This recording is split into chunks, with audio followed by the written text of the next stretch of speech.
yourself in. A bit, but not Stay seriously. ahead again. Just a bit.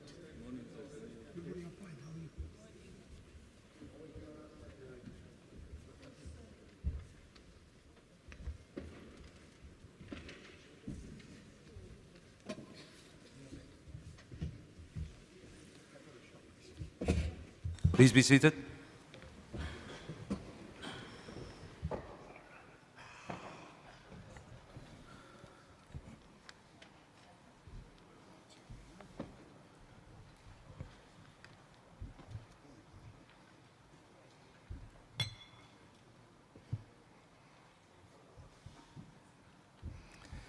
Good morning, sir. Good morning, members of the panel. Our last day today. Our first witness is witness 125.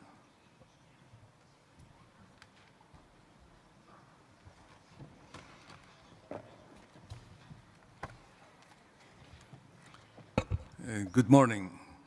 The chair will swear you in. Oh, page 133. Page 133 on your bundle.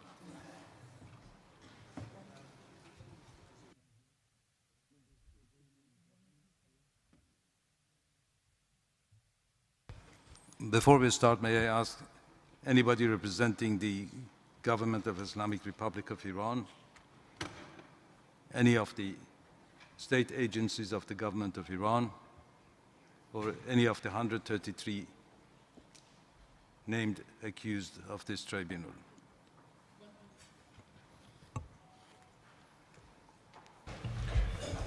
Thank you, Counsel. Good morning, ladies and gentlemen, and Counsel. Good morning, Mr. Witness.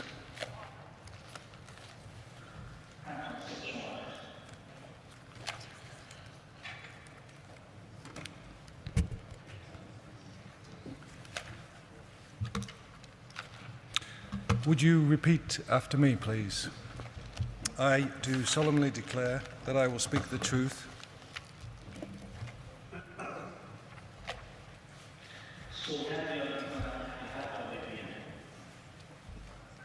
the whole truth, and nothing but the truth.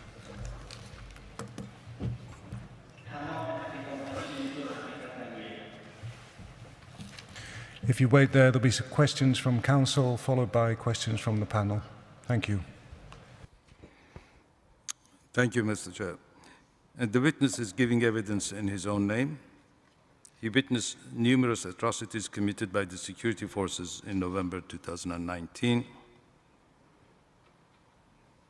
Please introduce yourself, Mr. Ercüment.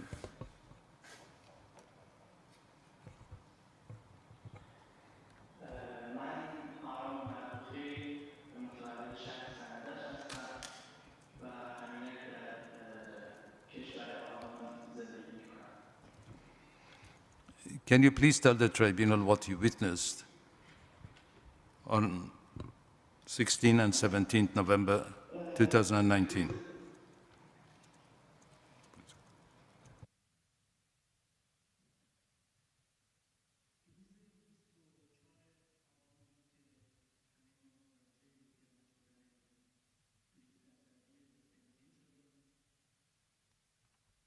%200%, and all people were upset. Some of the people around us who were taxi drivers,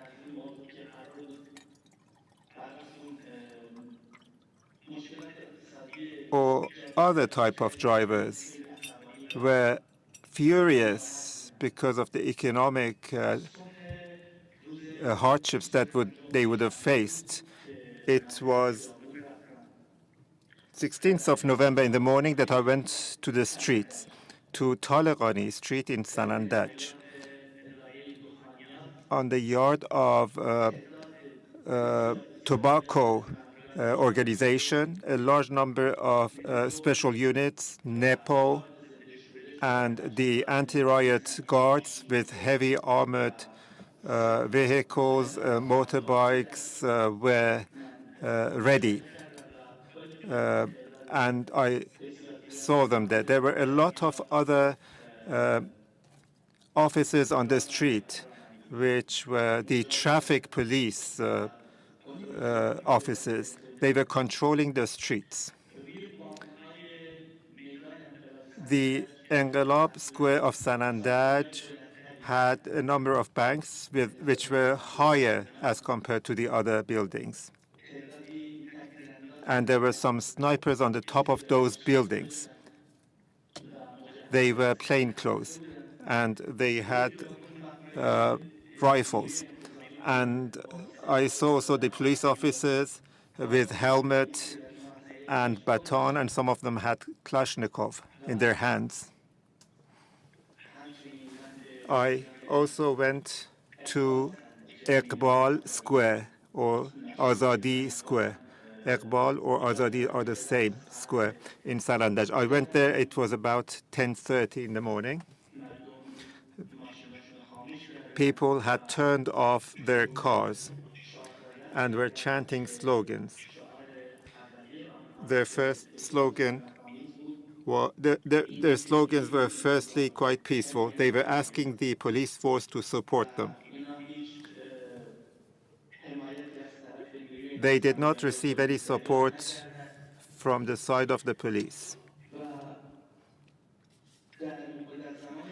And in a very short span of time, a large number of people joined the protests. And the strike. And a while after, from Pastaran Street and Gendarmerie of Sanandaj, the special unit and the relief unit surrounded people. They belonged to the IRGC. And one of the commanders who was leading the opposition in the square, Colonel Javan Mardi, I just remember his surname, Colonel Javan Mardi. I knew him from before. He's a very violent and brutal guy, very furious man. I knew him since '96 when he suppressed the Day 96 protests. I knew him.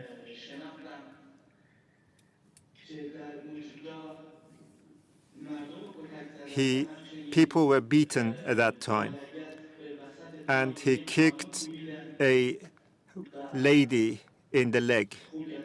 I quite remember.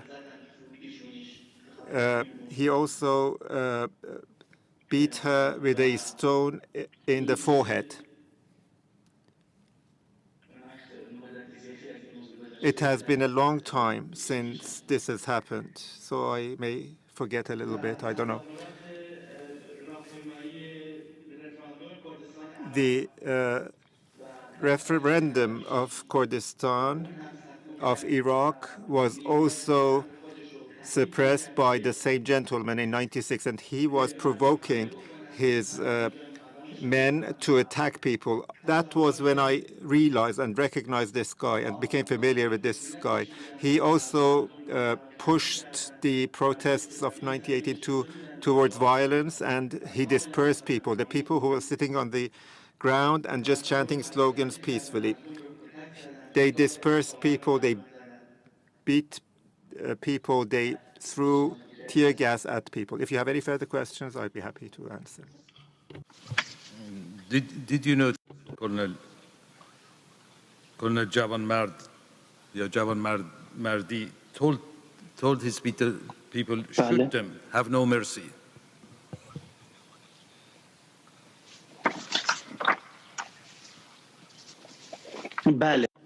Yes.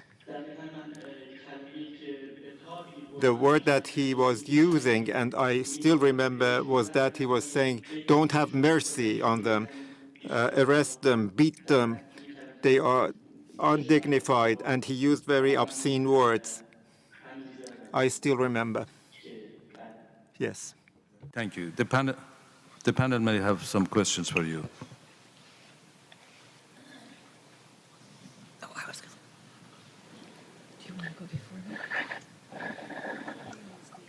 Good morning, witness. I have a few questions. I'd like to get a sense of the atmosphere at the time this chaotic protest was occurring, and it sounds as though it was chaotic. I understand that over the days there were protesters in the street, that they were for the most part peaceful, chanting slogans. But I'm wondering if the protesters ever engaged in any acts of violence themselves, for example, throwing rocks, attacking vehicles, running towards the security officers, that kind of thing.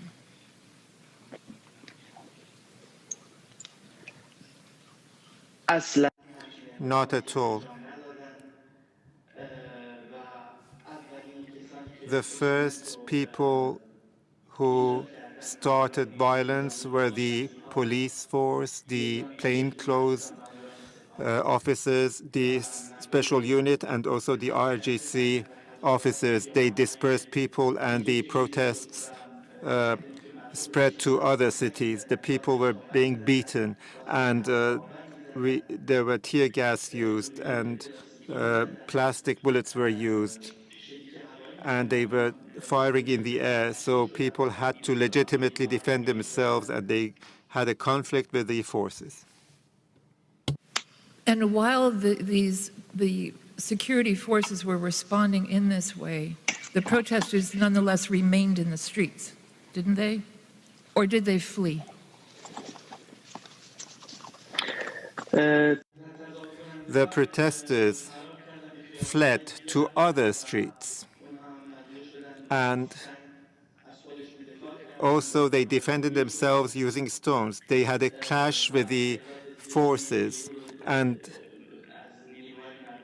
a lot of popular forces were arrested by the police force, security forces, and they were taken to Toyota cars, which were like jails, like cage. And they had arrested people, and they had made some sort of a human shield so that the other people could not attack their cars. And then they attacked people with the same cars. It was in the afternoon that in Sohrawardi Square, which is famous as Faizabad Square, people realized, it was in the afternoon, that ambulance was used to transfer their forces. And people burnt a number of ambulances where the IRGC forces were on. I'd like to focus actually on the banks, since we've had evidence about banks being attacked across the country in the course of these protests. And if I understand your statement, there were snipers located on the top of the banks. Their faces were covered. But nonetheless, the people in the crowd broke the glass in the banks. Can you explain how that event occurred? And then ultimately that bank, as I understand, was burned, although you're of the opinion it was not the protesters who did that. So I'm wondering if you could just describe that incident for us. Yes. The protests started in the center of Sanandaj city. In that area, there might have some windows of the banks might have been broken, but no banks were burnt. The security situation was very strong and strict. It was in the afternoon that we went to Karagar Square. And there we realized that one of the banks was burning from inside, started burning from inside. I was there, and I'm certain that nobody burnt the bank. And the bank was being protected heavily. It had a very strong building. It started burning from inside. You're certain that no one started this fire? Something started it. Yes, it started from inside. I didn't see, but I am sure that no protester threw anything inside. to cause it burning because the bank was protected. It had very strong doors. Nobody could enter it. Okay, one last area of questioning. I noticed, was it your observation that when security forces were firing into the area where protesters were, that they were targeting people, any individual people in particular, or were they just firing randomly?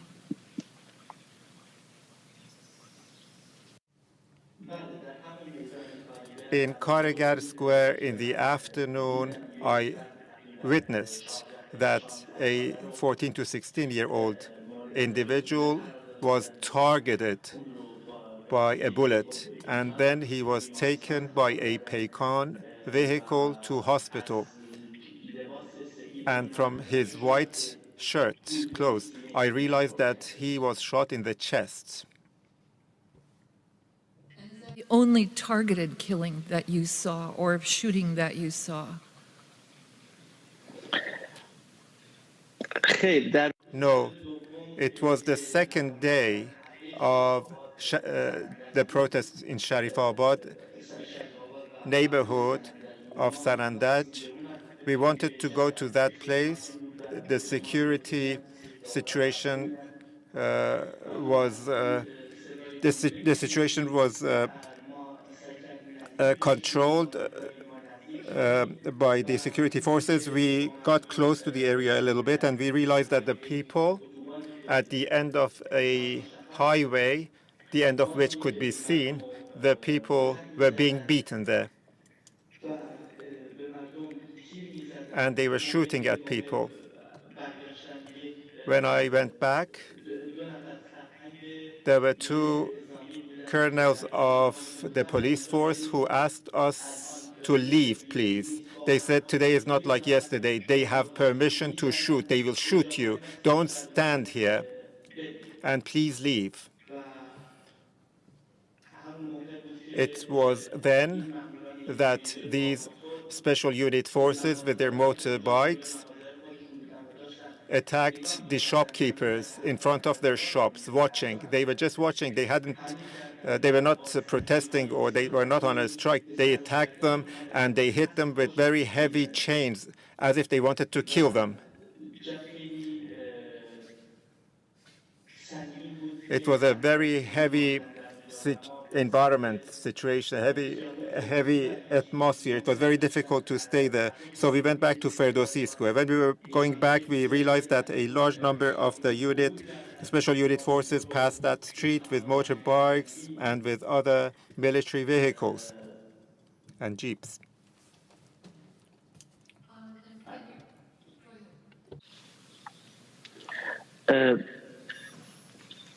صدامن دارین؟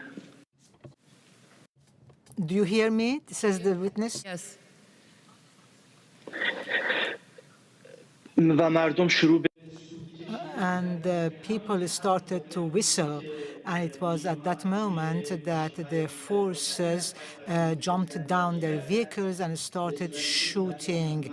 It was a very brutal scene, and it showed that the atmosphere had changed a lot compared to the day before. They had shotguns, and they were shooting people. And I knew somebody there, and this person was not even a demonstrator. He was somebody who was just passing by, and he was shot in his leg.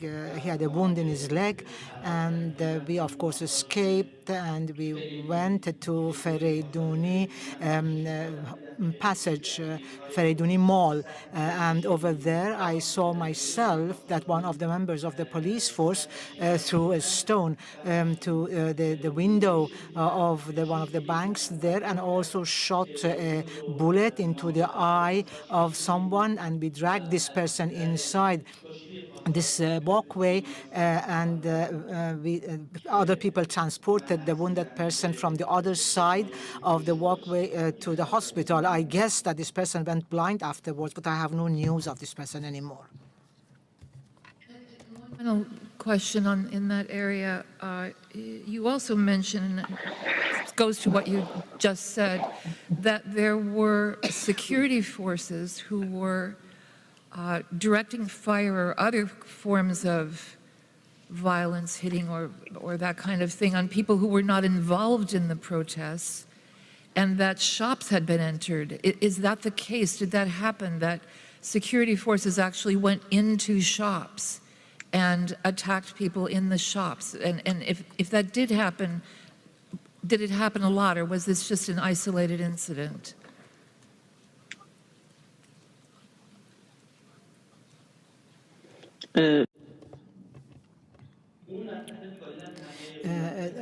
That area that I'm talking about was mostly within the bazaar of Sanandaj, and therefore you have a lot of shops, and the shopkeepers who were standing in front of their shops, they were beaten with heavy chains on their heads. They were beaten up in order to disperse them. And yes, and it was in front of one of the shops that I saw that a person that I knew was shot. And this person was neither a protester nor a demonstrator.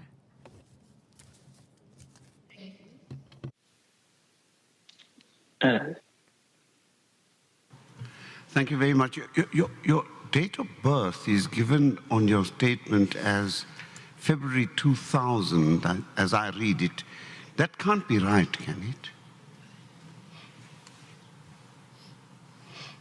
بله درسته این. No, it is correct. That you said that you know somebody from 1996, which is 4 years before you were born. Just to let Justice Yakub know that that's the Persian calendar, which equates to 4 years ago, which is 2000 and... Oh, 1996 is 4 years ago. 2017 میشه. It's 2017 in Gregorian calendar. Okay. All right. Thank you very much. Okay, that sorts out that confusion. 1390. I meant the year in the Persian calendar 1396, which would be 2017 in the Gregorian calendar. It says 1996 on the paper, and that's what gave rise to the trouble. I'm sorry about that. All right, so you were 19 in 2 years ago, right, when you saw all these things. What were you doing at the time?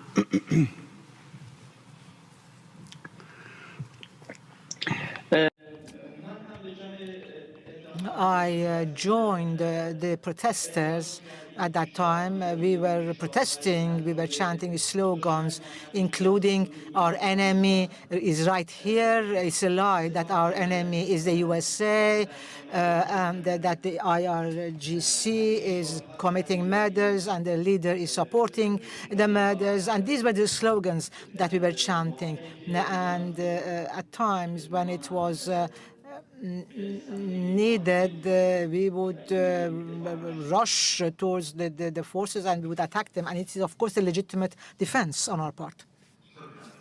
Very badly. What were you doing? Were you working? Were you unemployed? Were you at school or at university? Or what were you doing? That's what I mean.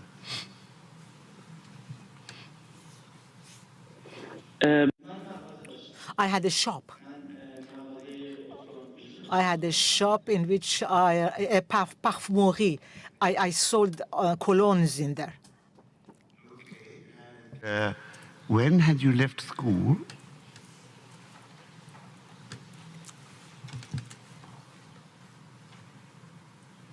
من 1 سال قبل. A year before that, when I was 18. And you were, as I understand it, against the Iranian state and many of the things it did. I mean, the fuel price was not the only problem. بله. Yes. You were opposed to what has been referred to, and you might describe it differently, as the dictatorship in Iran.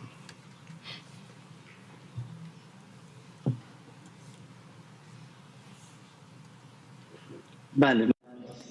Yes, I oppose the Islamic system and the Islamic Republic and Khamenei himself. Yes, the whole Islamic Republic. Yes, I oppose that.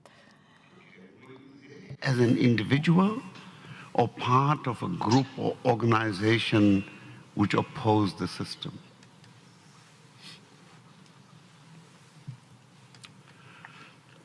من Over there, I was as an individual. Okay? And the thing that troubles me a little, I would have thought that the police would be representatives of the dictatorship, and therefore the people wouldn't ask the police for support.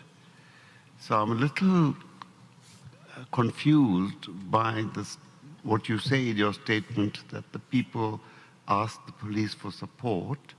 I wonder whether you could explain that, please.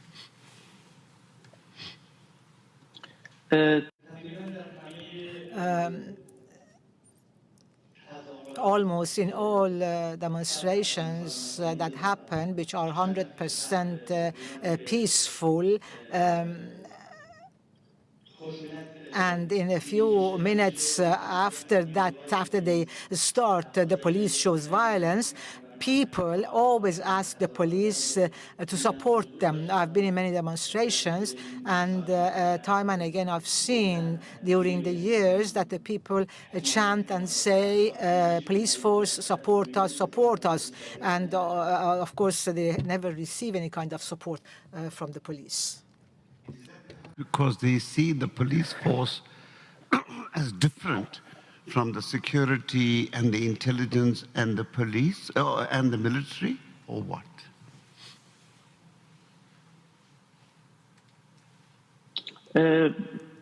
بله Well, in my view, perhaps the police force is a bit more of a popular force. I know police officers, policemen, who had said to me beforehand that we are from the people, we come from the people.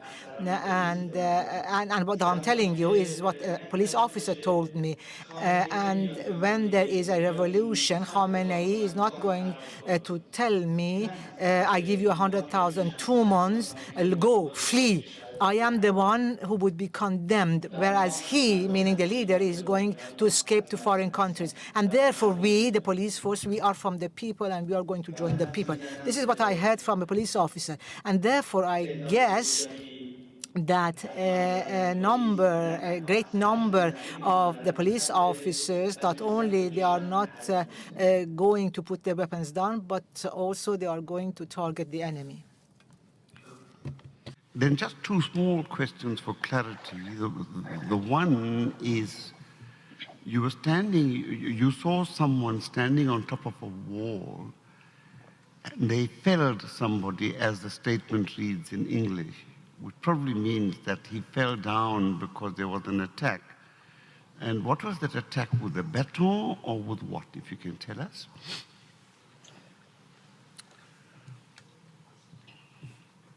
بله Yes, there is a square called Nabovat Square in Sanandaj.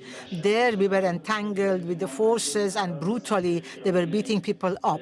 So we had to escape towards Sirus Street. And when we reached the crossroads of Sirus, we took shelter in a house. And I think that in front of this house there was this parapet, this wall, which was 4 or 5 meters high. And there was this person who was thrown down by the police. And then they dragged him on the ground and took him with them. And I did not see with my own eyes whether this person was a woman or a man. Thank you very much. I didn't understand that. And the last question is, and I'm not being critical of you, I just want to be clear. You say that this woman was attacked on the head. Her head was broken and it bled. Now, you could, of course, see the blood. I got no troubles with that. And I just want to know what you mean by broken, please.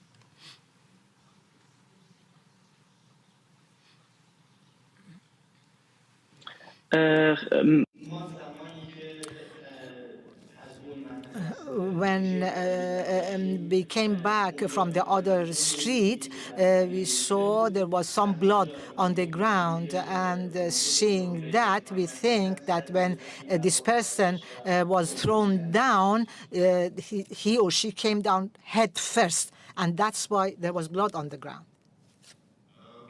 Thank you very, very much for your help, and thank you for your courage in coming here to give evidence too.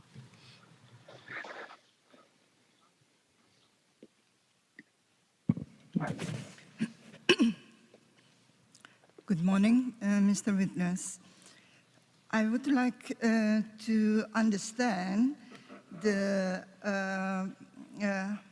pattern on how the police officer treat the women protester, since you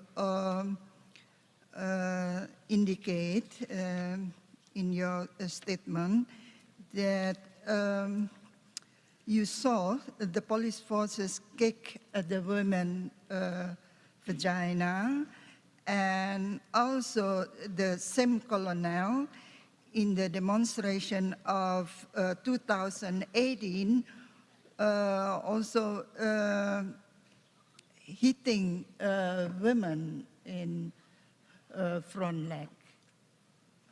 Is that correct?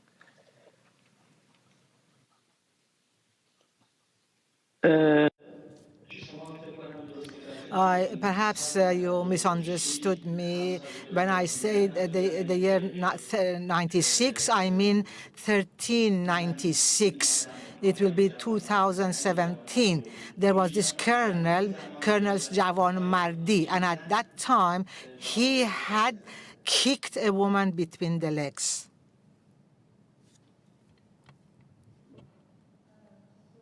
Microphone, please. Microphone, please. So you didn't see that the same colonel kicked at the woman vagina in the last demonstration? That was in 2017.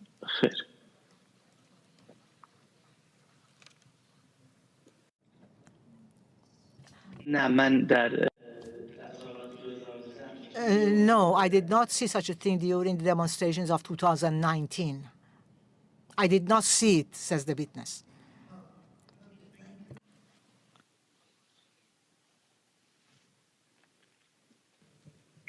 Good morning, Mr. Mardouri.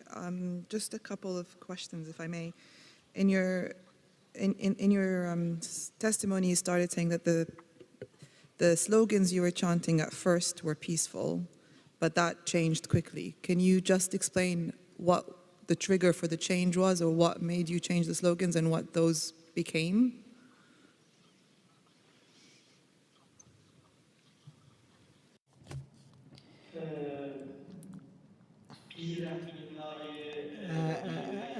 The brutality of the security forces, the beatings, shooting tear gases, attacking with water cannons towards people, and I received the drops of water myself on my hand, and I realized that it was hot water that they were shooting towards people.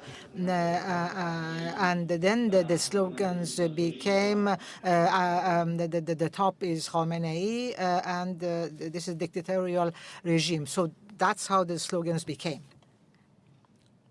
Thank you. And following up on what my learned colleague was asking with regards to the view of the police, and I just wanted to clarify, was the slogans asking the police to support you an indication? And then you mentioned later on as well that police officers were telling you that you should leave because it's going to get worse. In your community, are the police more trusted? I understand that they're not fully trusted, but are they more trusted than other forces?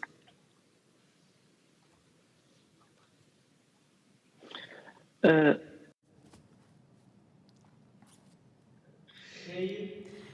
No, because during these years, the police have also proved that they will not support the people.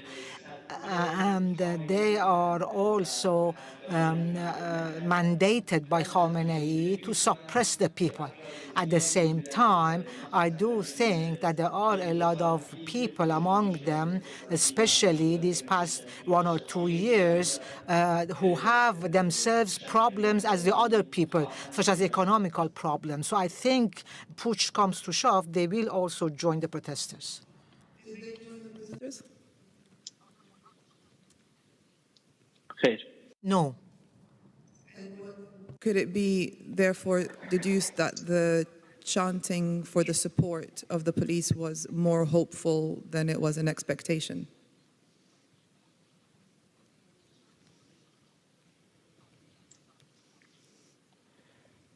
بله مردم Yes, the people were chanting the slogans anyway, but the police was not supporting them. But I heard in the news that in the province of Khuzestan, the groups that had problems such as lack of water and drought and the other problems that exist in Khuzestan, there were a number of police officers who joined the protesters. That the protesters, or I think you said people, burnt some ambulances. Can you explain a little bit more about that and why ambulances in particular would be targeted? به خاطر این It was due to the fact that they realized that the IRGC are going here and they using the ambulances. They were abusing the ambulances and they were using the ambulances to suppress people. And finally, I also want to thank your courage for appearing today. Why did you do that? Why have you appeared here today?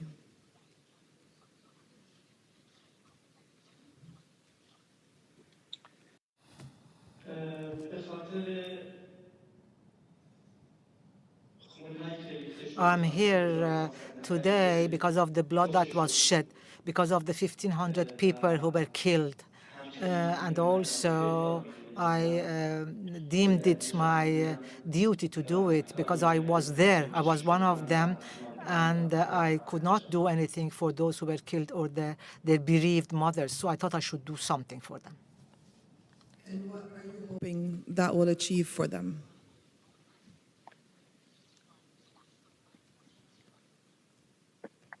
امیدوارم I hope that in the very near future we will be able to eradicate the Islamic regime and the Islamic Republic in Iran so that the people of Iran can gain once again the freedom that they deserve.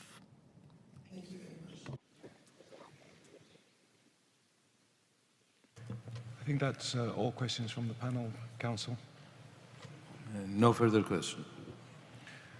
Mr. Witness, thank you very much for attending. We appreciate the effort you made and the statement and attending this morning. So thank you. ممنون و متشکر از همکار. Thank you to you and your colleagues. Mr. Chair, our next witness will be witness number 216, and it's on page 382 of your bundle.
Hello, Miss Witness, can you hear me?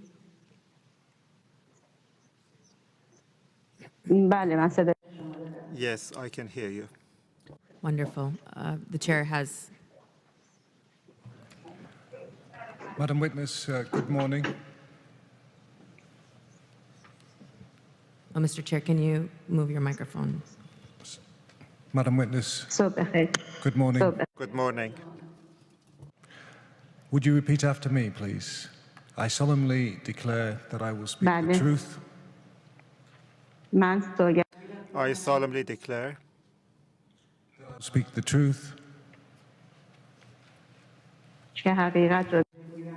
to speak the truth, then nothing but the truth. the whole truth, and nothing but the truth. There'll be questions now from counsel, followed by questions from the panel. Thank you. Ms. Witness, you have submitted a very detailed statement to the tribunal that covers November 16th, November 17th, and November 18th. And I've also noted that you have indicated that you want to have your identity and everything kept confidential. So I would ask you to not disclose anything that would jeopardize that confidentiality or your security.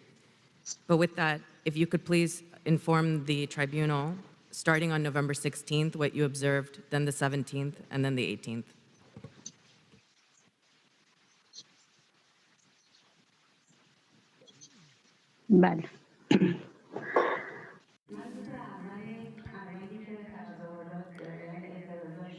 On the first day, when the protests started, I left home and I went to one of my relatives.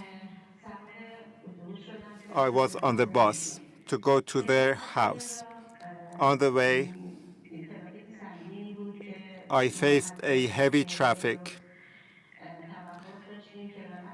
We got stuck in the traffic for 10-15 minutes. The driver said that you can walk. There is no way to move.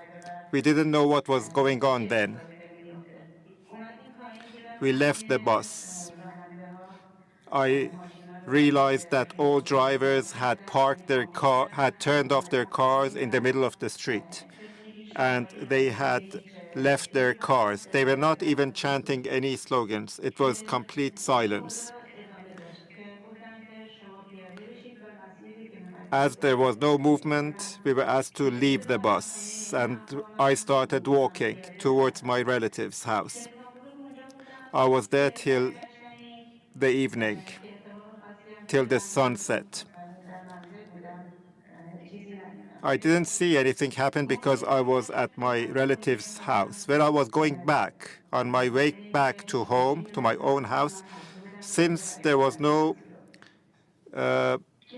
transport available, I had to walk back home. When I got to the township that I live in, because of security reasons, I cannot mention its name. I just realized that it was chaos within this township. Everyone was on the street.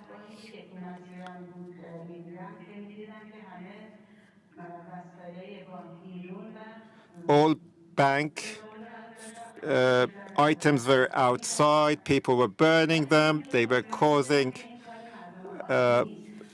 anarchy, vandalism, but I was sure that people were not doing so because despite all what was happening, there was no officer there. If ordinary people were doing so, then security forces would have rushed to the place. But I didn't even see one officer. I filmed the burning of the banks.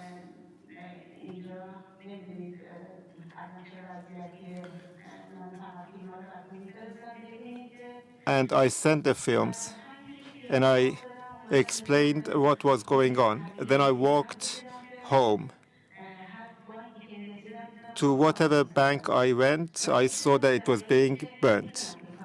I knew that it wasn't what ordinary people did. The reason is if the ordinary people wanted to do so,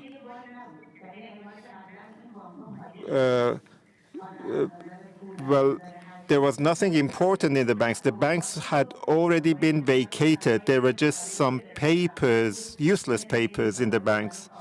There were a number of computers there, and people, of course, they were not people. They were just some besiegers maybe, and some thugs. They just crushed all the equipment and burned the items. And from the township is 2 to 3 kilometers across. So from the first to the fifth square of that township, it's just 2 to 3 kilometers. And when I was walking through this route, I saw that every bank was being burnt down. When I reached home, I realized that there was no electricity and there was just smoke and fire. Even my own house was filled with smoke. We could not breathe well. And the same continued till 12.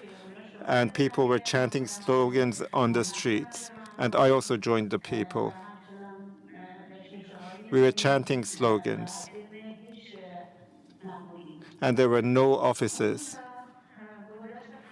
The day came to an end the following day. I should also say that the previous day when the banks were being burnt, I went inside from the side of a shop. It was a lot of smoke. It was difficult to breathe. Therefore, I went to one of the alleys, and I saw that 3 of these thugs, and when I called them thugs is because they looked like thugs. You can easily distinguish thugs from ordinary people. They said that now we have burnt the banks. Now it is time to go and burn the municipality.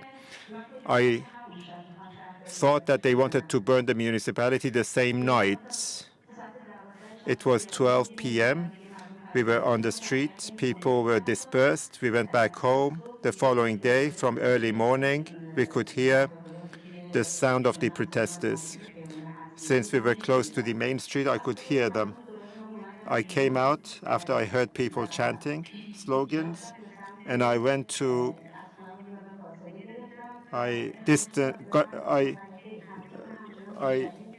walked a little bit away from our house, and we went to the fifth square, and we were chanting slogans. And when we reached the fifth square, I should say that from the first square till we reached the fifth square, we saw no officers. But when we reached the fifth square, I saw the special unit with the water cannons waiting.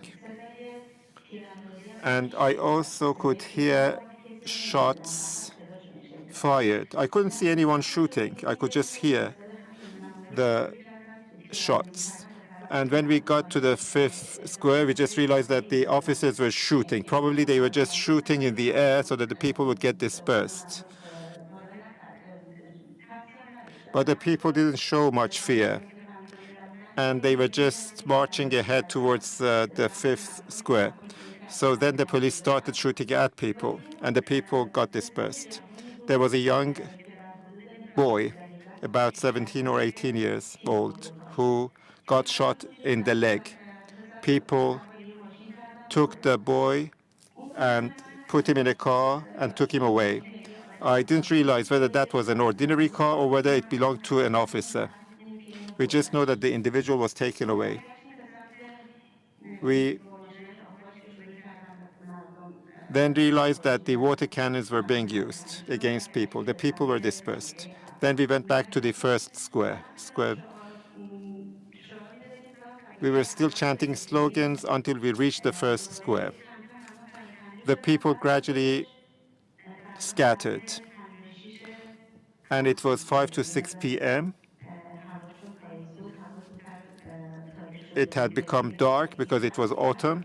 And when it became dark, people gathered in larger numbers.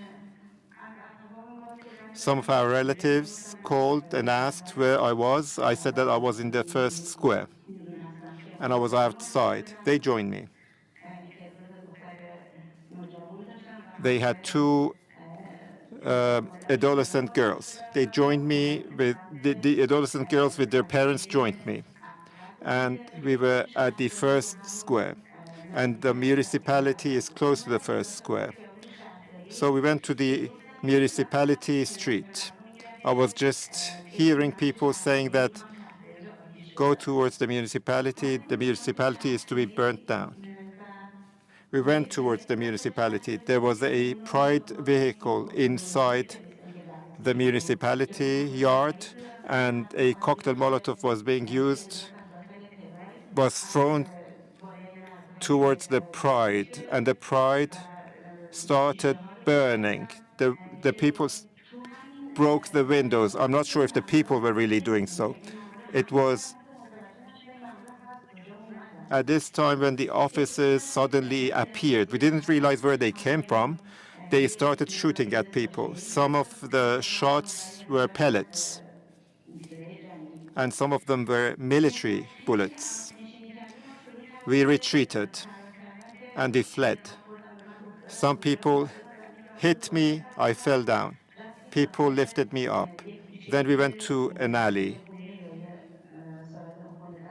We went inside a house whose owner opened the door and asked us to go in. After the situation became calmer, we left the house. My relatives joined me. As we were chanting slogans, suddenly we saw that our throat and eyes are burning, and we were told that tear gas was thrown. So we covered our face and mouth, and we went towards the first square. As we were going back to the first square, the shooting started. A young boy was hit. I didn't realize how old he was. He had a mask, and it was dark. One of our relatives, whose small daughter was next to me, opened his shawl and we put it around his leg, and the boy was taken as well. Then we went back to the first square. We realized that everywhere was dark. Close to the first square, there is a tower called Negin Tower. Shooting was taking place from the top of that tower towards us. And there's also a school in the first square. From the roof of that school, I think, shooting was also taking place. There was a connex that me and the wife of and one of my friends went there. We tried, and my friend just said that her arm was burning. Something had hit her. It was dark. We just thought maybe she had hit someplace. She said, no, I think that I've got blood on my sleeves. So we left the place. Gradually, slowly, we left, leaning towards the wall. We were not sure where we were being shot at. We were just guessing that from the top of tower we were being shot at. So we went home. And then, yes, we realized that, yes, there had been some pellets that had hit her, and her arm had become bloody. Until 12 p.m., 1 a.m., everybody was on the street, and afterwards the people gradually scattered. It was on the third day of the protests that once again, I forgot to say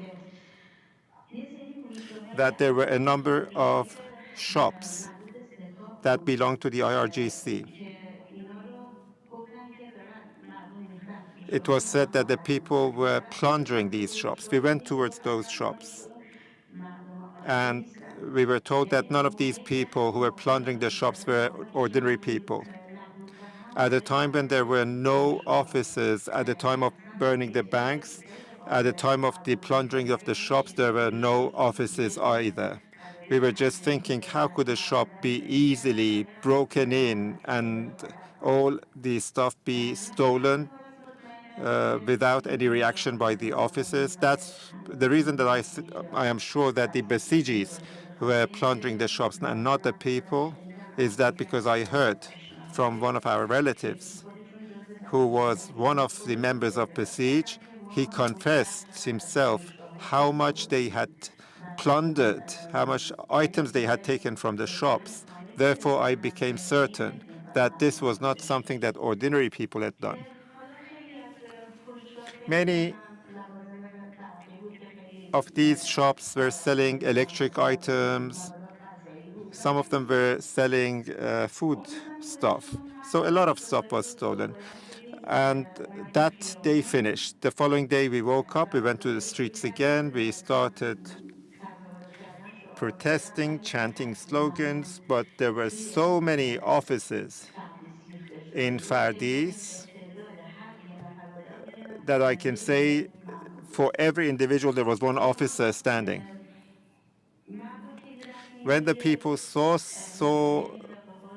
how the situation was, they got frightened maybe to some extent. So the people were not chanting any further slogans. We were just walking towards the 5th square. And again, shooting started. People dispersed and we came back. The majority of the people who were chanting slogans on the 3rd day were women. You rarely saw a man among the women. So we went back. Wherever we went, we saw the officers shooting in the air.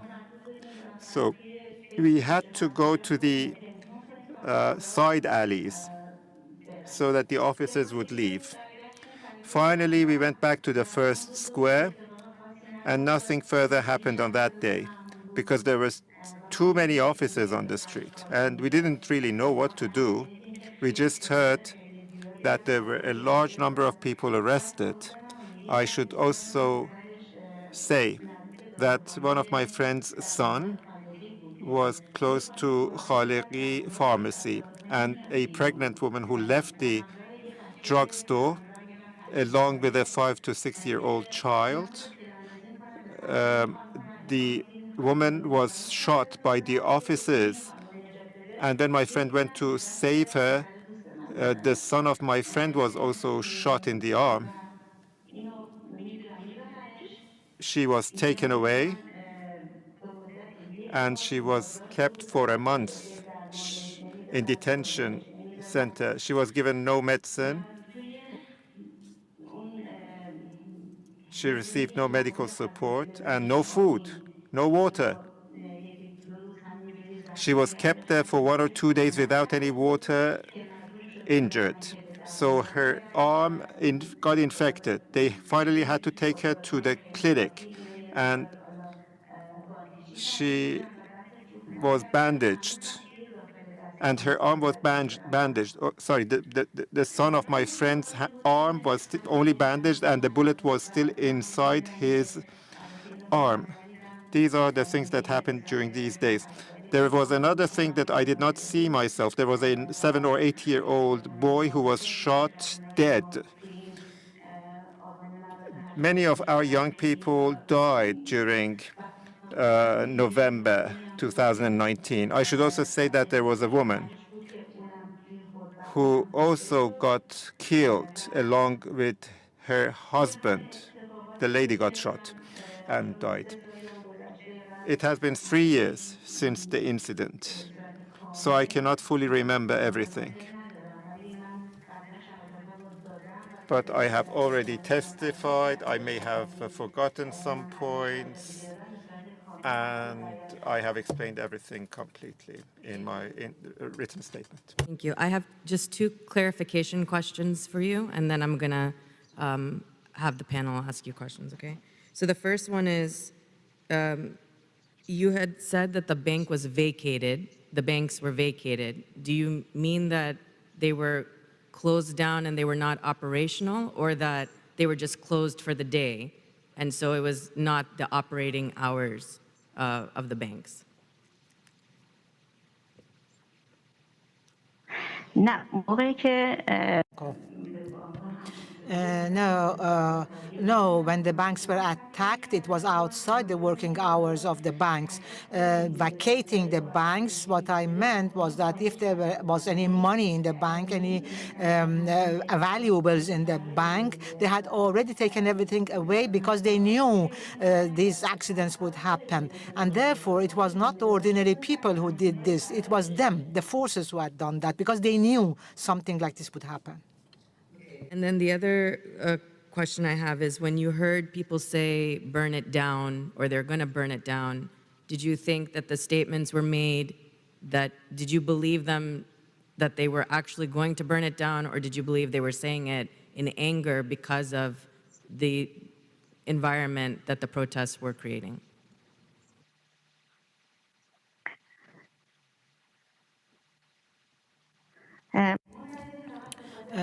Only because of their anger, the protesters were saying those things, but the vandalism was not done by the ordinary people. I'm sure of it 100%. Mr. Chair?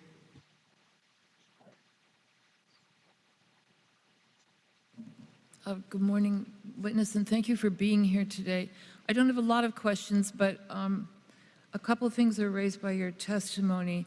One, obviously, is that the situation that you're describing, which lasted for 3 days or so, was very volatile. It was violent. There were armed security forces there.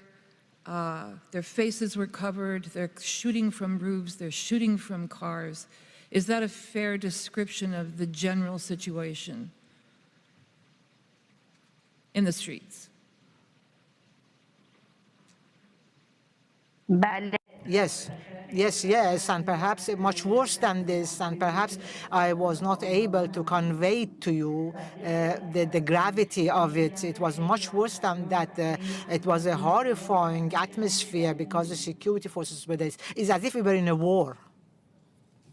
Nonetheless, and I salute the individuals who did this, nonetheless, people went back out every day, didn't they? People went into the streets every day, despite that situation.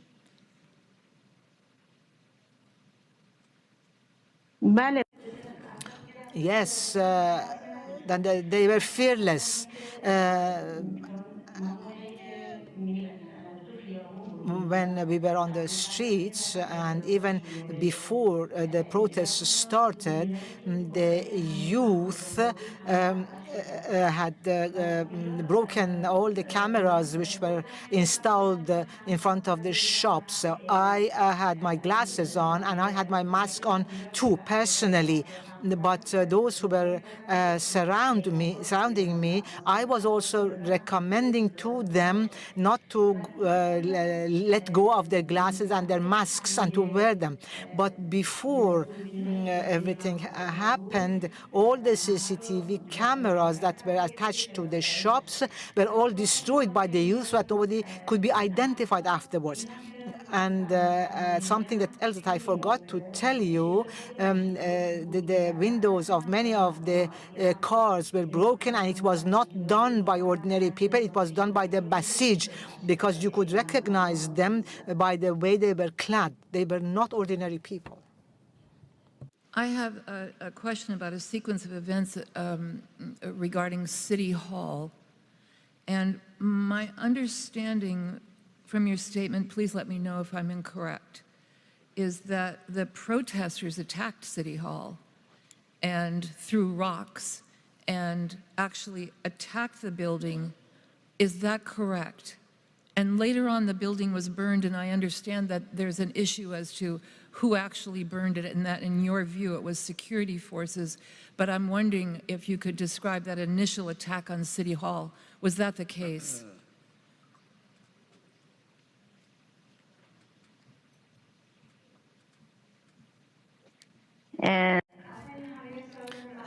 The first attack to the City Hall, of course, so what preceded that was the attack to the banks, and then came the attack to the City Hall. With regard to the banks and the fire to them, I came across a few people and I passed by them who have done it. As I told you, ordinary people could be distinguished from besieged forces very easily. And these 2-3 people whom I heard and said, let's go and set fire to the City Hall, those were the people who, for example, had long beards, they had buttoned up. The way they were clad, you could tell that they are the Basij, the paramilitary forces, not the ordinary people. Ordinary people were throwing only stones towards the City Hall. And somebody threw a cocktail Molotov towards the City Hall, and it hit the car, and the car caught fire and exploded. And that person was not one of the ordinary people either. Ordinary people were just breaking windows, etc. And those who wanted to set fire to this City Hall, I'm sure they were not ordinary people either. During this time, of course, the forces started attacking people, and the people retreated. I'm also interested in an incident you described where apparently a woman, I believe it was on the 18th of November, a woman was grabbed by a number of security forces, and she began screaming and resisting, and the protesters actually succeeded in freeing her from them. Am I understanding that correctly? The protesters intervened and managed to free this woman. Is that the case? Yes, yes, yes, yes, yes, yes, yes. Yes, the people were shouting and saying, let go of her, let go of her, and attacked the forces. And the forces came to entangle with the youth to catch them, and then the woman was freed. There was some resistance, and there was some successful resistance. Yes, yes, yes. The question has to do with the clinics, and this is a topic that's come up more than once over the last few days of hearings, which is you say that anyone who was taken to the clinics, who had been wounded and had been taken to the clinics, was seized there and arrested, taken away by security forces, and I'm wondering how you know that. Had you seen this occur? How is it that you have that information?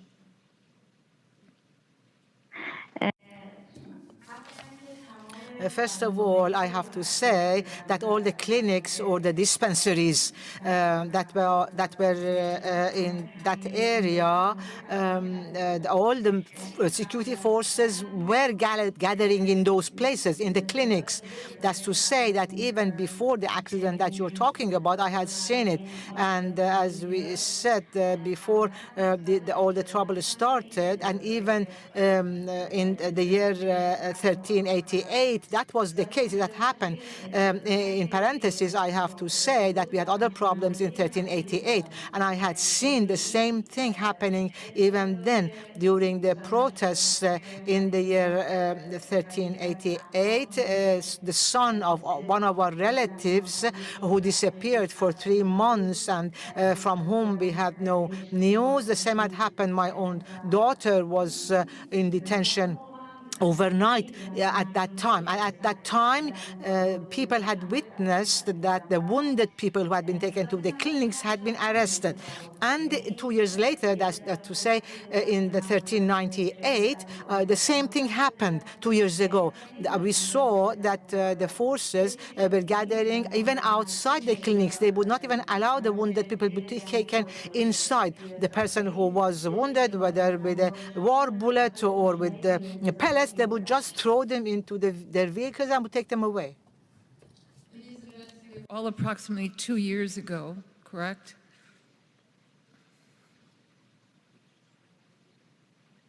I'm just clarifying.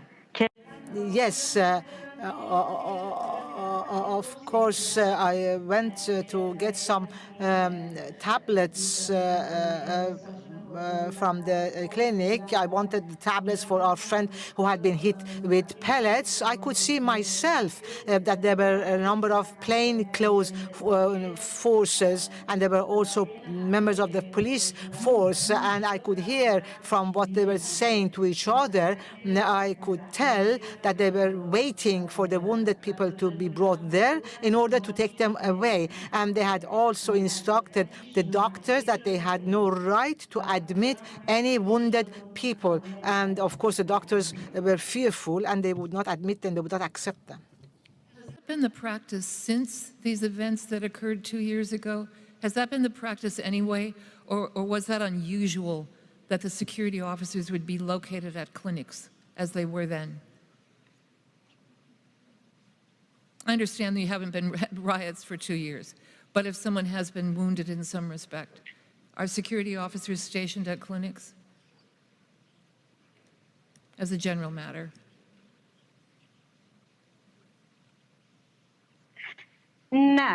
No. Only if it is related or associated with the protests, the forces would go to these clinics even beforehand. Well, there could be other incidents. There could be road accidents, for example. No, they wouldn't be there. Only if something is political, related to political things, they would be there. Any other the crime that takes place, they would not be there. I have seen, for example, in a park that two young people are hitting each other with clubs, and I have even called the police force and say, come, there are two people fighting with each other, and they say it's none of our business. We lost the witness. No, she's there. And that to say, they just would pass. One of them would pass the issue to the other. Only when the issue is political, then the officers intervened. Otherwise, no. Thank you very much. Thank you, Madam Witness. Just one question. On the third day of the protests, you indicated that you were outside and that the protesters were mainly women. Is that right? Yes. I'm just looking, because you seem to have observed quite carefully what was happening. Was the response of the authorities to the women protesters different in any way from their response to men protesters?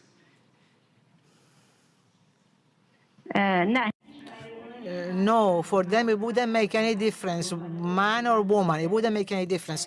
If you are against the government, whether you are a man or a woman or a child, even if you are a child of 7 or 8 years, no, they would have no mercy on you. It doesn't make any difference for them, man or woman. What were the kind of responses that were given in relation to the female protesters?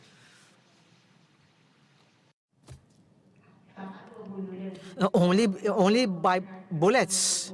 Either they would beat you up with the truncheons, or they would shoot you with bullets, either war bullets or pellet bullets. They would have no mercy even on a pregnant woman. We lost her, I think. If they don't have any mercy on a pregnant woman who is coming out of a pharmacy and they shoot her, it wouldn't make any difference for them.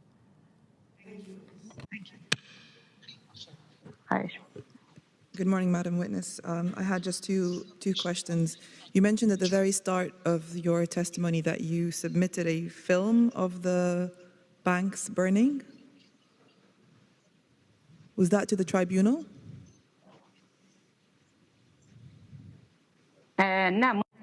No, unfortunately, I had sent it somewhere else. But when I submitted my statement to the tribunal, I was not in the possession of the film anymore, because because of certain problems, I knew that my mobile phone and the mobile phones of my family members were always controlled. Therefore, I cannot talk about it here. You also mentioned that there was the use of water cannons in the protest. Were you personally impacted by that? Did you get wet?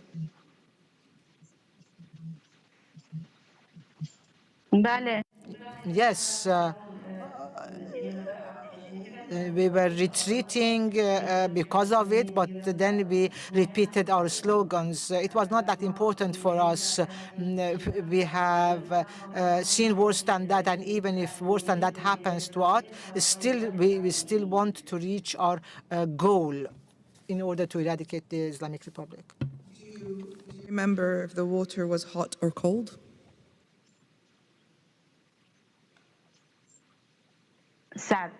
Cold.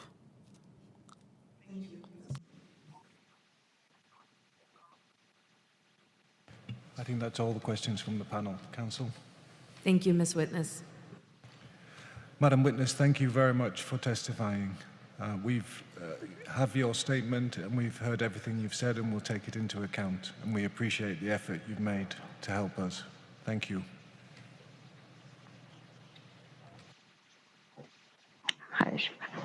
You're welcome.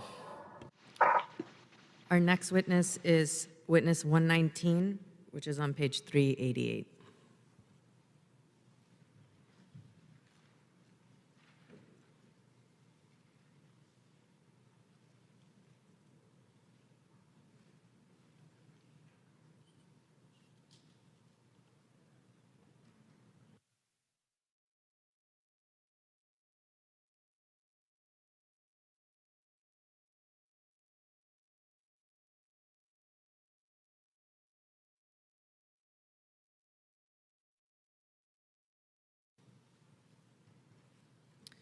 And just so the panel is aware, we don't have any of the visuals for this testimony.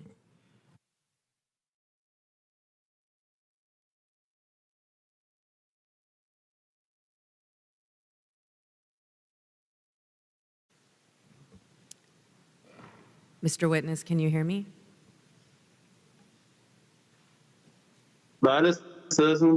Yes, I do hear you.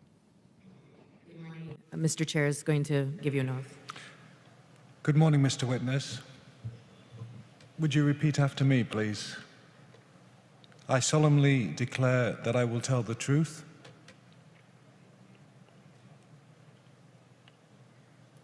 I solemnly declare to tell the truth and nothing but the truth. to tell the whole truth and nothing but the truth.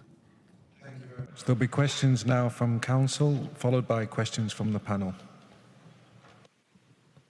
Mr. Witness, we have your statement from November 17th and November 18th, and I have noted that you are withholding details for security reasons, so please, when you're giving your testimony, do not disclose anything that would jeopardize that. If you could please tell the panel what happened and what you observed on November 17th and November 18th.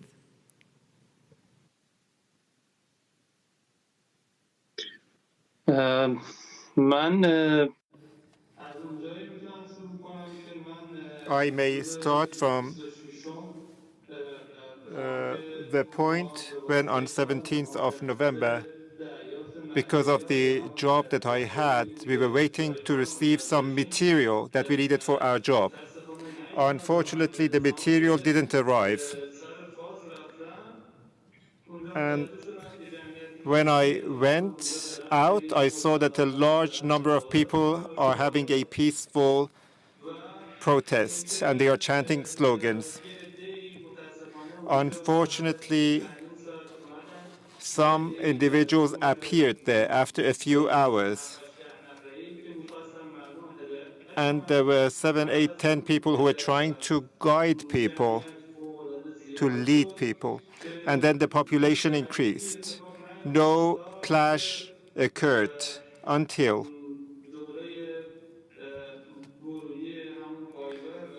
At the entrance of Basij base, the Basijis got involved with people, had clashes with people. A group of people had burnt the base. And unfortunately, I was hit and I got injured with a tear gas canister. And when I became conscious, I was bleeding. I went back home. The same night, I went back and I realized that a number of people with helmets and batons were beating people. They had a commander who, from above a small room above the besieged base, was ordering people to shoot people. Despite all that, they went to the street as well, some armed individuals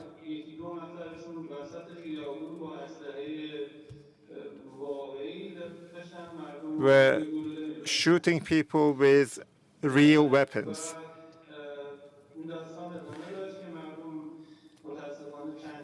The story continued until a few people got injured. They fell down. Even a 16-year-old girl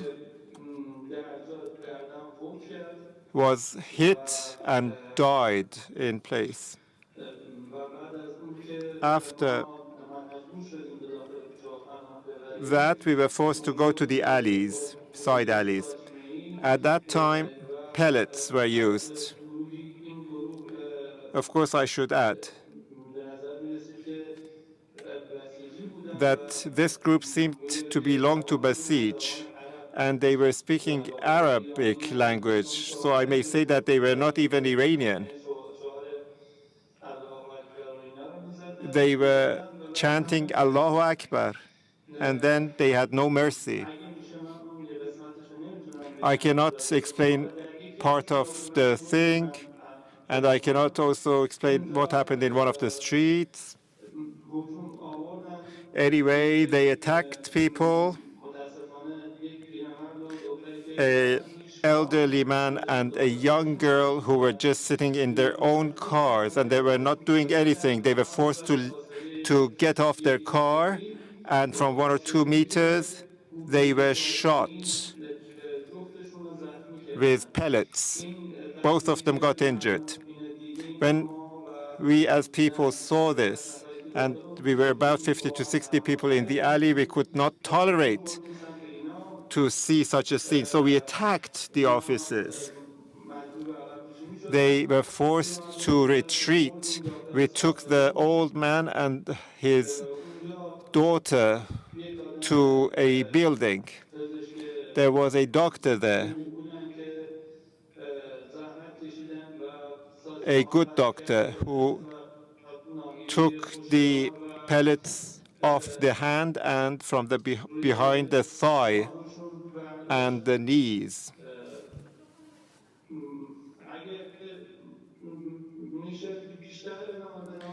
If you want me, I can explain further to the end, but I think I'm taking the time of the court. Mr. Chair.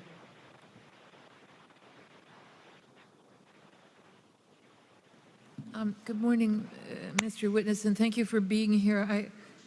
I have a small area to ask about, and that was the attack on the Basij base, which strikes me as being somewhat extraordinary because my understanding is, obviously, of course, it's the Basij base, but there were also security forces that were stationed in the area, some on the on the roofs, and they were armed. Am I correct about that?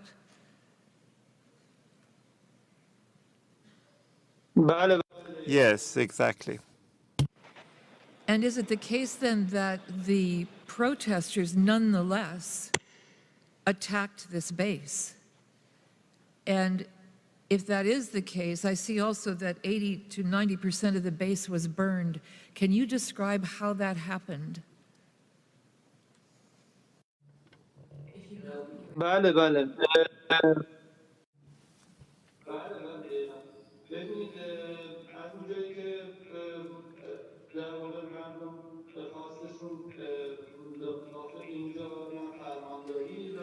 Well, there was no governor's office. There was no other place for people to protest against or before. So they started protesting against the besieged base. The city where I live in is a small town. The place where I live in is a small town. Therefore, there were a large number of people on the streets, and then people were chanting slogans. First, the besiegers started the clashes. They came out of their base and they were trying to disperse people using baton and tear gas. I got injured in the same place. After they started taking action, people attacked. Of course, I do not want to say that people were necessarily involved in the burning because I saw there was another group that were burning banks. I am 100% certain, based on what I have asked a number of people, that they were a group of individuals who had planned in advance to burn the banks, and they were not prevented from doing so. And then the clashes became more severe, and that was when the officers started shooting at people with the snipers and others. And from the besieged base, they were shooting at people. I personally saw a number of bullets had hit the doors and the walls around me. Even they can be seen in the film which I have sent to you.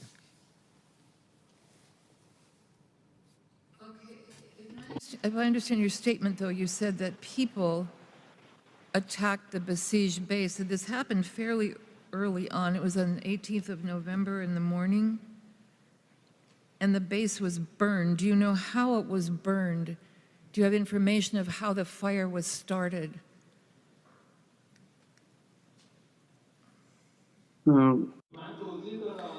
I just explained. If it has been interpreted correctly, I said that the first clash started from the side of the besiegers. They were beating people, and they wanted to force people to go back home. But since people were angry and unhappy because of all the social atrocities, they couldn't resist, and they retaliated. Yes, the base burnt. 80 to 90% of the base burnt. A number of the vehicles burnt. But no individual was hurt. They were inside one room, and they were not hurt. And it is clear if you watch the film I've sent. All right, maybe I can ask it this way. Were any of the protesters that you saw armed in any respect?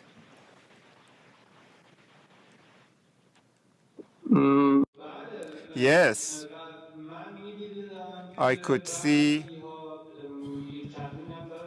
a few individuals who had cocktail Molotovs, and they were throwing those cocktail Molotovs. But we cannot exactly say that they were ordinary people either. What do you mean by that? We can't say they're ordinary people. Were they among the protesters as far as you knew, as far as you could tell? In other words, that they were not secure. I'm sorry, go ahead.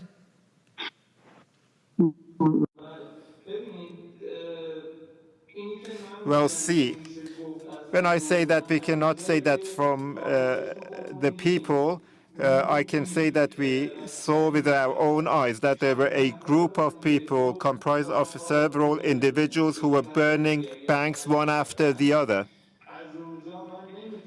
Therefore, I cannot really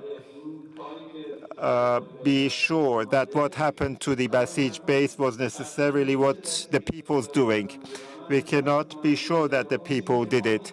What we saw was that maybe the same group of people who burnt the banks may have also burnt the base too. Thank you. Thank you very much. Justice Yacoub. Thank you. Somebody gave evidence that banks were burned by the protesters because banks were not protected. I don't necessarily agree with that. Now, firstly, I want to know whether you said a decision was made to burn the banks.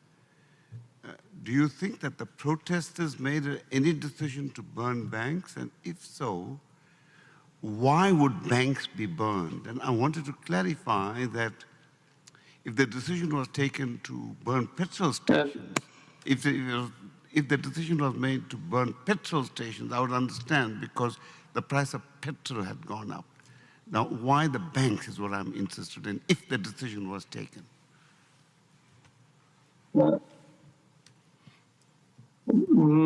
بله ببینید دقیقاً از اونجایی که ما من خودم به شخص با بالای I personally, with 10 or 20 of my friends who were present there, and over 70% of the protesters over there were aged between 16 and 19. Maybe this was the reason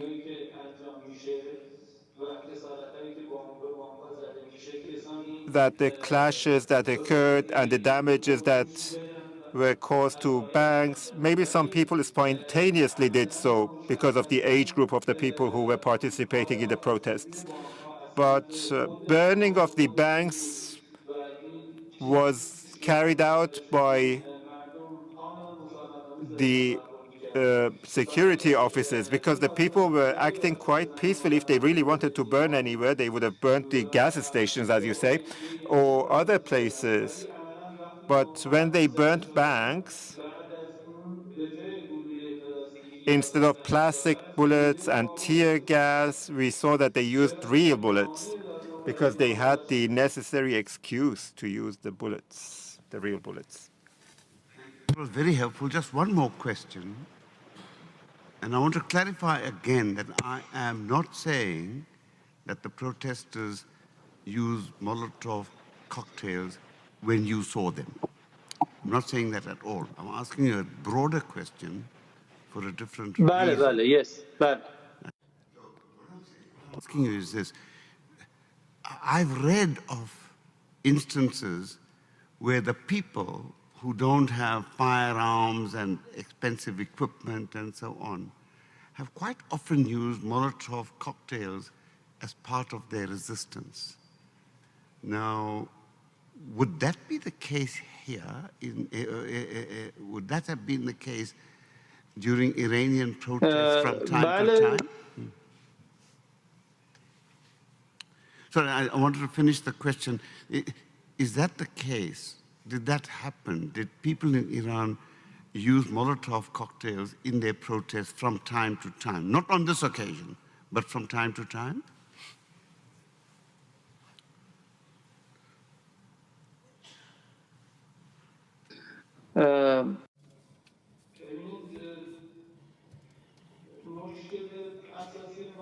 Well, see, our problem is a basic problem. Since 78, 88, 96, 98 Iranian calendar, we have had a social demand.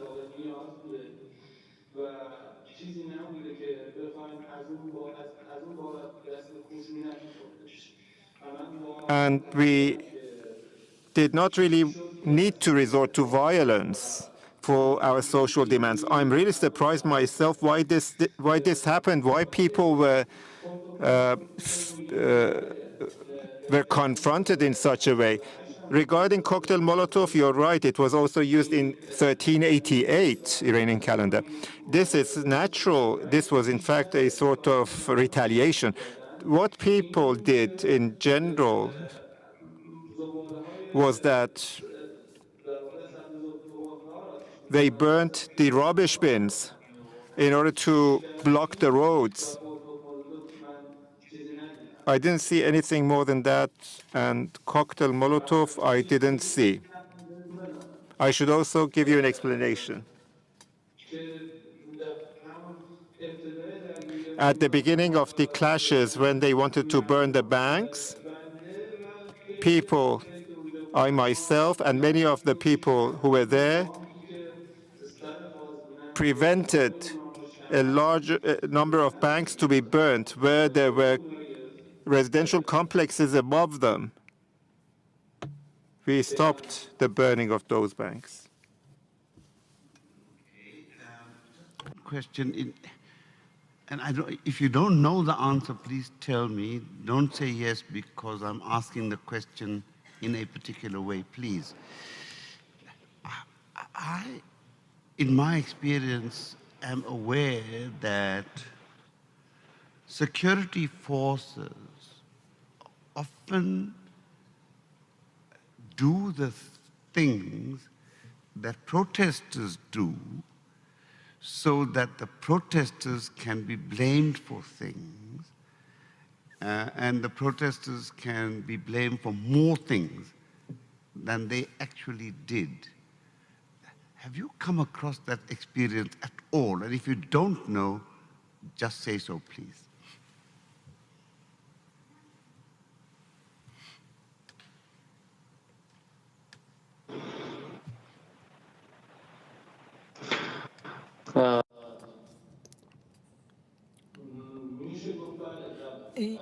Yes, we can say yes. That is the case. Yes. Elaborate?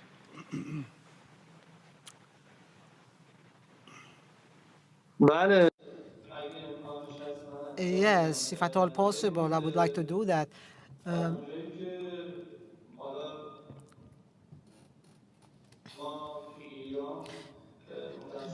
Unfortunately, Iran is very different from the Gulf, Western countries, and the European countries. That's to say, when we say demonstrations, the story is very different in our country. And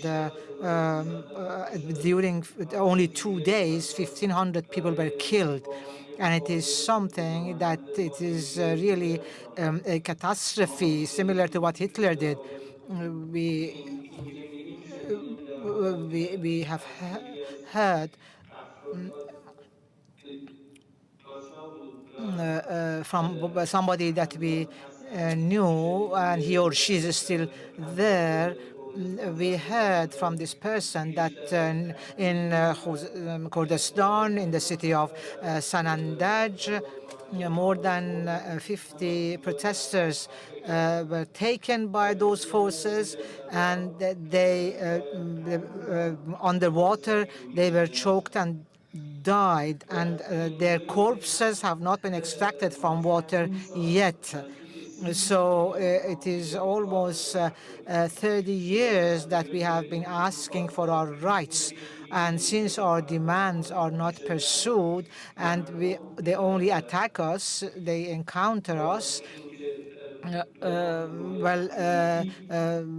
it makes people rather resistant. And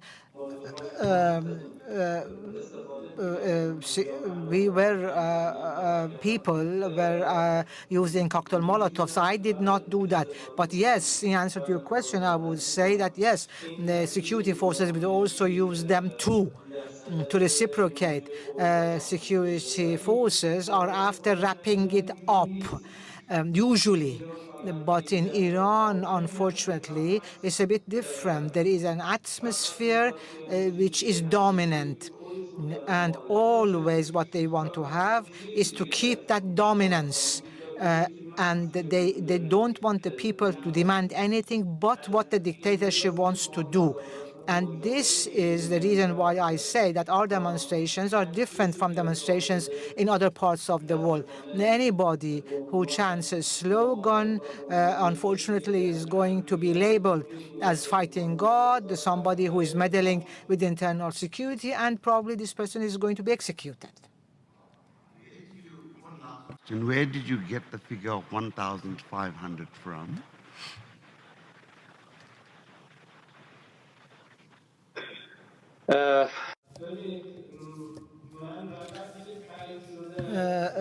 This figure is a figure which was confirmed in New York Times or CNN, if I'm not mistaken. They are the ones that broadcast the news. But we think that the figure is higher.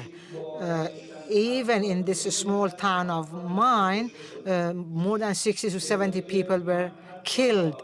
And I have the names of a number of them, but I don't want to name those names here because of security reasons. And there were also those who were severely wounded. They were taken to the dispensary and they were prevented from having treatment, and they were abducted and taken away. And from this very small town, you can infer what could have happened in other places, in other bigger places like Karaj, like Tehran, which is a very highly populated city. We received really horrifying reports. Answer has made me ask one more question, which is how many people's names are on your list? Don't give me the names. Just tell me how many people's names do you have on your list? Do you have any idea? If not, can you count them and give them to council at some point?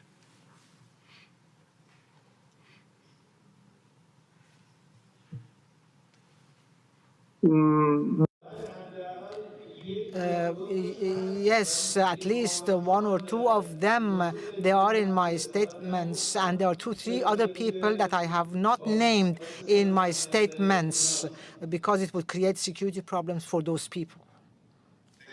Much indeed. Hello.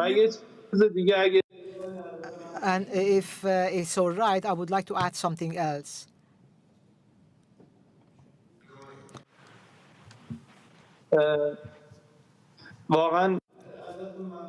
I really am grateful to you to have given me this time in order to investigate these murders, these atrocities, so that the whole world would see it. It is really a bitter experience for us. We have had very bitter days. We remember them differently.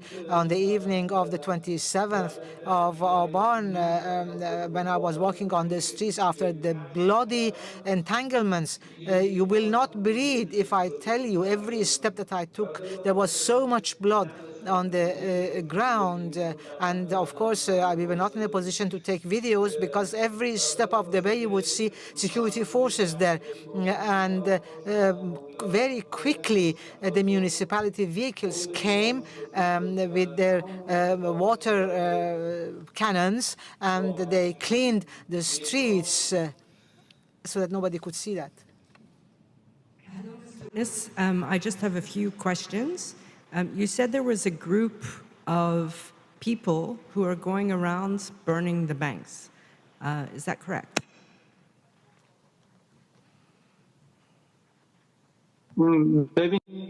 You see, this group was not a group of ordinary people. Definitely, certainly, they were not ordinary people.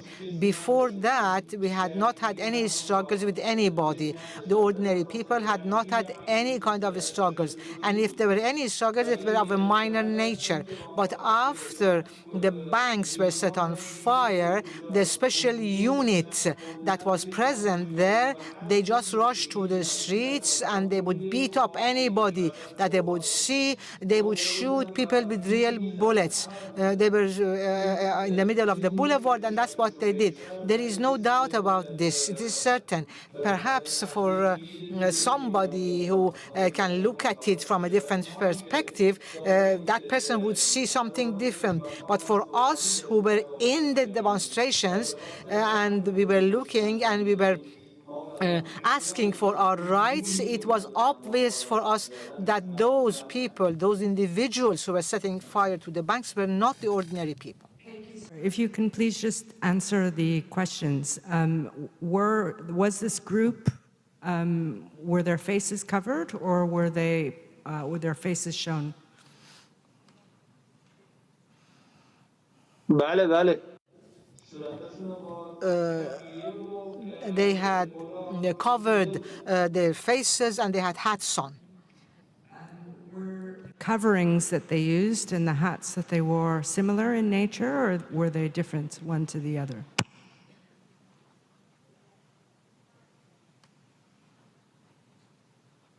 نه No, the coverings were different. And as far as I remember, this person was of the height of 165. He was of a small stature, but yes, he, along with his colleagues, they went and I destroyed the banks, yes. Could you describe anything particular about the clothing that these people were wearing?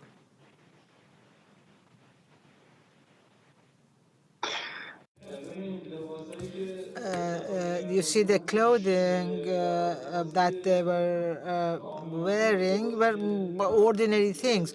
There was not anything particularly personal clothing, particular, or anything that a guard would wear or like that. What type of equipment, for lack of a better word, did they use to burn the banks? Did they have, I don't know, explosive? Did they have gas? Could you explain a little bit?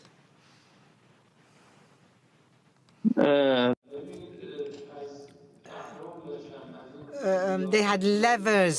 They had steel levers that they used, crowbars that they used. All the same, these crowbars, did they all have crowbars? من به شخص I saw two of them who had these. You see, when you have aluminum frames anywhere, they are not very resilient. And if you have levers, crowbars, you can just hit them and break them. And of course, windows are no problem for them to break. And then after doing that, they would take out the documents from the bank and they would set them to fire. And were you able to tell how old approximately the age of this group were?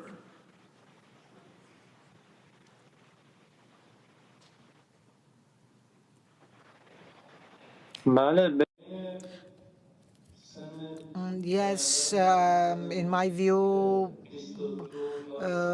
between 22 and 30 years old. Earlier that most of the protesters were between the age of 16 and 19. So this group was of a different age. Is that your testimony?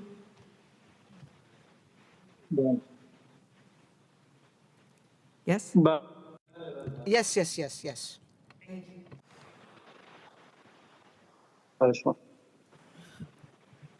Hello, Mr. Witness. My questions are quite similar to those of my learned colleague, but with regards to the burning of the base. So if you'll bear with me. You had said that it was a few individuals who had used the Molotov cocktails and that you can't say they're ordinary people. My question was, how were you able to come to that conclusion?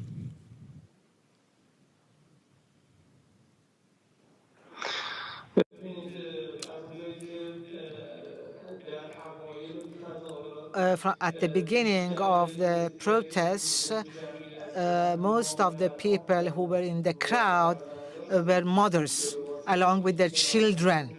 And because the schools were closed, precisely because of what was to happen, the mothers were there present and their children, they were 10 to 15 years old. That was the first day, and I think that you have received lots of videos from this. Those were the ones in the crowd. And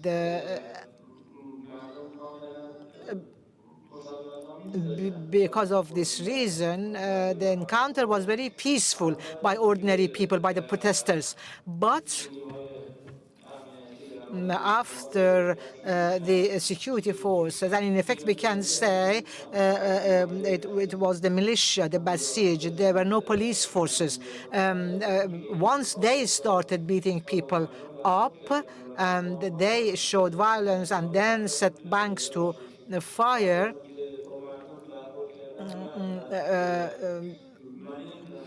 I cannot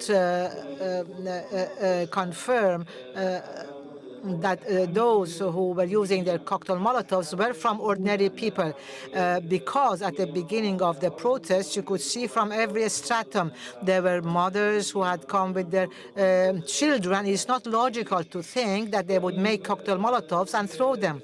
But after the struggle became more violent and the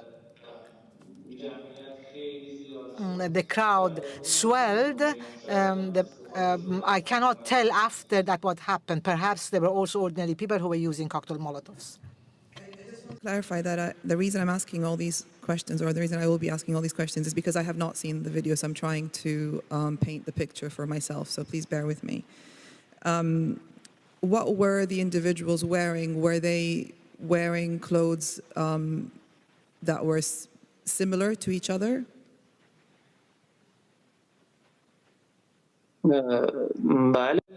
Yes, they had casks on. They had anti-bullet vests on. They had goggles. They had the equipment that they had, you would see usually used by the anti-riot units. That's what they were using. The people that were throwing the cocktail Molotovs were the same people that were wearing these clothes. Is that what you're saying? I just want to clarify. No. The people who were throwing the Molotov cocktails, were they dressed in specific attire? No.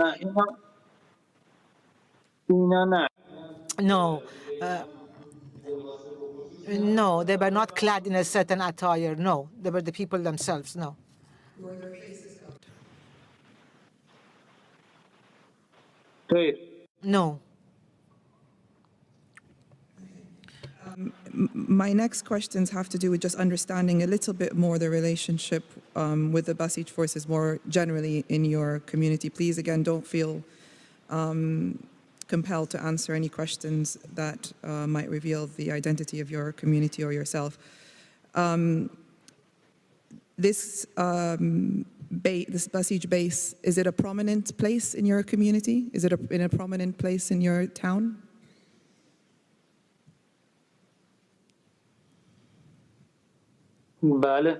Yes. Is it normal to see Basij forces around the town when the situation is peaceful and there are no riots?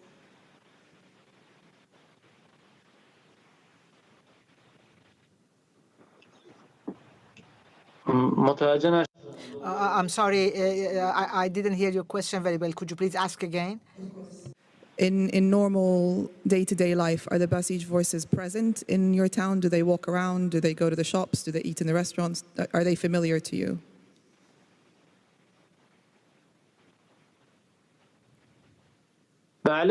Yes. I cannot say personally, but I can tell I know one or two of them. who are members of that base, who are members of that Basij base. Is it correct for me to understand that that Basij base is quite stable in the personnel? It's not that there are personnel that are changed regularly within the base?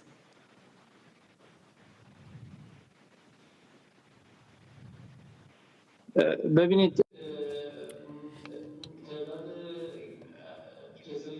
You see the number of those who were active there were 110 people. That's as far as I know. And after the protests,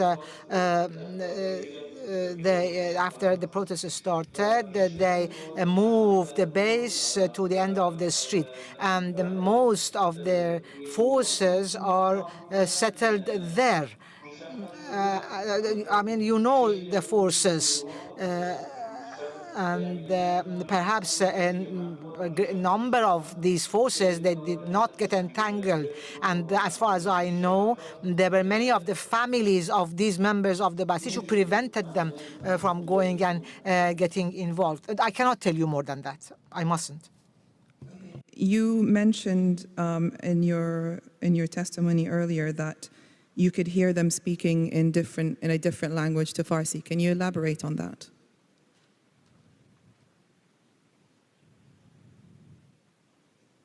ببینید You see, we are Iranians and we have our own language. And if somebody wants to speak in our language, but in a different dialect or a different accent, we will notice it. We could tell that there were those who were saying Allahu Akbar and shouting La ilaha illallah was not Persian, and you could tell that he's an Arab coming from Lebanon or from Palestine. A little bit more what conclusion you are drawing from that. ببینید In the statement that I have given, I have talked about it in detail, but I cannot say it here now for reasons that I know I shouldn't. But I have given all the sources and I have explained what happened when these officers, they rushed into the small alleys, what happened when they shot us, what happened, etc.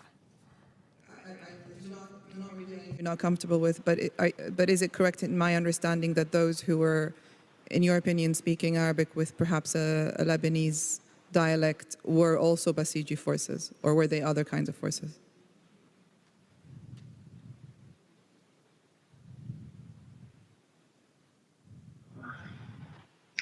ببینید You see, I thought that there were more than one group. At least two groups were there. The first group that from within the base got involved, that was one group. And when that was the second day when the banks were set on fire, they came out. And I don't know whether I have mentioned it in my statements or not, that the day before, they did not have any kind of equipment. At least that's what ordinary people said. And it went from ear to ear. They had only tear gas and pellets. But late at night, it seems a number of vehicles came and brought all kinds of weapons for them. And the day after, that's what they used. And I think that was a different group because I don't know whether you can get my meaning or not. As far as the Basij force is concerned, the members are those who enter the Basij force from a very young age, 15 years or so. And they train them in a special way in order that they can work for them. And many of these are very young people from 15 to 20 years of age. And you could see that. And these 15 to 20-year-olds were the same people who were coming out of the base. But the second group that we saw, they were adults. They were big people, stout men. Those are the ones who were attacking people later on, and it was not important for them at all to get involved. And my last question, were they wearing the same clothes as the younger people, the same uniforms?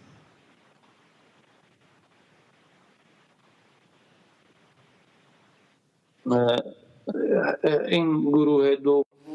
second group, yes, they were wearing the same helmet, anti-bullet vest, special shoes, and protections. But the second group were taking the helmet off, especially those who came to the alley and shot us, took the helmet off. I also remember that he had a long beard, the one who shot at us. Group wore the same clothes, but the second group removed their helmets at some point. Is that correct?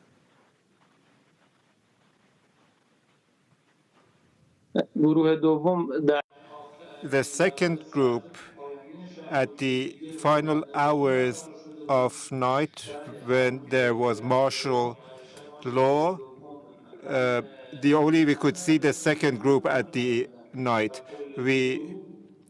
I saw two areas, and the whole group was on the other side of the road. And I saw these two individuals who came towards us, and one of them even had clashes with people and with us. And one was just covering the other one from behind. These two individuals removed their helmets.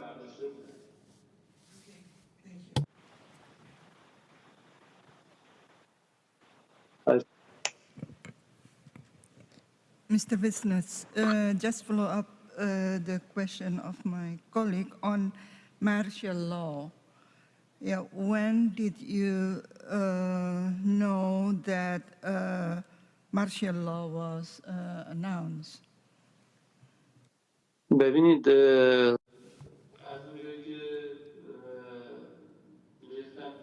Since they filled up the alleys, they said nobody's allowed to move around, and they started shooting people. They were announcing in the alleys that nobody's allowed to go out until tomorrow morning. And I was also trapped in one of the alleys. Fortunately, I was allowed to go inside one of the buildings. I was trapped there, and I was away from my wife and children till morning. I couldn't contact anyone. 16 or 17 November?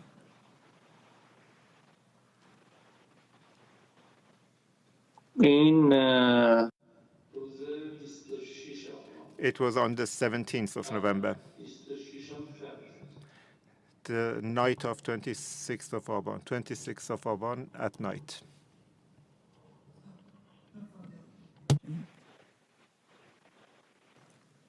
Mr. Witness, I have one last question for you that relates to an issue that my colleague raised about the burning of banks.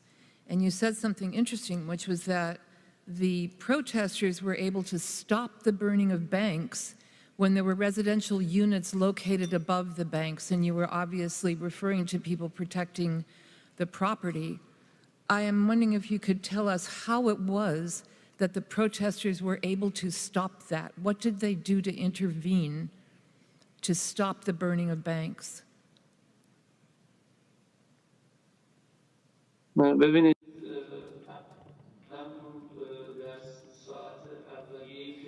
The first hours when they were going to do so,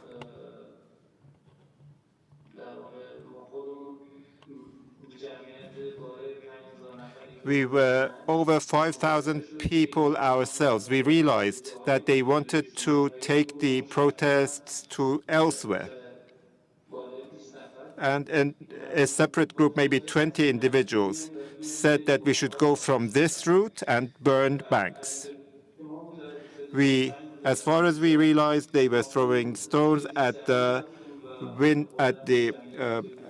windows, and the thousands of people who were there, we quickly went there, and we didn't allow them to do so. We said that it was not right to burn banks because there might be people living above the banks. You're not allowed to do so. How did you direct those comments when you say, we told them they shouldn't do this? Who are you looking at? Who are you talking to get that message across?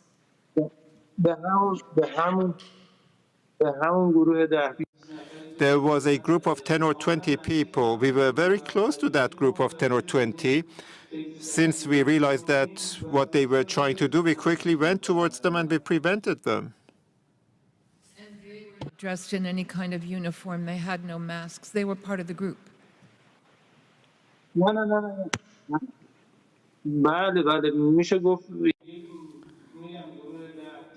They were a group of 10 or 20 who had gathered in that place. They were a bit away from us, but after they wanted to burn what we saw, there were a group of 4 or 5 people, maybe, that were burning all the banks, one after the other. Of course, the banks have anti-fire or anti-burglary systems.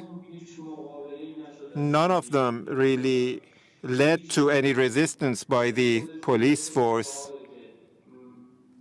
And this is a question for us. How did such a thing happen?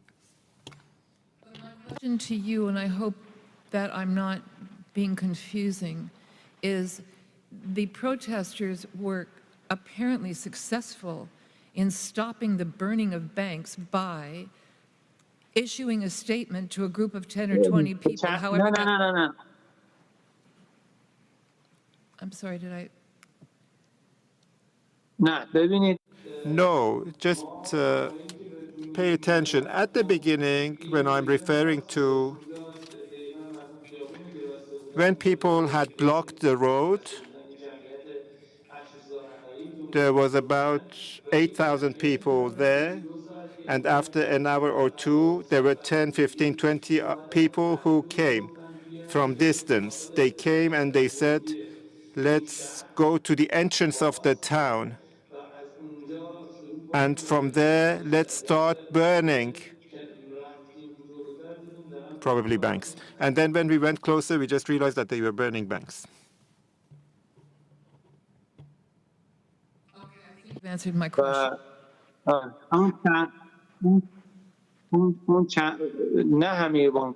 They were not burning all banks. Parsian Bank, Agriculture Bank, and Maskan Bank were the ones that we prevented them from burning. So they did not get much damage. They did not receive much damage. They were only hit by a few stones. But these were people who were identifiable in the sense that the crowd of people there knew who to address this subject to, who to say, please don't go burn banks. That group was identifiable.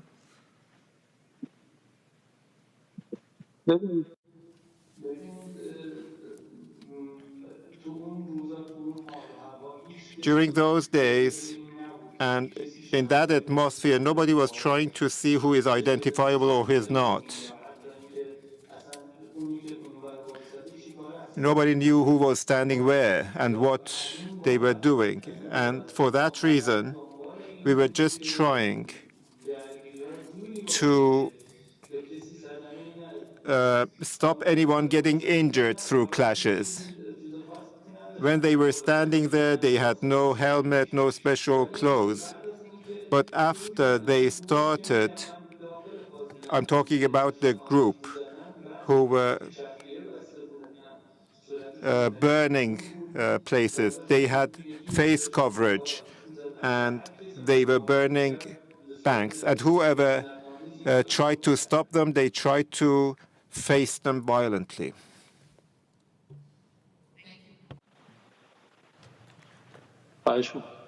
You're welcome.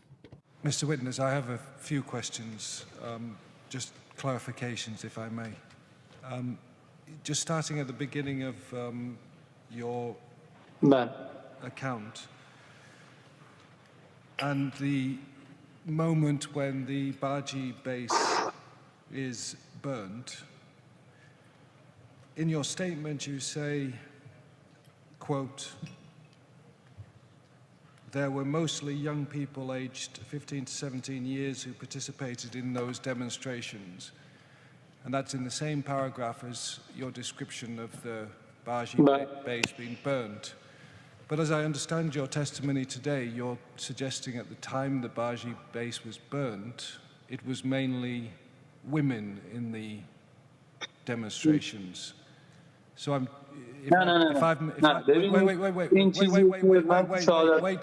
Wait until I've asked the question, please. Can you just clarify what the state of your evidence is now?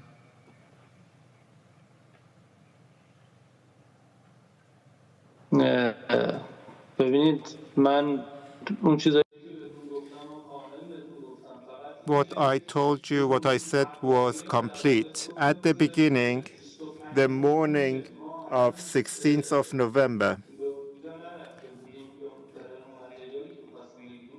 that was when we had not gone there. We hadn't received the material that we wanted. One of our acquaintance with his or her son had gone close to the Basij base, and there were thousands of mothers and with their children in front of the base. They were chanting slogans in an ordinary manner. It was in the afternoon of that day. It was about 2 to 3 in the afternoon when we went there, and that was what we faced. Then we realized, yes, the majority of the population of 15, 16 up to 19, the majority were of this age. Leave that there for a minute. When you returned after being injured, and I'm looking again at your written statement, and I'm talking about 3:30 to 4 o'clock in the afternoon, and this is what you say in your statement. Slowly the officers came out. This is the Baji officers from their base. At about the same time, reinforcements were sent for them, who also came out. I saw their commander on the wall of the Basij base, who was shouting orders to fire at people to force them to retreat. Do you recall saying that? Yes, yeah, I do. I want to know what you mean by forcing the people to retreat. What were the people doing at that point?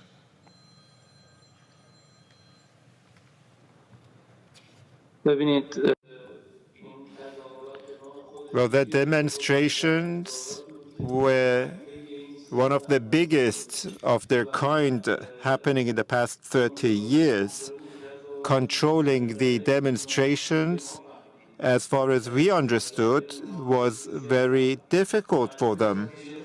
Mr. Witness, I'm sorry to interrupt. I'm really just interested in what you saw, not opinion, really what you saw and what you heard.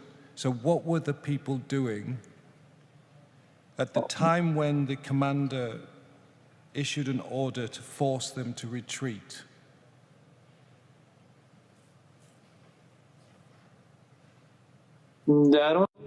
At that moment, people, when they were firing at people, people retreated to the alleys.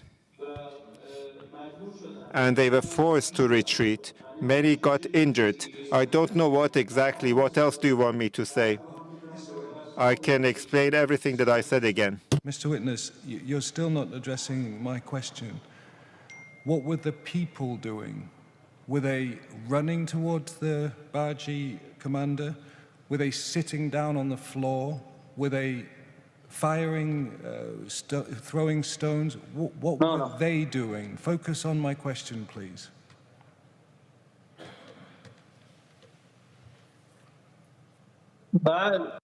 Yes, okay.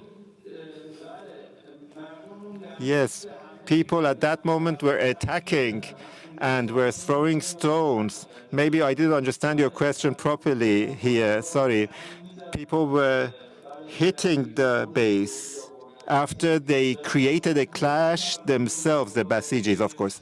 They were hitting the base with stones. They were trying to occupy the base.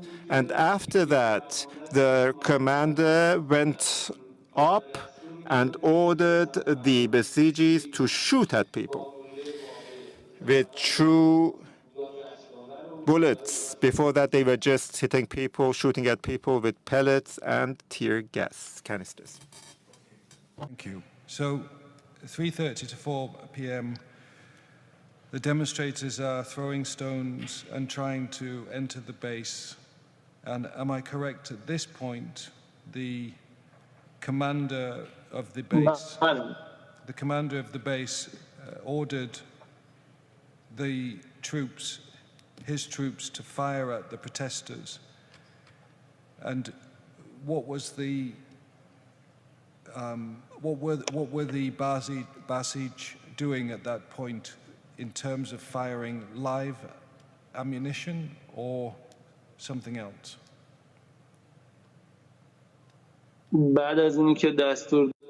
After they received the order, as you can see in the film that I sent to you, they started shooting at people. A number of people got injured there.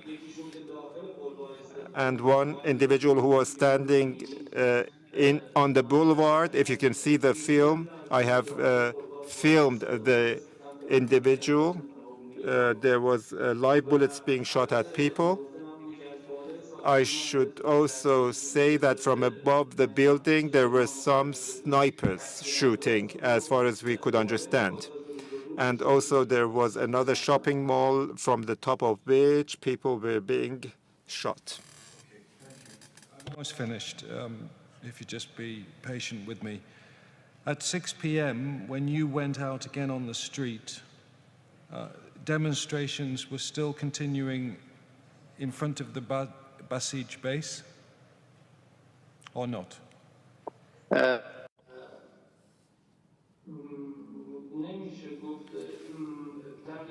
One could not say. About 100 to 200 meters away from the base, people were still chanting slogans until finally people were beaten up in a brutal manner so that they would retreat. This is what happened. In your statement, you say this, and this is in relation to 6 p.m. You describe how there's an old man with his daughter inside his car, and his car is riddled with bullets. And then you say, quote, "At that moment, we attacked them, forcing them to retreat."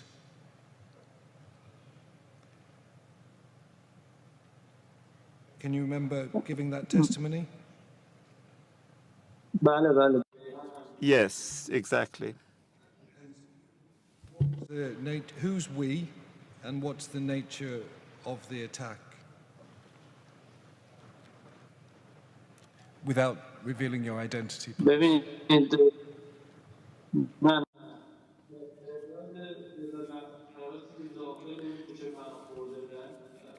There were a number of people who had taken shelter in that alley. Maybe 15, 20 people we were, maybe less or more. It was us, the 15 or 20 people, when we saw that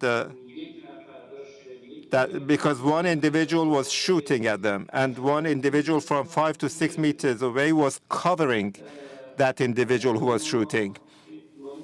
So by seeing this scene, we attacked them. We moved towards them and they retreated. So we were able to save that old man and his daughter. They were shot, of course, with pellets. Did you and the other 15 or 14 people who saved the man and his daughter, did you have any weapons?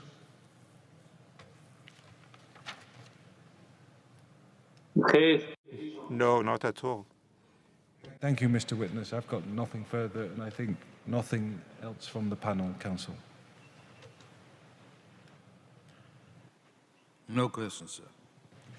Mr. Witness, thank you very much for testifying. We appreciate the effort you've made to describe these events to us, and we'll take into account everything that you've said. Thank you. Is it time for a break, Counsel? Thank you very much. Yes, sir, but only 5 minutes, if I may ask. How about we split the difference, 7.5? It's your decision, sir.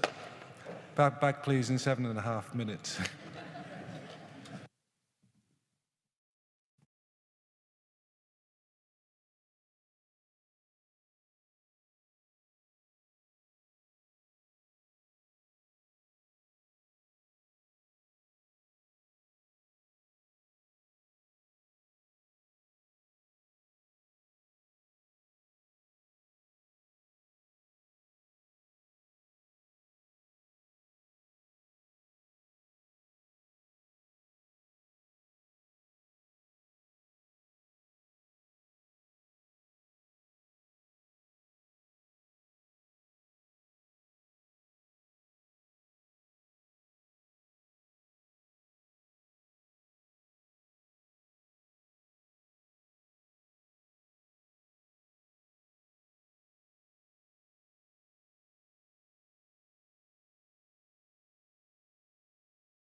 repeat anything.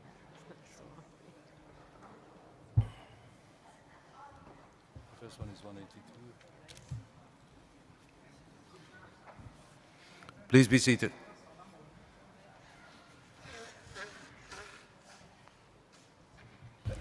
Before we call the next witness, do we have access to the video that the last witness referred to? And can we have it? We will find it. We Great. just couldn't show it. Yeah. Okay, thank you. Okay, our next witness will be witness number 182, and it's on page 498 of your packet.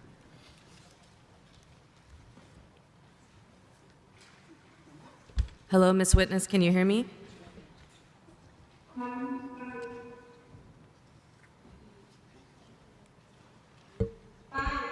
Yes, yes, I do hear you. The chairman is going to give you an oath. Sorry, could you just repeat the page number? Is it also in the supplemental? Supplemental 498. 498, I think. Madam Witness, thank you for agreeing to testify before the tribunal. Could you repeat after me, please? I solemnly declare that I will speak the truth. I solemnly declare to tell the truth, Nothing but the truth.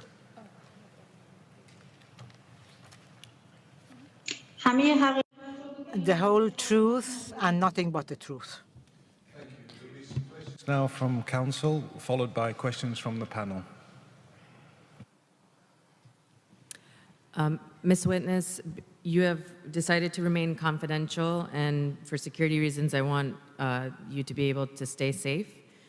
With that in mind, I also want you to be careful when you discuss the location of where you are. Just for the panel's information, this is a place that we have not taken a lot of testimony from.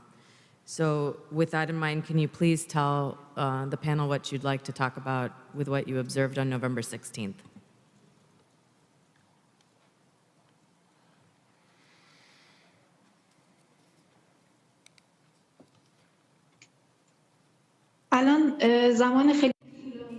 A long time has passed since then. I don't remember very well whether it was the 24th of Aban or the 25th of Aban that I had gone to do something in the center of the city, and in the direction of the Edalat Square in my city. When I was walking in that direction, I realized that something was going on. There was a crowd, and when I approached the square, I realized that it was swelling. At one point I realized there were those who were fleeing. They were hitting each other and they were fleeing.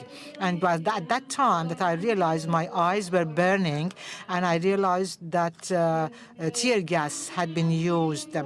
Really, I cannot give you all the details right now because I don't remember them anymore, but I do remember that people were fleeing, they would hit each other, they would fall on the ground, and there were forces who were hitting people and beating people up with their truncheons here and there. And when I wanted to reach my destination, I really didn't have the heart to continue or to go back. I joined the crowd and the gathering, and precisely where I was standing, I realized that there was one single shoe on the ground, and it showed that probably it belonged to a woman, a young woman. In any event, there was a single shoe on the ground without the owner of the shoe, and probably they had taken the person away.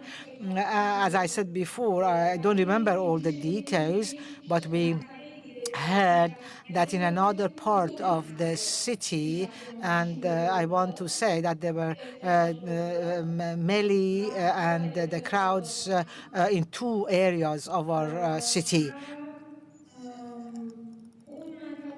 and in one of these areas, I heard that from that area they had taken 2 or 3 people away.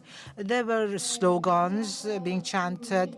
At times, the slogans were about general things, but at times they were also regarding the increase in the price of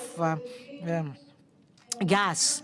And where I was standing, well, I have to also say that since I had lived in that place, I knew who the plainclothes people are. From their appearance, you can very quickly tell who they are.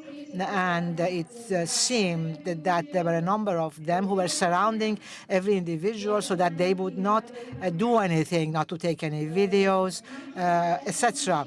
And when I turned to look at my mobile, I don't know whether I wanted to take a video or to talk in my mobile, a man who was standing behind me, he took his hand under his jacket and he made a very threatening motion towards me as if he were showing his weapon to me. I don't know whether I'm using the right expressions or not. It's as if he wanted to show me that he had a Colt on his waist that he was showing me.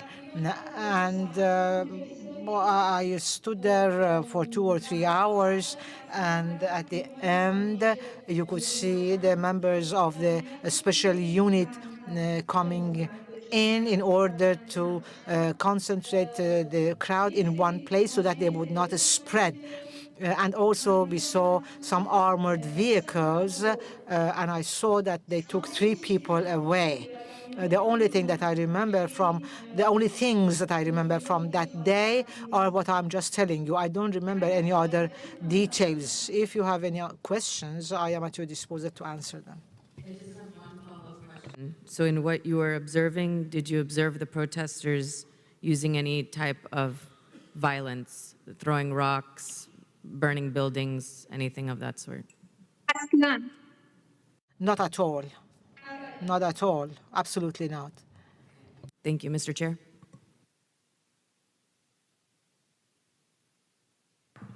Could I ask a question or two, please?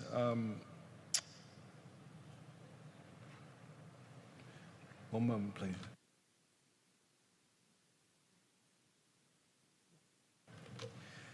In your statement, Madam, you describe where the protest gathering was, and I'm not interested in the location, but you say this: the slogans chanted by protesters tended to target particular ethnic groups. And I just wondered, what were the slogans? No, I haven't said that, no. No, I'm saying ethnic slogans. That's what I said, ethnic slogans.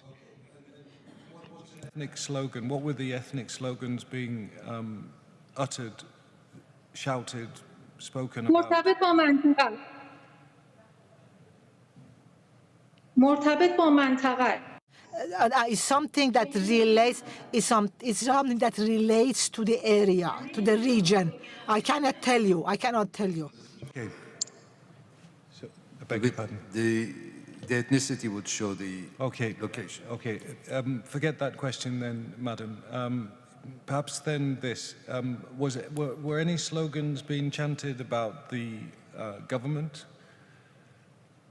تند نبودن شعارهای تندی نبودن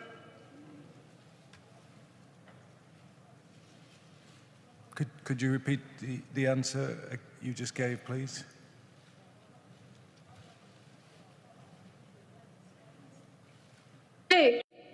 No, they were not. No. شعارهایی هستن که These are slogans that are chanted, for example, during football games or during these circumstances. These are not violent slogans. Sorry, these were not violent slogans. I'm just trying to understand whether the demonstration, whether the, ببینید مثلا بگیم که I'm just trying. I just asked the witness to wait until you finish your question and then she answers, because otherwise we'll just go back and forth and interrupt each other. Please go ahead, Mr. Chairman. I'm just trying to understand whether we've heard a lot of evidence about different provinces and cities where people are protesting at this time against the central government, and particularly triggered by the rise in gas prices. And I'm just wondering if this protest is equally concerned with those things or concerned more with local issues. Are you able to say something about that, but without revealing your identity or your town?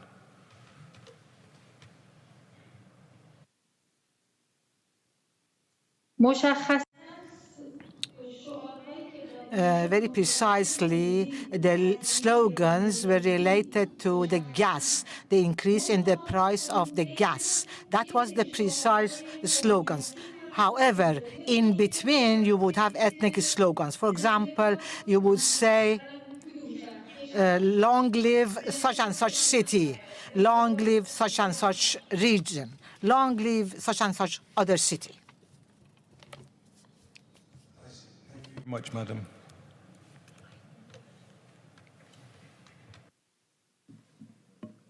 Good morning, witness. I have one very short question, and it relates to your comment that there was a man on the street. He was dressed in regular clothes. He had his hand under his jacket as though he were reaching for a Colt.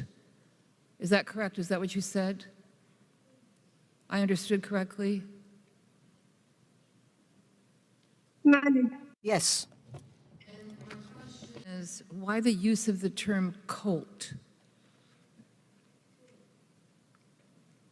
من اصطلاحات رو نمیدونم.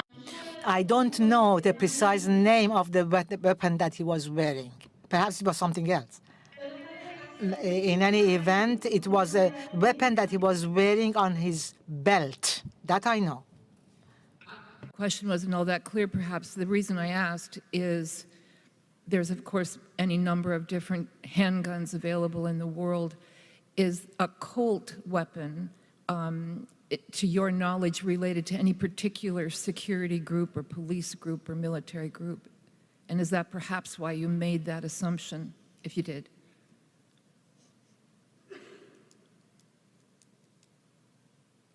نه افراد No. Individuals in their personal capacity do not have permission to use this kind of weapon. The only ones who have permission to use it is those who are related to military forces.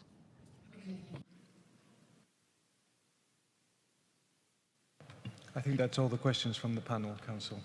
Thank you. Thank you, Ms. Witness. Thank you very much, Madam Witness, for agreeing to testify. متشکرم. We appreciate the efforts you've made. Thank you. Mr. Chairman, متشکرم. You're welcome. Thank you. Our next witness is witness 245, page 326 of your bundle.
Good afternoon, Mr. Witness. Can you hear my voice?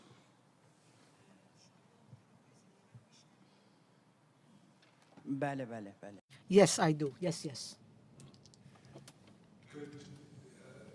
Mr. Witness, would you repeat after me, please? I solemnly declare that I will speak the truth.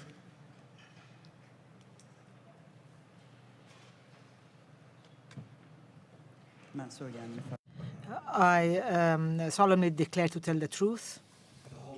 Nothing but the truth.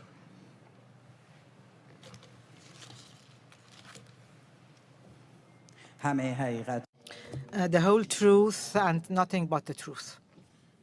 There'll be questions from counsel now, followed by questions from the panel. Thank you.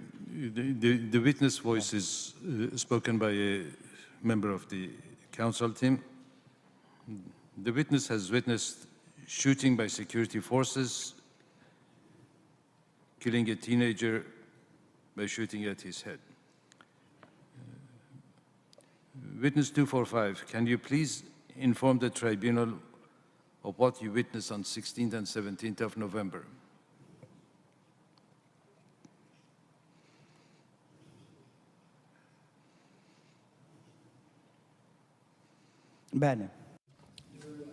Yes, greetings to all of you.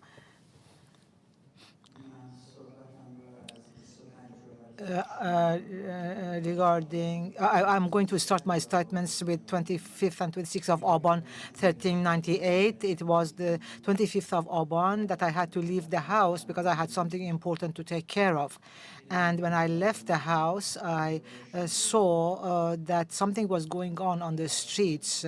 There were crowds. It was a personal thing that I had to take care of. And I saw that the streets were completely blocked. When I say blocked, I mean that there were cars that had stopped. All the drivers had turned off the car and left them. And I could not even find a vehicle to go and take care of my personal matter. I found a motorcycle. Never mind that. I went and I did what I needed to do, and I came back. On the way back, I had to walk back because I couldn't find a vehicle again to use. When I walked back on the way, I saw that a lot of things are going on. There's a big crowd, and I went and I joined the protesters, and really these were protesting peacefully, very simply. They were saying, why has the price of gas gone up? Why is it increased? And what I saw there was the special unit present there at that hour. A special unit was there along with the motorcycles and the vehicles. And at that time, we saw that was an ATM machine there, a bank, let's say a bank that serves the passengers at an ATM. And all of a sudden, a smoke came out of it. And there was over there, exactly there, the special unit. And we said, nothing has happened. Please call firefighters so that they come and they put off the fire. I swear by God, that person said, we have no permission to call them. I said, what do you mean? You cannot call them and tell them to come. If you call, they will come even more quickly. He said, no, we have no permission to do that. And I realized then that their intent was to start violence. Anyway, the machine burned, it turned to smoke, and there were those who were also filming it. And when the special unit saw that the situation was aggravating, they started going into their vehicles and their motorcycles, and they went away. The people started, the protesters started chanting slogans, death to the dictator. And I chanted the slogan, death to Khamenei. He is the root of all this. And somebody told me, don't make it political, don't make it political. And I answered and I said, well, how do you mean I shouldn't make it political? All the misery that we have in this country is because of Khamenei, the small child to an old man. They will all know that. But there was somebody who was telling me, don't make it political, don't make it political. And I was answering and saying the root of the problem is the system, is the regime. The root of the problem of the increase in the price of gas is the regime. They can even give an order and reverse it. So people, the protesters, were just giving slogans and saying, reverse the decision of the increase in the price of the gas. When this was announced, everybody was shocked. And the whole night myself, personally, I was trembling, and I said, how am I going to manage if a liter of gas is 3,000 tumans? Perhaps for you, it's not understandable, but in Iran, the situation and the situation of the income is in such a way that if a price increases threefold, especially if that's gas, then every other item is going to increase tenfold. It's a ripple effect. Anyway, we were moving towards the special unit, and we were throwing stones. That's the truth of the matter. We were throwing stones. They got on their motorcycles and they rode away, and we followed them. And we were almost, I can say 100 people. We were throwing stones and we were chanting slogans. And they threw 2 or 3 times tear gases in our direction, and one of them came towards me, and my eyes were burning, my nose, my throat were burning. And over there, who were more professional, they would put a piece of newspaper or paper on fire and would say, keep that in front of your face to prevent the burning of the eyes. And it happened more than once or twice, and I started feeling sick, and it was difficult for me to stay there any longer. I couldn't breathe. It became very difficult for me. So this was the extent of the struggle with the special unit that day. But all of a sudden we saw that from behind us on the street that we were, there were 10 or 20 motorcycles, 2 on each motorcycle, approached us, and they were clad in khaki clothing. And we realized that they were the Basij, the militia from our city. And they all had their walkie-talkie in their hands. These are the mobiles that they use, that they can take videos and films. And they had tripods underneath them. And they were taking films, and they were telling us, disperse, disperse. And then at that time, the crowd had become very angry. They would disperse a little bit. They would gather again together. They would gather together once again. They would pick up stones. They would throw them. They would chant slogans. And I observed that they were saying death to Khamenei. They were chanting slogans, death to the dictator. And they said, Reza Shah, rest in peace. And this continued until 8:30 in the evening, and we blocked all the streets. We also set fire to tires and things so that cars could not pass anymore. We were protesting. We were protesting because of the increase in the price of gas. And then we came to 8:30 in the evening, and protesters became very tired. So gradually they dispersed and they went back home. Then, sorry, I forgot to tell you something. During the first day, that's to say the 25th of Aban, we had progress to such an extent that they threw tear gases on us, and also they were shooting bullets that when they hit a wall, for example, that somebody wanted to take shelter behind, they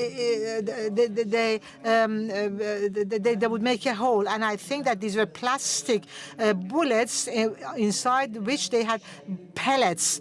Because I picked up one of them, I looked at it and I saw that it looked like a bullet, but it's plastic. And I realized that from inside it, pellets would come out and would hit people. And even during the first day, there were 3 people who were hit. There was one person who was hit near the eye, like an inch or so. Somebody had been hit above the ear, that's to say in the head, above the ear. He had been hit and it was bleeding. And there was another person. As I continue, I will tell you who this person was. And we took this person to a school, and there was somebody there, opened the door, said, come in, and clean the blood. Anyway, those 2 went in, and they cleaned the blood, and they went away. We knew that they were injured. And we also went away, and we continued with our demonstrations and our protests.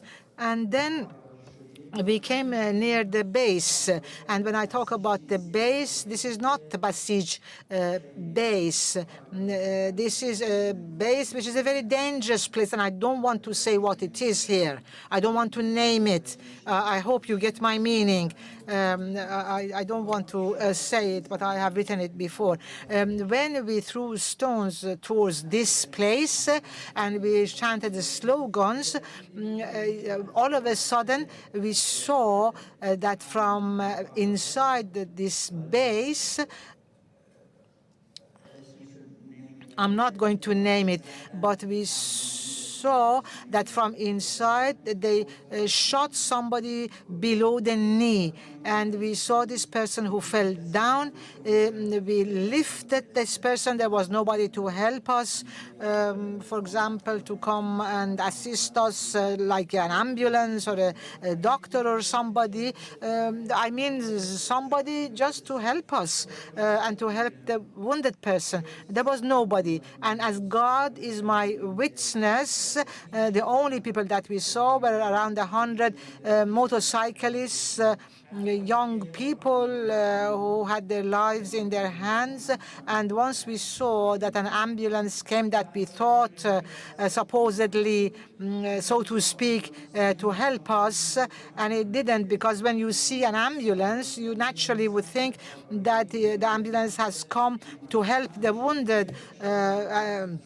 And then we saw that the ambulance took this person and took it to the police station. And then we realized that if they take the wounded people, the ambulance is not going to go to the hospital, it's going to go to the police station. Afterwards, we also saw and we also heard that the wounded people would not reach the hospital, they would be taken to the police force, and therefore we realized that rather than helping the wounded people, they arrest them. So, we were going towards them and they would retreat, but it would happen that all of a sudden that 20 or 30 people who were armed to their teeth would attack us, and they were shooting bullets, whether it was a bullet or it was a pellet bullet.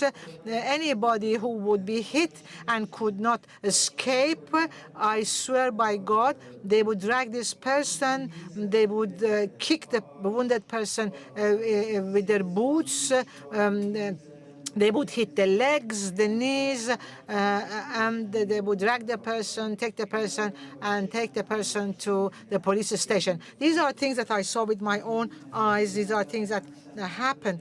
And I saw this person, and I saw that person who was arrested. It was 18th of November, the following day, when the situation became really dire. In a very brutal manner, the officers acted as if somebody had ordered that they should wrap up the protest. I even heard that such a thing was said. I heard that the greatest criminal, the leader of the Islamic Revolution, Ali Khamenei, had ordered that, and he had gathered the heads of the three branches of power, that they should, as quick as possible, wrap up the protests. And those three were in charge, responsible to do so, and they were responsible for the crisis. I heard that from somewhere credible, that the leader,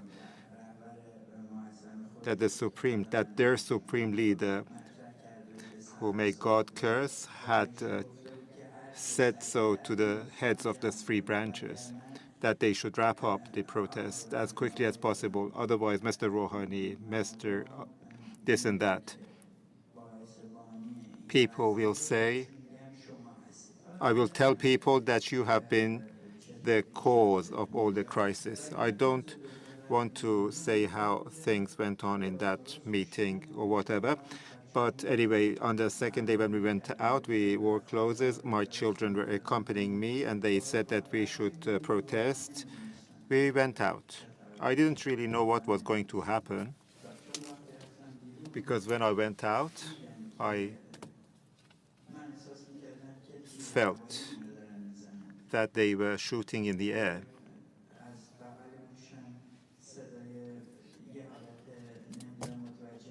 I don't know whether you would understand or not, but I heard something pass by my ear, as if a bullet passed by my ear, close to my ear. I could hear the sound of it. I thought that they were shooting in the air. One of my acquaintances said that they are shooting directly at us. Let's go under the bridge, and we realized that they are directly shooting at people, and even I could see the empty cartridges on the ground. God is the witness that I saw it, and some other person was gathering them. I don't know what for. I saw that individual who had taken these empty cartridges. He had some mental problem. He was a poor individual. It seems that he liked them, so he was gathering them for himself. Another horrific object that I saw there, I had explained before what it was.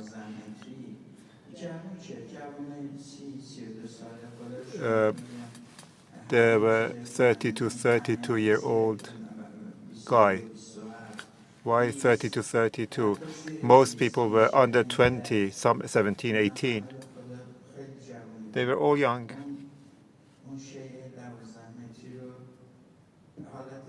There was a 12-meter object that they turned into a shield in front of these young people. These young people turned that 12-meter object into a shield because they thought if they used that shield, they would not be hit by the tear gas. So a number of people went behind that object, and they were throwing objects at the offices from behind that object. As they were throwing objects, and we were not that far, assume it was across the road, a main road, of course. Maybe at most 20 meters distance was between us and the forces. When the people were throwing stones, and they attacked a little bit, they were throwing stones at the officers, police officers. They were trying to force them inside so that they won't shoot at people. And they did not do so.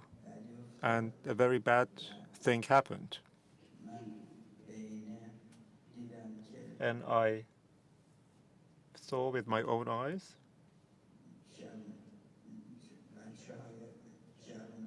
that the young people were being shot. What had we done wrong?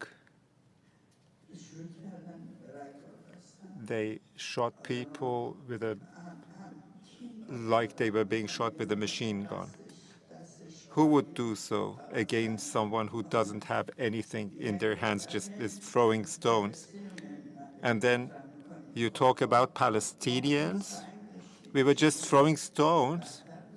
You're even worse than those who suppress the Palestinians. You fire at people. When that object that was used as a shield fell off, we saw that one individual, the people had fallen on the ground. One has been hit on his side at the waist. Another person, something had come off his head. I didn't even dare look. I think it was his brain that had came out. And there was nobody to help us.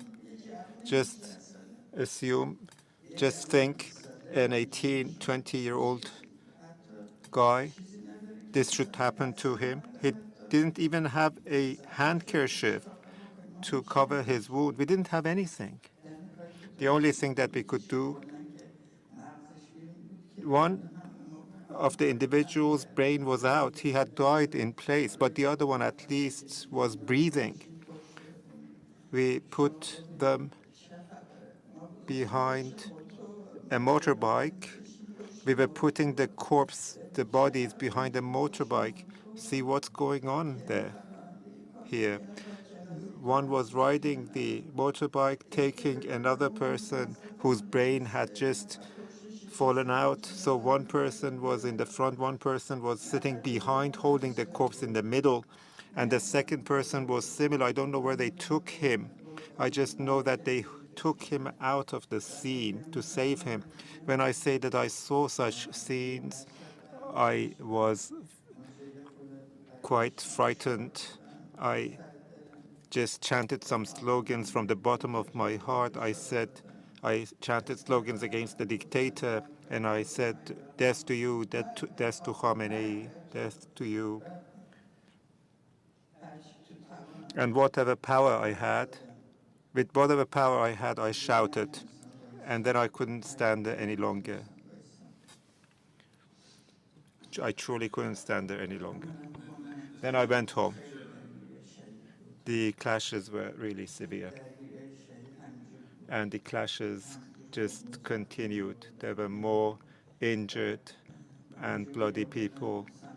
They were attacking us, and we could see from distance. They went to the alleys, and our house was very close to the place. I opened the door very quickly. I went inside, but I could hear people shout and cry out, women, children. They were crying and crying. They were being tortured and tormented. I couldn't, my conscience didn't allow me to hide in my home. I wanted to go out, but I was thinking to myself that if I go out, I'll get killed as well. What did we do wrong? We just wanted to protest against the increase in the petrol prices. You could have had 10 people, you could have dispatched 10 people to come and negotiate with us. Why did you do so? Why did you do this to the young people? I'm sorry, I cannot control myself. And then I went home, and it was 7, 8 in the afternoon when I could hear the shots, and the sound of shooting didn't stop even for one instance. No, it didn't even stop for one instance. It did for 1 or 2 minutes, but then again it started. Until I contacted one of my friends and I said, what's going on? I want to come out. But I cannot sit here and just listen to the sound of the bullets. I want to come out. He said, don't come out. The situation is really dire. If you come out, you'll get killed. Don't come out. And he had gone towards his home. It was 8:30 in the evening. Then things finished. I have provided accurate explanation of everything. If you have any questions, I can respond. Maybe you have everything in writing, so I may stop here. Mr. Chairman, we have a video of the scenes, but the scenes are extremely graphic, and we would like to warn everybody here and the panel that there will be very tragic scenes, and they may be very disappointing.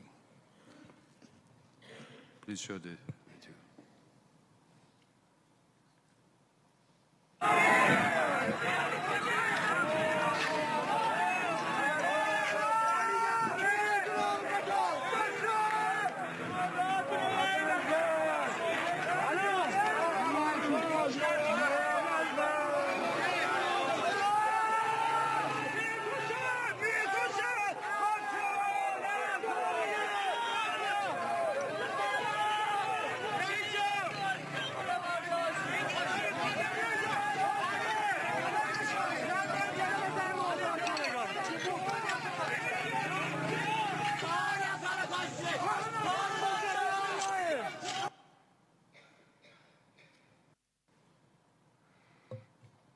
Thank you, Mr. Witness. The tribunal may have questions for you. Is counsel in a position to indicate how it came into possession of the video? The video reflects the scenes that the witness was has witnessed, but it's not provided by him.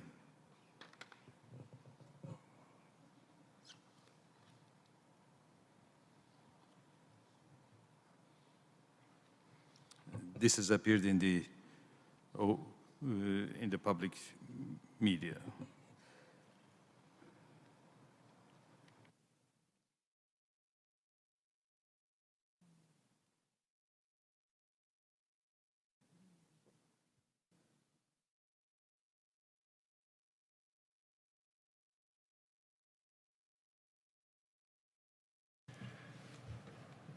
Is counsel able to, if not now, but give us more detail concerning how the video came into your possession? Yes, we will provide you with that. Thank you.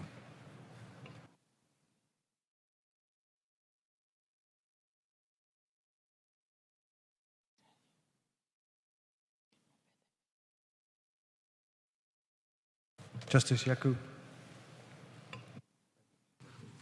Thank you.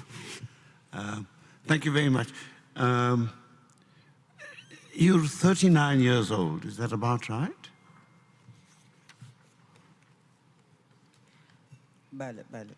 Yes. And you don't consider yourself young?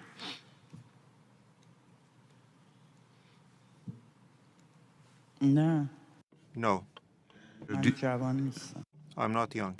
Do you consider yourself what, middle-aged or getting old?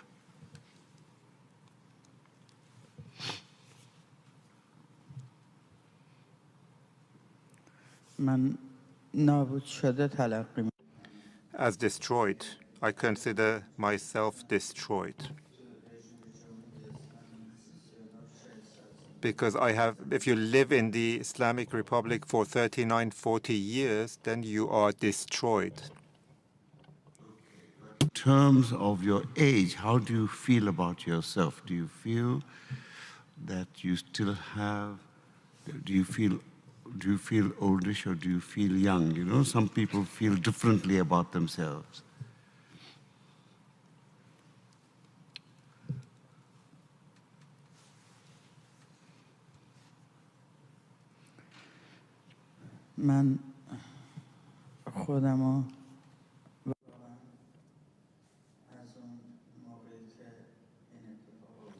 Since the incidents, I feel that I am destroyed. I feel that I have really become old.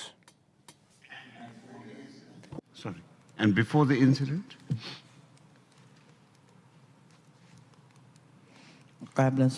Before the incident, 2 months before the incident, I used to work. And I relatively had a decent salary. I was working until this incident happened. What was your decent salary as a matter of interest, if you don't mind telling us?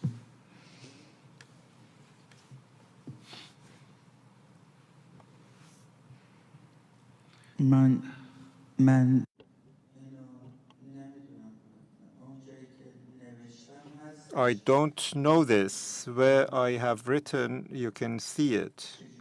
How can I say what was my salary? I'm interested, not because I want to know what your salary is. I'm interested because I want to look at the price of petrol in relation to your salary so I can get some idea. That's all.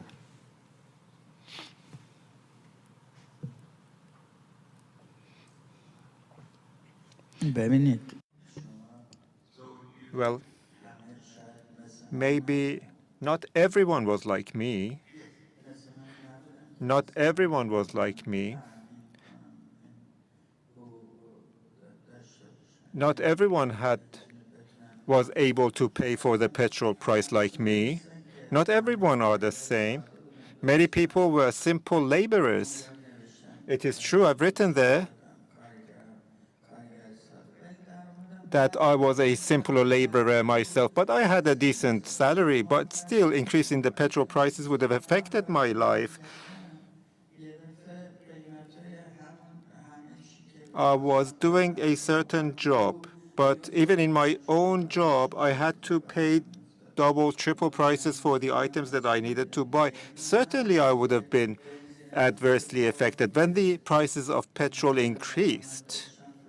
Even though I had a decent salary, I was shocked. I could not even believe what was going on. When I read the caption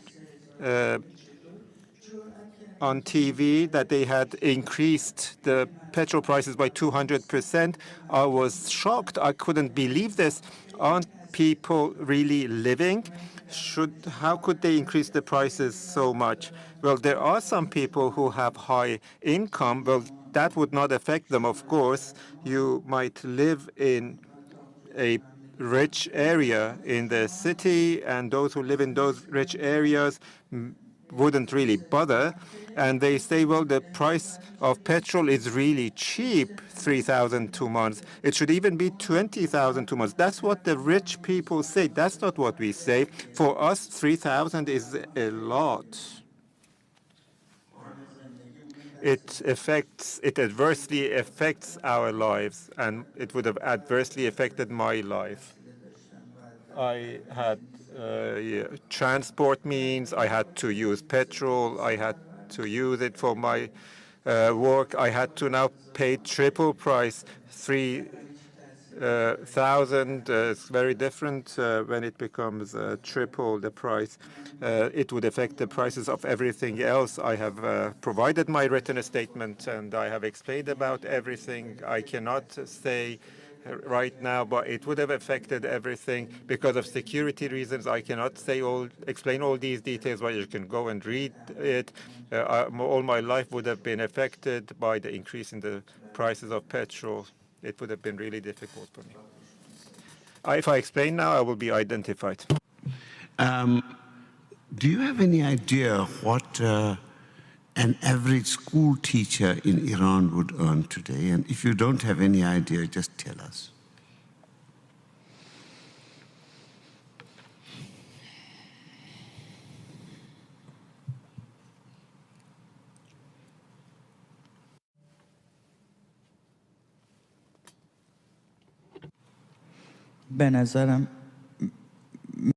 It seems to me, I don't know what their salary is. I think they don't get much. Their salaries are really low. I don't exactly know how much they receive as a salary.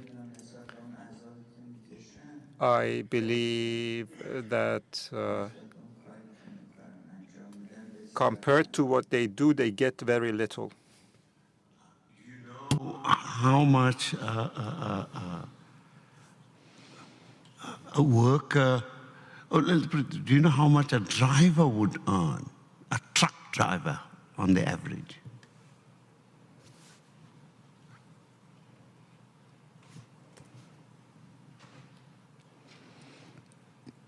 کارگر رو میدونم.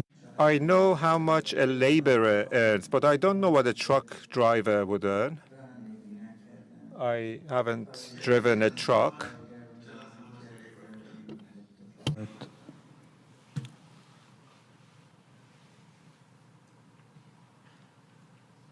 کارگر I think at the time a laborer used to receive 1.5 million. Maybe I have even over spoken. At the time when I was working, it was 1.5 million, 2 months. 1,500,000 دیگه همین. All right, then you considered most of the protesters young. Did you see many people about your age in the protest grouping?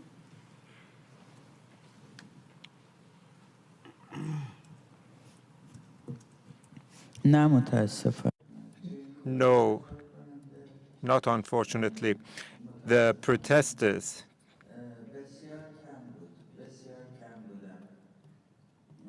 age was low, and there were very few who were older age.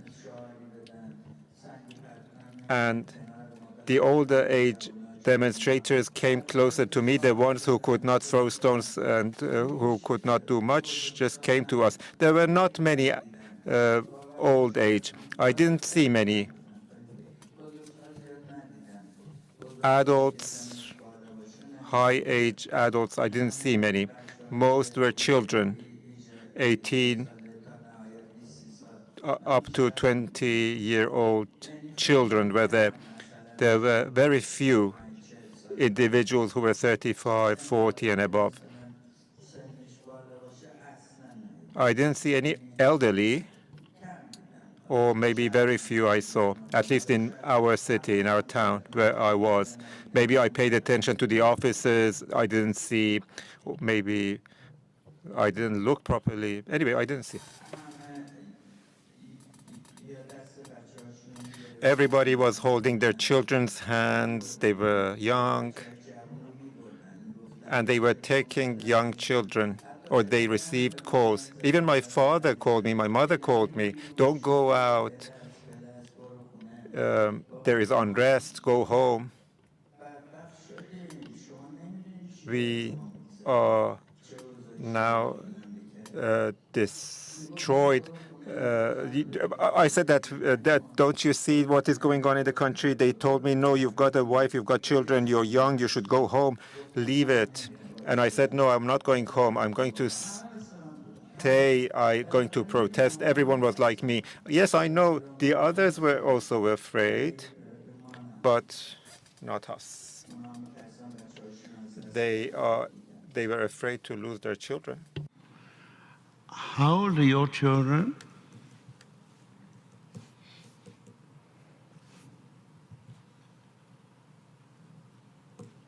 میتونم اینو نگم؟ Is it possible that I do not answer this question? I'm interested because you were very emotional when you talked about the injuries, and I was just wondering whether the young people that you saw injured were perhaps the ages of your children. That's the only reason I asked. Do you want to comment on that?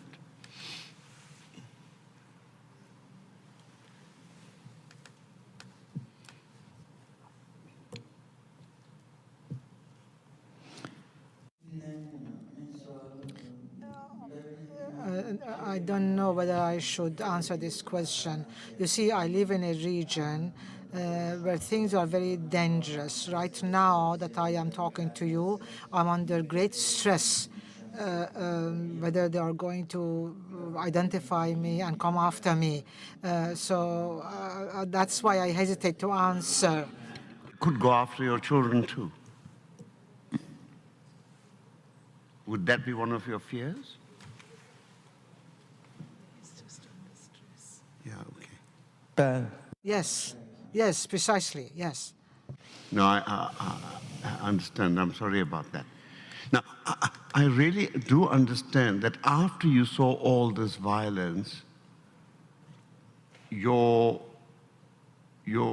objection to the authorities increased greatly. Is that right?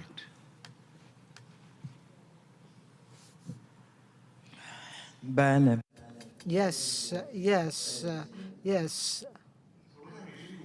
What was your attitude to the authorities before you saw this violence?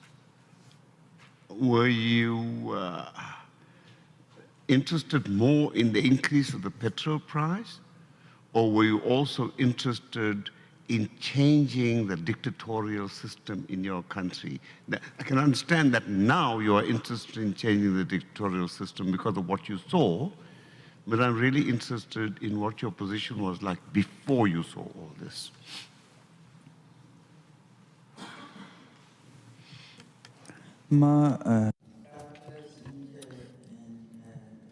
Before the events of the month of Aban happened,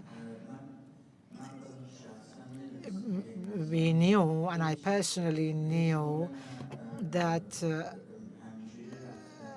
this regime is not going to leave by itself, or is going to leave us alone. The clergy, they are khons, I'm sorry to say it, but they are very dirty people. And I knew that day when we are going for the protests, what we wanted to say is, how do you allow yourselves to increase the price of petrol threefold during one night? We just wanted to shout, to cry out our grievances so that the world would hear us, and to say why. Why have they done this? What we received was violence. They beat us up, etc. We just wanted to we were just throwing stones. The leader of the Islamic Republic could have just given an order and could have said, just reverse the order. People are angry, they are disturbed. Just with one word, he could have made people go back into their homes and not come out. But it is a dictatorial regime, and you're faced with it in every sense of the word. And they want to push through what they say, no matter at what cost. And whatever they want, they do. They kill the young people, they arrest them. If right now I want to change my religion, if I want to become a Christian, it's not possible. There is no way. If you say you are a Christian, they will not let you anywhere. There is nowhere for you to worship. And anywhere that you go, they will beat you up and kick you and throw you out. There is no freedom. What kind of a regime is this? We just wanted to have a space to protest and say, why have you increased the price? Although we knew that this system is not worthy of remaining in place, so that we could guide it, we could direct it. We just wanted to express our protests. Interpreter, before we finish, may I please ask you a question? You don't have to translate it. May I? Surely, please go ahead, yes. You use the word regime in answer to, in your translation. Now, in the English language, as I understand it, there's a difference between a government and the regime. The regime is illegitimate, and the government is considered to be more legitimate. Is that the distinction that exists in Persian as well, to your knowledge? And what word did the witness actually use? We translate what the witness says. منظورتون رو نمیفهمم. دولت تو جمهوری اسلامی دولت همون رژیم دیگه. من منظورتون نمیفهمم. همشون دستشون توی کاسه است. من نمیفهمم. اینا فقط یه The witness does not allow me to tell him that you asked me the question. He is explaining. He says when we say government and the regime is the same. It's not Europe when there is a difference between the government and the regime. It's all the same. You are really thinking as a human being in a humane way, in a place which is centered on laws, on rules. Here, where we live, it's not that. There is no difference. They're all the same, the military, the other forces, the government and the regime. All of this we call the regime. And if you say you want to change something, it means that you have to change everything. Not that the government stays and the IRGC has to go. No, all of them. When we say the regime has to go, it means everything together, whatever exists in the Islamic Republic has to go. Thank you. I was jumping to the wrong conclusion, so I'm glad for your help. Thank you. I have no further questions. Mr. Witness, I just have one question for you. You indicated that after this experience that you had, you were no longer able to work. Did I hear that correctly? Yeah. Yes. Of the trauma or the feelings that you experienced by watching the incidents?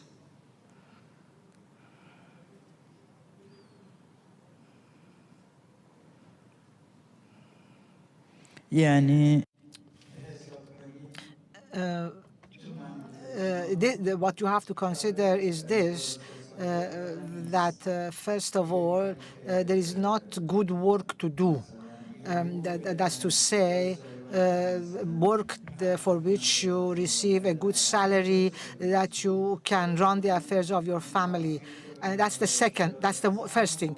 The trauma or the damage that I have sustained, I sustained it then.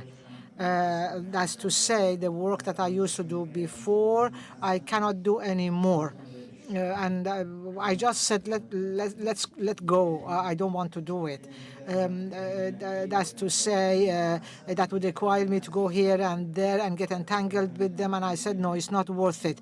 So I'm not going anywhere to look for work. I just wait it out to see what the situation will turn. If things improve, well, I am sure that lots of young people, and I can take an oath on any thing that you consider sacred, I can swear that if the regime of the Islamic Republic changes, 90% of the young people will go to look for work, to make their lives, to make their future, and not to be so disappointed and depressed all the time. They are all disappointed. I can see it. Either they are drug addicts or they are having tranquilizers.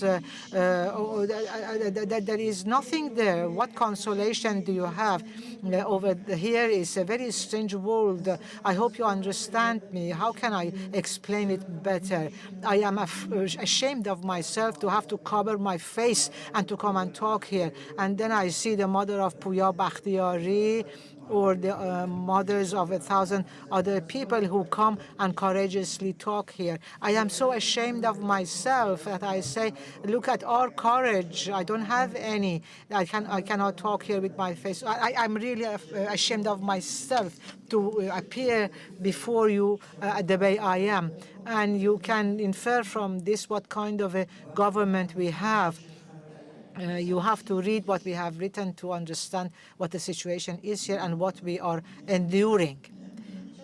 I really don't know how else to say it.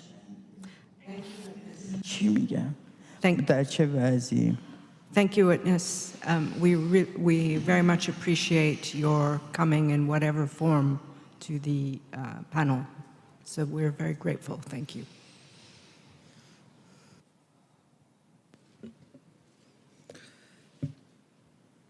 Good afternoon, witness. First of all, I want to say that it does take courage. So there is no shame in that.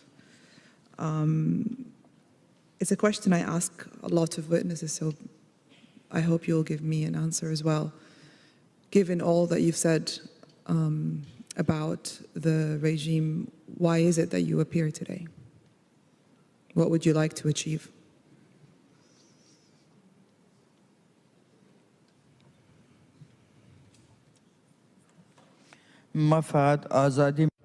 All we want is our freedom and to get rid of this Islamic regime. We just don't want the Islamic regime. We want to have freedom of expression, to be able to talk, to air our grievances. That's not the case here. If somebody says something or wants to say something before the darkness of night arrives, they are going to come and arrest him. He is going to be captured. His family is going to be arrested. They are going to be persecuted. Everybody around him is going to be harassed, and they are going to destroy you so that this is not going to be repeated anymore. We don't want this anymore. We want them to go away. I swear that if the United Nations sends some representatives and makes a referendum here, I promise you on my honor that 90% will say they don't want the Islamic Republic anymore. And that 1% that say they would want them to stay, though, are those who are parts of the system themselves. They have good lives, they have their orchards, they ride the best cars. Of course, they don't want the regime to change, because if the regime changes, they all have to flee, and they will be accountable to the people for whatever that they have done to them. So I am sure of it. I don't want the regime. Not totally, I don't want it. My family doesn't want it. And I swear on my honor that there are lots and lots of people that are like me. And I swear on behalf of all the people of conscience that I have seen who are with me, beside me, they don't want it. They don't want it. They don't want it. Have some free elections. We want some free elections. We want that to be conducted in order to see what the Islamic Republic has done to the oppressed and the wronged and the noble people of Iran. Come and see what they have done for the past 40 years. Except for stealing from them and corruption. What else have they done for the people?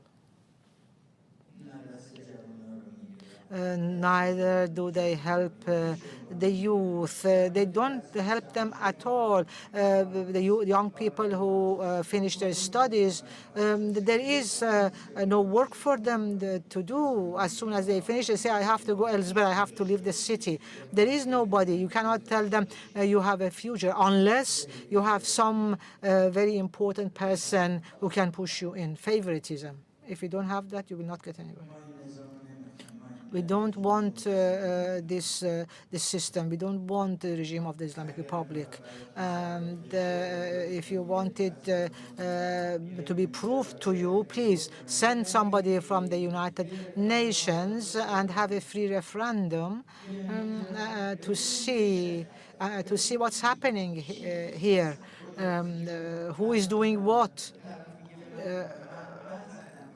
Those are the killers. They confess it. Even today, the person says, I killed such and such a person. What do you want to do to me? And there was an MP affiliated with the same regime. He says, I killed the person.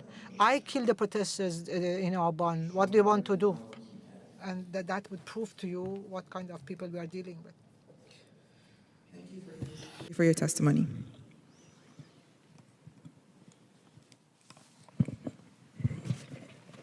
Just short question, Mr. Witness. You mentioned that you heard that the order for shootings come from the Supreme Leader Khamenei. Do you know, or are you aware that other people also know about the order? At least your friend or your colleague? No. Or there is the general knowledge that the shooting came from the Supreme Leader?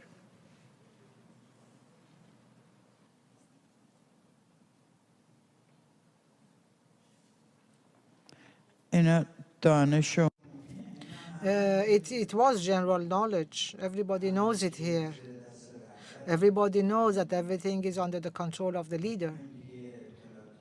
This is public knowledge.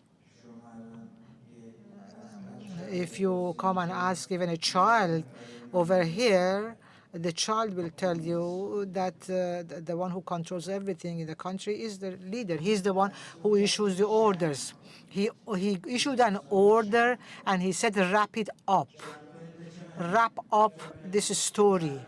What does it mean to wrap up? How can you wrap up people?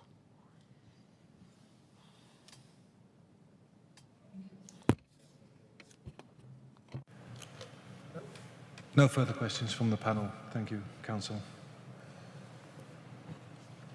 Thank you, witness, for your very courageous assistance to this tribunal. We appreciate your evidence. Mr. Witness, thank you very much for giving evidence to the tribunal. Certainly no shame and lots of courage. We will take everything you've said into account. Thank you. Mr. Chairman, in response... یه چیزی هم ببخش. I'm sorry, I forgot to tell you one thing. میتونم اونم من بگم؟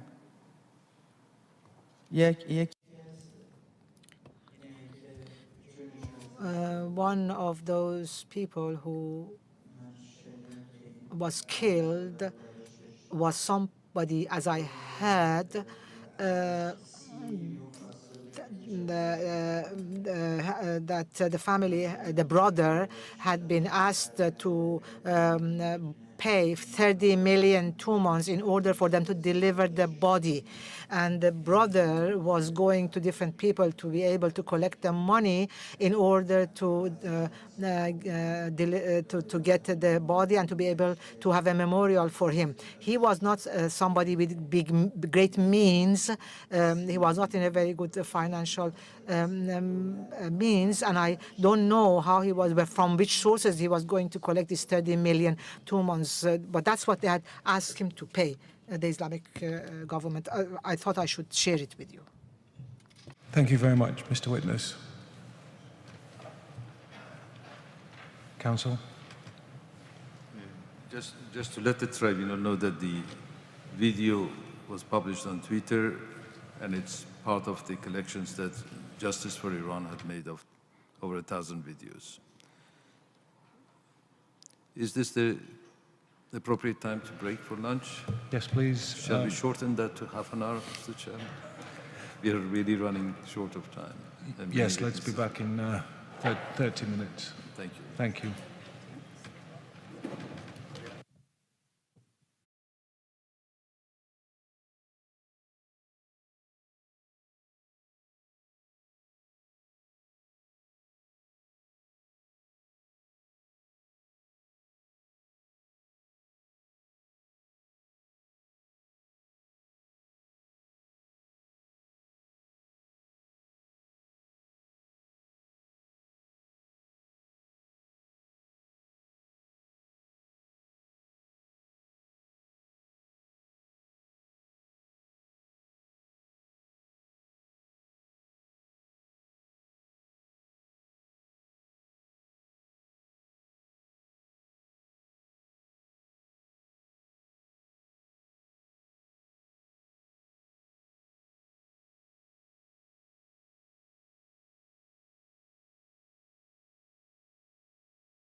Please be seated.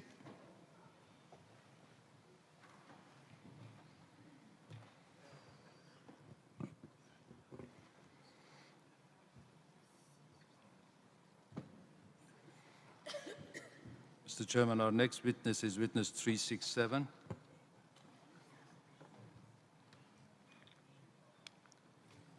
It's at page 456 of your bundle. It's part of the supplement.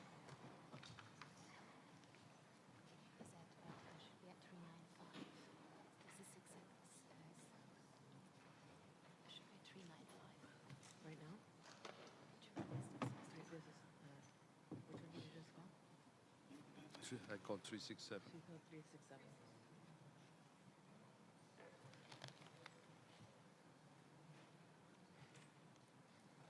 Sorry, what page was that? It is at page 456 of the sub.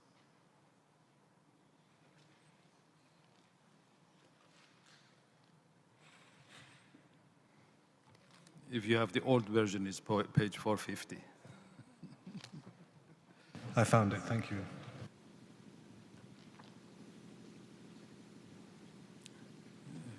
Good afternoon. سلام و وقت شما بخیر. Hello and good afternoon.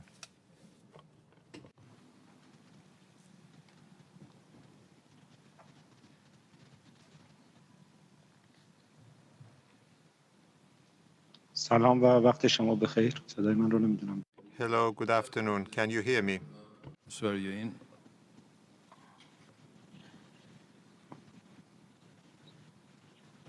Mr. Witness, thank you for agreeing to testify.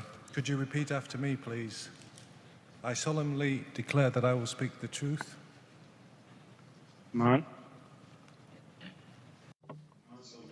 I solemnly declare to tell the truth, The whole truth and nothing but the truth. the whole truth, and nothing but the truth. Thank you. There'll be questions now from counsel, followed by questions from the panel. The witness, a middle-aged man, was an employee of a construction company belonging to IRGC. He's expert in installation. He was asked to join the military security forces to suppress the demonstrators during the November 2019. Against his objections, they kitted him with a helmet and a baton. He witnessed how the security forces attacked the demonstrators. He was later dismissed from his job and now resides in Switzerland. Mr. Witness, many thanks for your appearing as a witness. Your evidence had been received by the tribunal, and we thank you very much. Would you please very briefly state what you saw during the November 2019?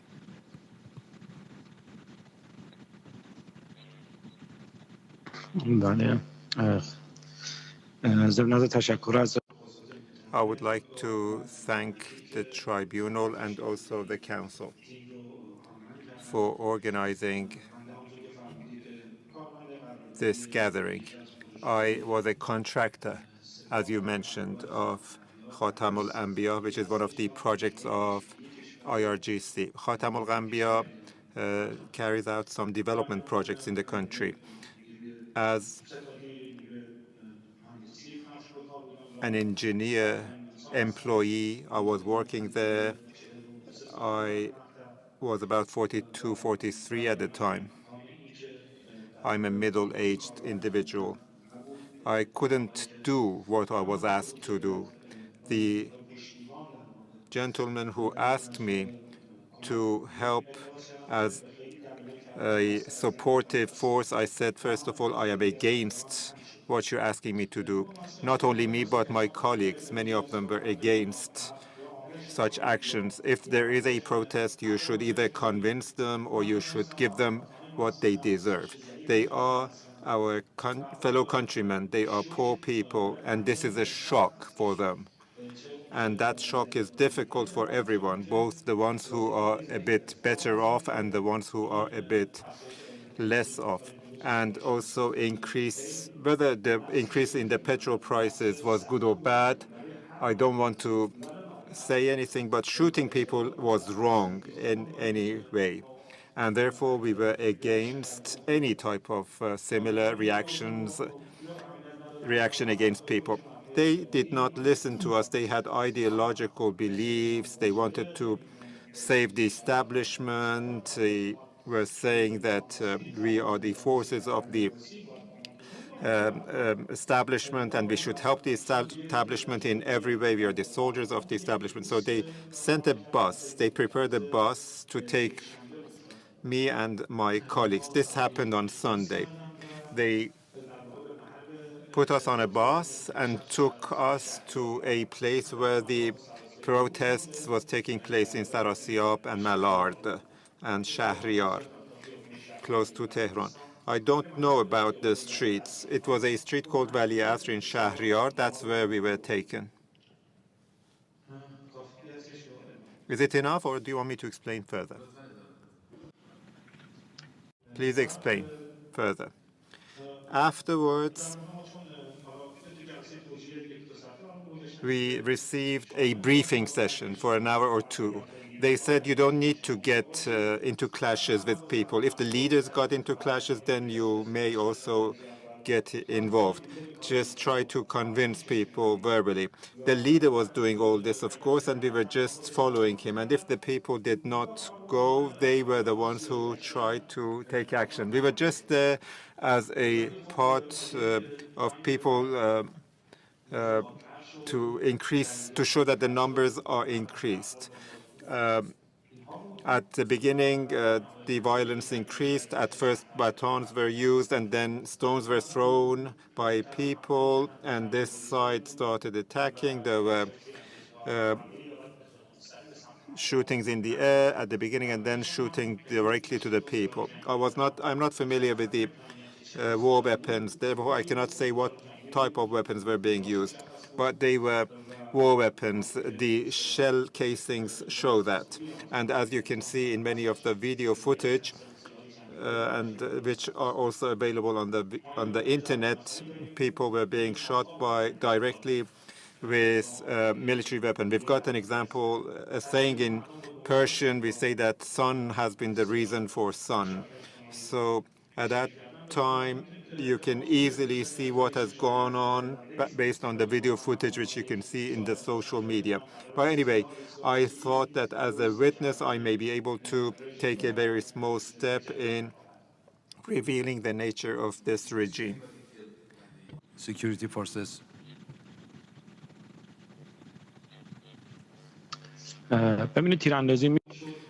Shooting did take place. There were individuals who were shot. People used to pick them up, lift them up, and take them with whatever means possible, motorbike or a vehicle, car, or just pull the individual and take him away. So the ones who were shot were being moved away. Since I was standing among the bad people, and I was far from people. Therefore, I cannot exactly say whether the people who were shot did die or not, but I could see that they were shot. This is undeniable.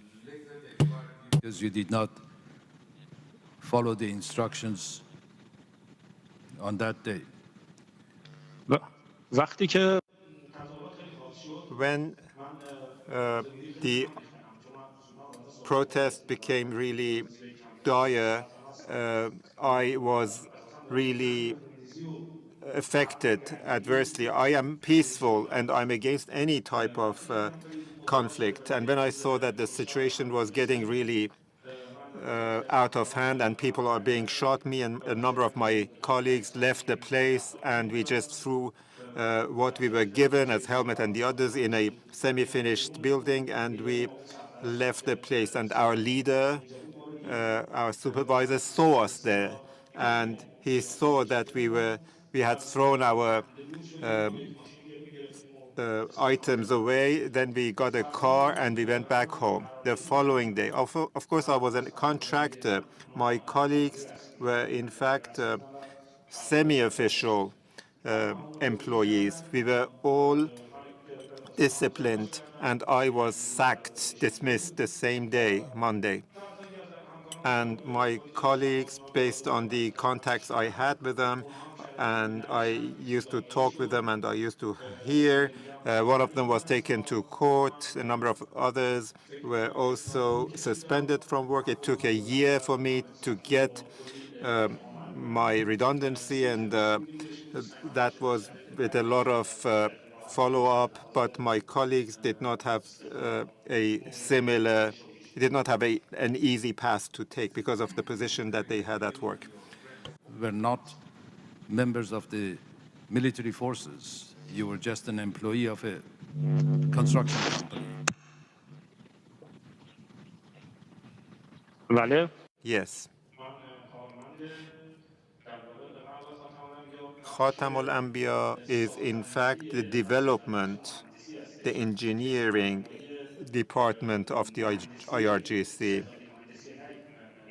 So it is not military headquarters, it's a development headquarters. But since they needed forces, maybe about 30 of the individuals from the projects we were working on, from among the laborers, the accountants, the employees of the engineering office, were all taken so that they would show that they are bigger in number. Anyway, all my friends and colleagues were against this. It is true that we were working for the IRGC, but this was forcefully accepted because there is no other job to do, and whatever job opportunity you get, you just accept. That's why I had accepted it. Military forces or members of the Revolutionary Guards. What would be the charge? No. What would be the charge against your friends who refused to cooperate with the military people? ببینید وقتی شما کارمند رسمی میشید When you become an official employee, you will also get some sort of military ranking based on what you do. But that is not because of the military activities that you carry out, but it's just because you're an employee of the IRGC. And whatever law rules for the military personnel who hold guns would also be applicable to you. You cannot just say that I will not follow orders. The orders may be of anything. They might ask you to kill an individual or anything else. You're an official employee of the IRGC, so you have to follow orders, whatever order is being given to you. You might be a driver, a chef, or whatever, but you have to follow orders. Questions for you. Thank you, witness. I just have a few questions. You indicated that the forces were ordered to flood the streets. Who gave that order? Can you just be a little more precise with who gave that order? ببینید از یک Well, the order had come from an upper level. The people in the IRGC from a level above are military personnel, and they are either from the intelligence department or they are approved by the intelligence department. So they are military personnel, and according to the organizational chart, they've got leaders, and their leaders would issue orders, and they have to put it into practice, and that's how we became aware of such an order. So sometimes there are protests for the victory of the Islamic Republic or for the Quds Day. They use these forces. If we don't take part in such protests, then next time we won't have any salary. They will easily dismiss us. Well, many people may have to go and participate in such demonstrations than to follow orders. But if they ordered to kill people, well, I would have gone for bank robbery. Thank you, sir. You also say in your statement that assault and battery was their second step. Was this something that was told as part of the initial order? So when the instructions were given to flood the streets, was it already said, well, as your second step, assault and battery? Apparently, yes. At the first stage, they were just warning people and asking them to scatter, maybe with a very bad language or bad literature, but they were asking people to scatter at the beginning. But then the unrest aggravated, and a larger number of people gathered on the streets, and the number of the people were increasing as time passed. Apparently, the order was that they should take military action against them. And you also gave evidence that there were snipers who were firing to kill. So they were aiming with a view to killing people. Is that right? Above one or two of the administrative buildings, I saw snipers. I could see their guns. They had long barrels. They had cameras on their guns, rifles. It was clear that they had learned how to use those guns. Even the sound of the weapons and the way they behaved showed that they were quite trained in that respect. You couldn't see where they were hitting. The buildings are high, but apparently they were shooting towards people. And were you aware, either from what you saw or from what you were told, whether the snipers were seeking out specific people or were they killing at random?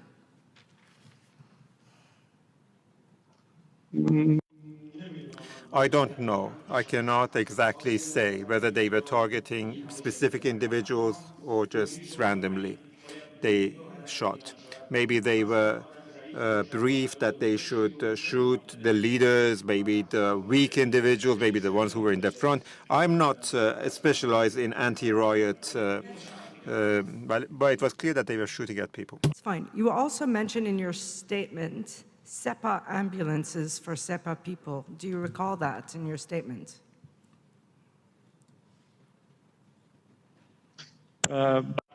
Yes, I do. There were a large number of ambulances, maybe 6 or 7 of the ambulances which I saw were there. First, I thought that these ambulances are for the injured and those who were shot. But what we could see was that if in the clashes, people threw stones, something happened, or there was a trivial clash, they were, or if there was a fire or anything, they used the IRGC employees to transfer their own wounded. So that ambulance was used for the IRGC wounded individuals and not for people. Were these ambulances which were ordinarily used for anyone? So anyone who was injured or, let's say, had a heart attack, they would be used in the town or city to transport people to the hospital? The same ambulances?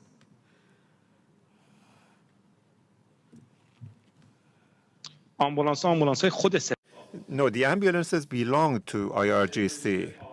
They had the emblem of IRGC. Probably they belong to the IRGC hospitals. IRGC has its own hospitals, its own medical equipment and facilities. Thank you. And also in your statement, you said that you saw the special guards and plainclothes officers break the glass of banks and people's shops. Is that right?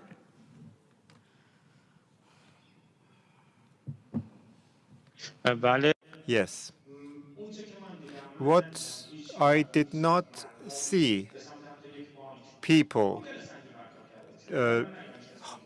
burn any bank. I saw maybe they had thrown some stones to the bank, but I never saw them burn any banks.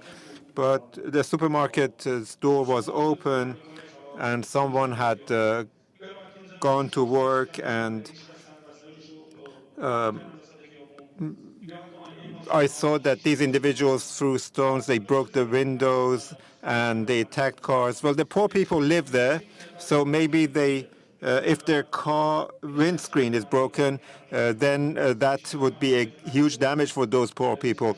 The shops, some of them were closed, and they broke their front windows, so they were trying to somehow destroy the property, while this was not done by ordinary people. What made you believe that this was the special guards or plainclothes officers who were carrying out this vandalism? Balia Street is a street full of shops. It's a high street with a lot of shops. The shops were mostly closed. Even those that were open were being somehow damaged by the plainclothes officers. When people were attacked, they went to houses or into the shops, and they, on the other side, the forces tried to break the windows, and they damaged the shops. People never damage each other's property because they are of the same type, and they are all suffering together economically, socially speaking, so they won't harm each other. But I saw with my own eyes that the plainclothes officers time and time again damaged people's properties and cars, and they had no fear in doing so. I just have one more question, and it relates to your statement where you say that you were condemned at your job for saying that you were not in favor of violence, and you were told, I think by your boss, that this was treason against the supreme leader. Did I understand that correctly? Yes, completely, yes. Are In effect, whatever you say, which is in variance with what they order you, they say you're against the system. You are labeled, you are a dissident, you are a treacherous person, you are a military soldier, and you're duty-bound to obey it. Personal belief doesn't mean anything in this system. Are you able to explain in any more detail why you think your boss, your employer, drew a parallel between your condemnation of violence and treason against the leader? Did the leader call specifically for violence, is the question.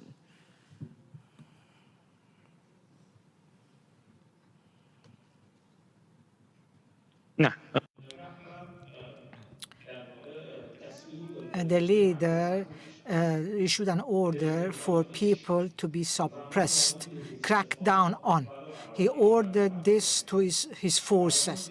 We were part of the forces, either contractual or otherwise. If you enter one of these units, you accept, in effect, that you are a member of this system. You are a soldier. If you're a soldier, you have to obey the commander. It doesn't matter how you are clad, what your uniform is. From their perspective, you are a soldier. And if you disobey, very well, it's clear what will happen to him. What I'm suggesting is you disobeyed by failing to carry out violence? Is that your understanding? Yes, yes, completely, yes.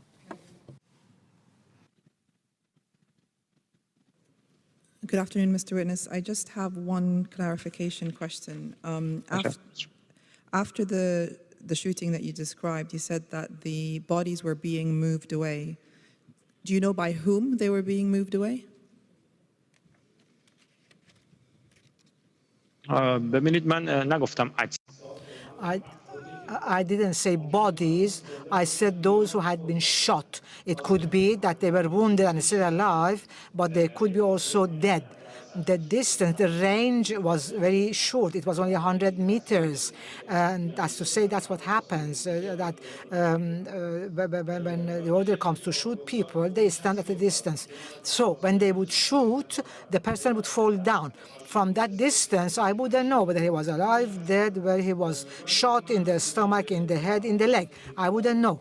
But it was the people who would try to assist the one who had been shot. Perhaps that person was alive, perhaps he was dead. They just wanted to take that person away from the melee.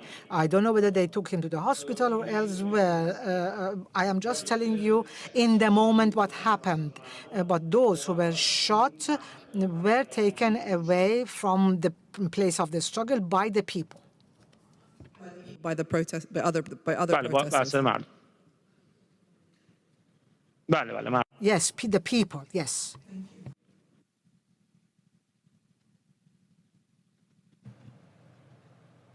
Justice Yacoub. Thank you very much.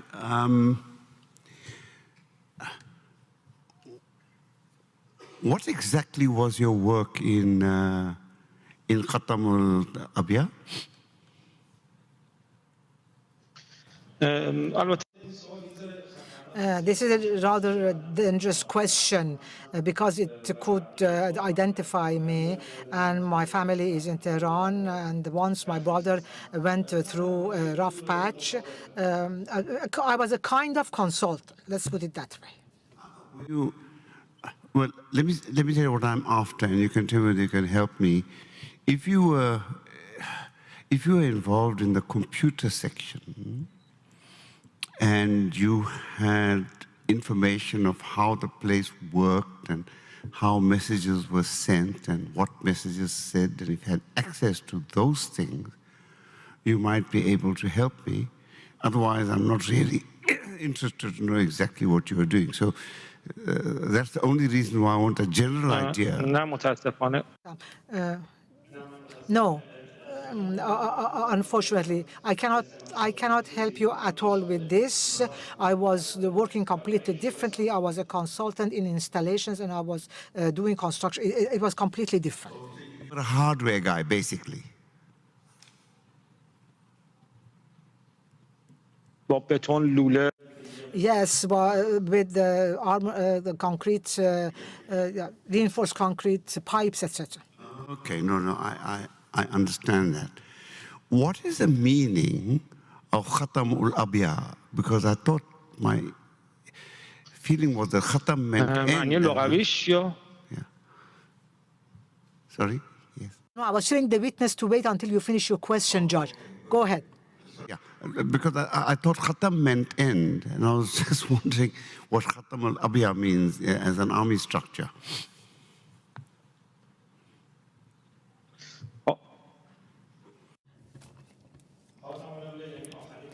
Khatam al-Anbiya means the last prophet, and this is a title that is given to Prophet Muhammad in Iran. The seal of the prophets. The name of that division of the army was named after the Prophet Muhammad. Is that right? بله. Yes. Yes, completely, yes. Would it be true to say that every structure in the army has some kind of religious significance?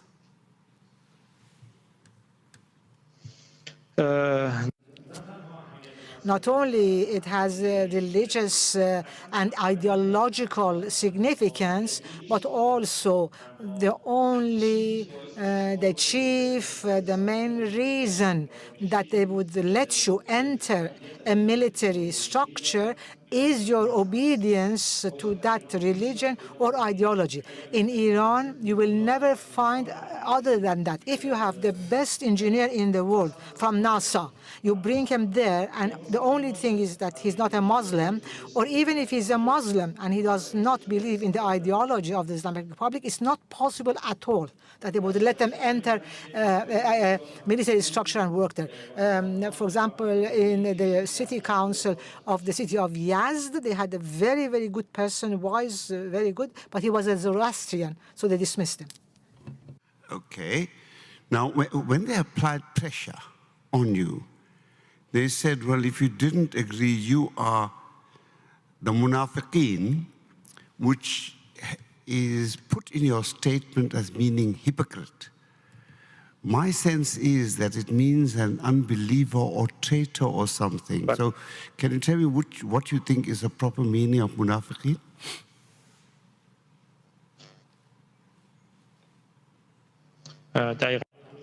The second thing that you say, the second definition is correct. That's to say, when you say munafiq, it means that you don't believe in the system. And is non-belief in the system equated to non-belief in the Prophet Muhammad and God?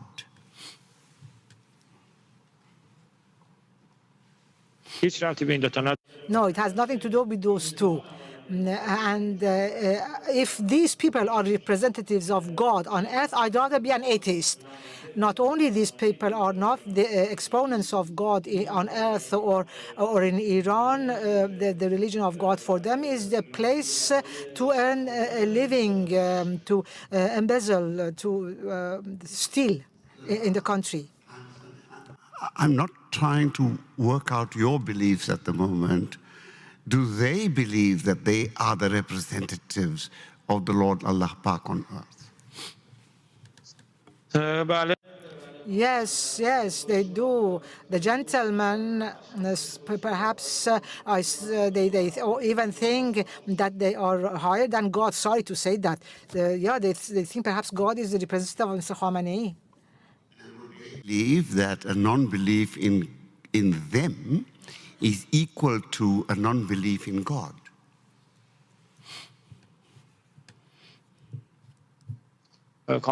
Yes, completely. Precisely. Now, I'm going to ask you a personal question. I'm asking it because I want to try and understand the significance of the tripling of the petrol price. More or less, and I know it may disclose your identity and so on, but just try and be careful about that. Bear in mind the purpose of my question. More or less, how much did you earn? More or less. Sorry, more or less what? How much do you earn? How much money did you earn every month, your salary?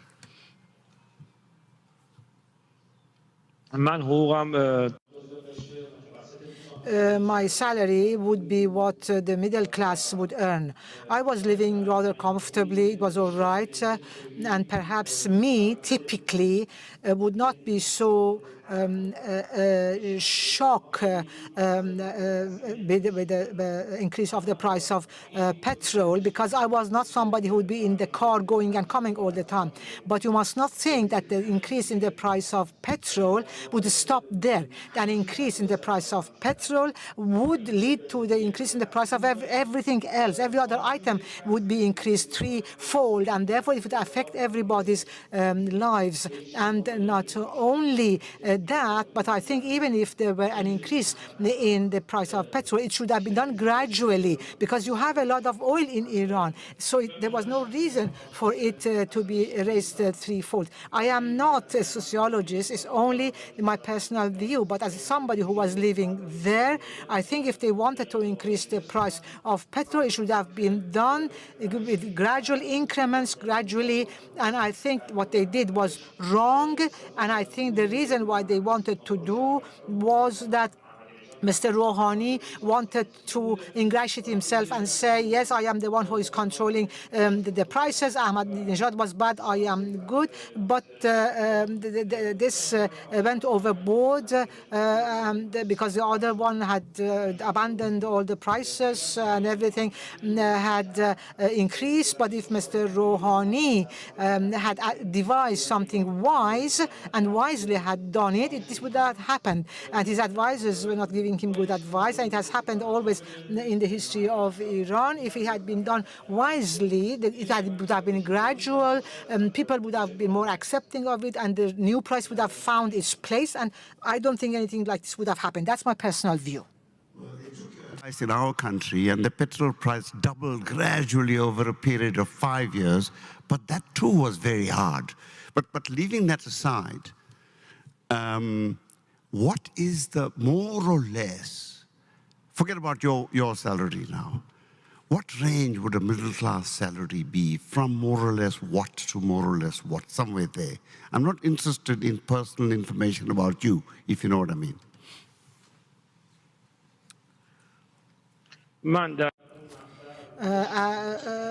At that point in time, I was paid 6,500,000 2 months. Okay, that's fine. No, 6.5 million every month. $500,000 every month. Okay, that's fine. Thank you very much. Yes, 6.5 million every month. Yes. Yeah. Thank you very much. So,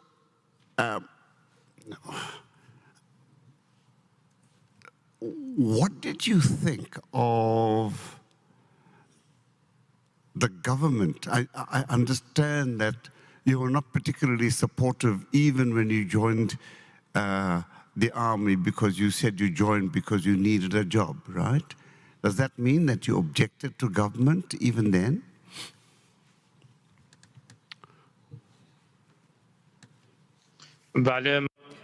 Yes, not only I objected to the government then, but even when they shot down the Ukrainian plane, I objected. When Mr. Mousavi, through deceit, was deprived of his presidency, I objected. There should be no problem if you object, and if you are working in a particular unit, it doesn't mean that you should not object to them. Every Iranian, like Iran, but they also like Russia, Afghanistan, Israel, Palestine. We are peace-loving people, and that's the way our mindset is. And this regime is not the representative of the people. You should look at the statistics of the events of the election that led to Mr. Raisi being the president. 10% only participated in the elections. They say 30%, but I say 10%. And even the 10% included the employees of the government, etc., who had to vote for him. But it shows that they are not the representatives of the people. Okay, you stay in power because you have your guns, and everybody who talks against them, they are going to kill them. Reuters said that 1,500 people died. They said 300 people, and I say one person, even one person, why should he be killed?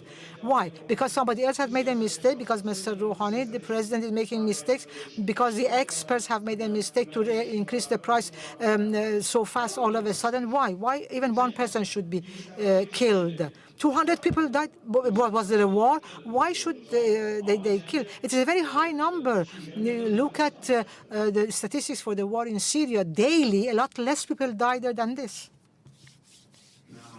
Were you asked to do anything that you considered completely wrong and unlawful and immoral during the course of these processes? And I'd like you, because when I listen to your evidence, I'm not too sure. So can you think about it and say whether, in your view, you were asked to do anything that was immoral and completely wrong?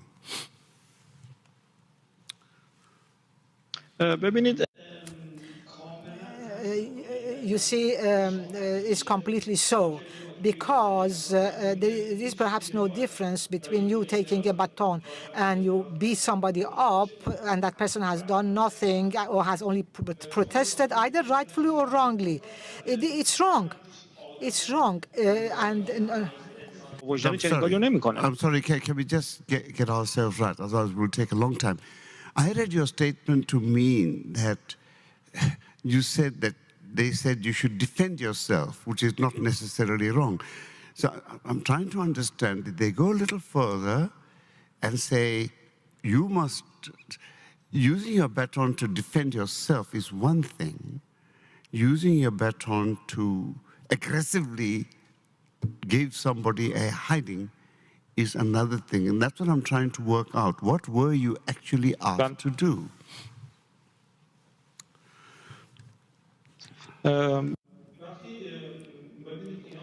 You see, they say that Khamenei is God. That's to say, but I'm saying it simply.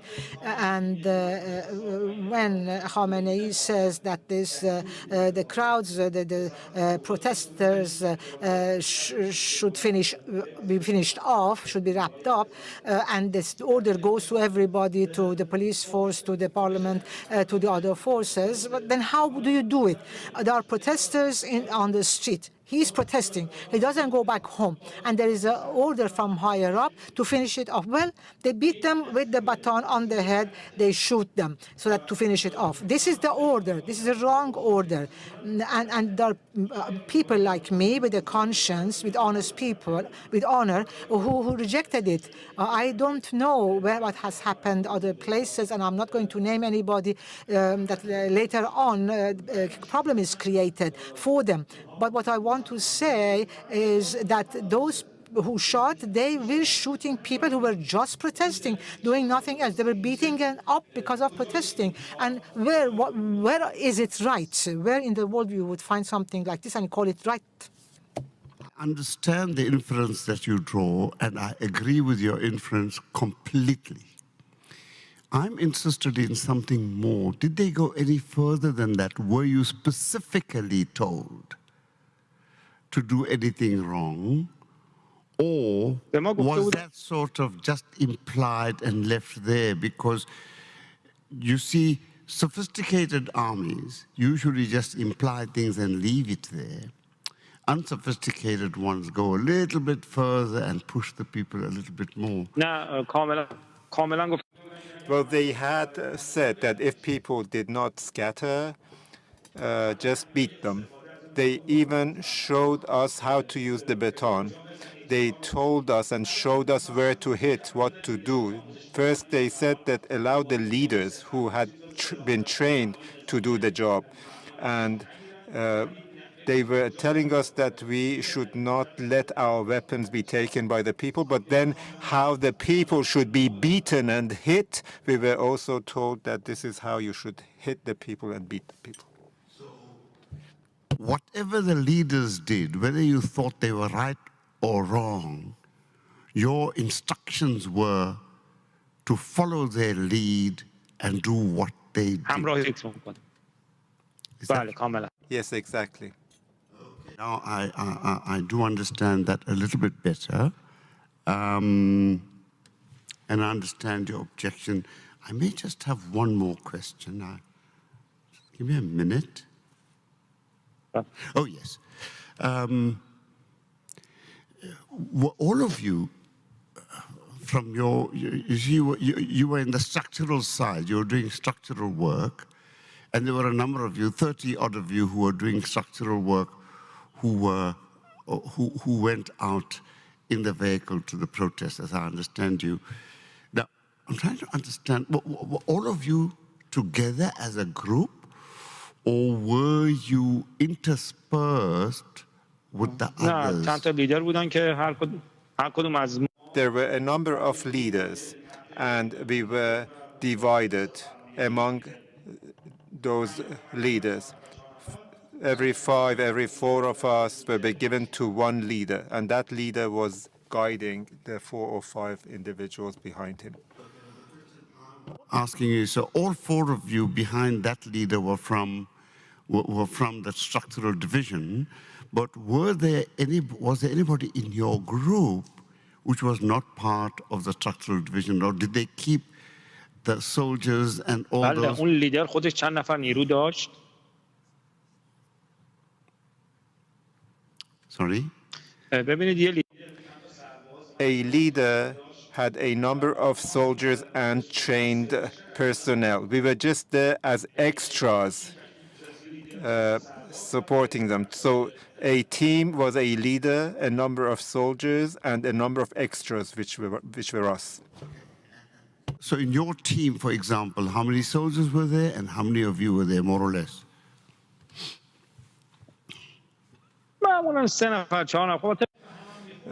Almost 3 to 4 soldiers and 3 or 4 of us. It wasn't quite regular. And So the team was altogether about 10, 12, and we were led towards people. And we were supposed to tell people on the pavement to scatter, disperse, and if they did resist, then we could have beaten, the groups would have beaten the people, or if they resisted, they would have arrested them, taken to the buses, and then taken to the detention center. Okay, so there are 12 of you, let's say, in a group, more or less, with 4 from here, 4 from there, and 4 from somewhere بین 10 else. تا 12 نفر. Okay, but now, between 10 and 12. Yeah, 10 and 12, that's fine. But I want to know, would the 4 of you have been together in that group, or were you mixed up with that group in a way? Were they all mixed up? I hope you follow my question, yeah.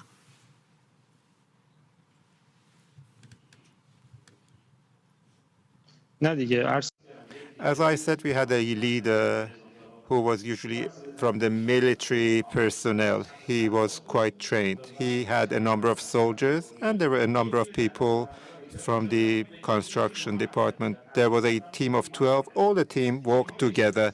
The teams were being formed in such a format, and they were sent to the streets. All right. And how did you normally dress for work? کت و شلوار Suit, if it is cold, and if it is hot, just a shirt and the trousers. In November, how would you normally dress, or in Aban? یه کاپشن I usually had an autumn overcoat. Do you think that at that time, most of the people there had some sort of overcoats on, most of the ordinary people? به این شکل تقریبا. Almost, yes. But on that day, I remember it was a bit colder. How would the ordinary person looking at you would have thought of you? Would they have thought you were completely part of the army or the police? Or what impression would you have created?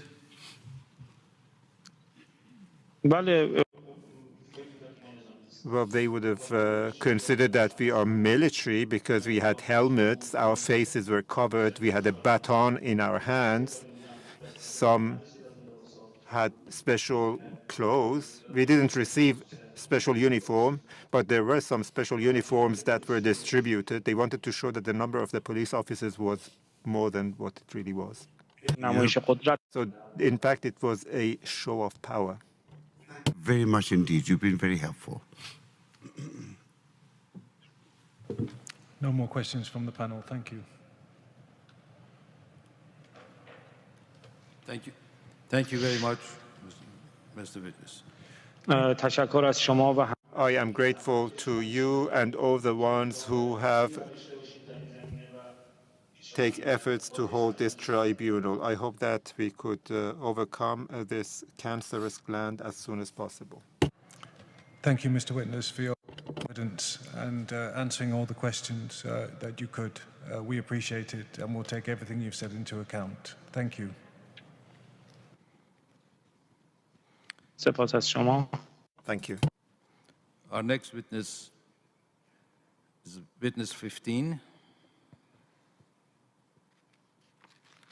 You find his statement at page 322.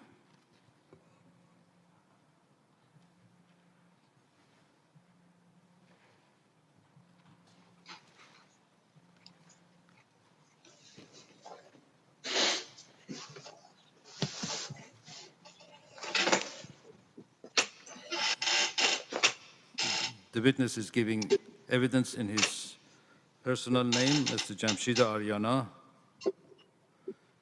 He's giving evidence on behalf of his second cousin.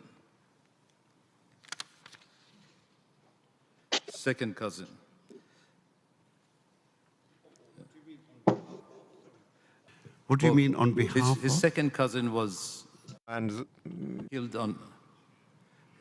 Okay. He was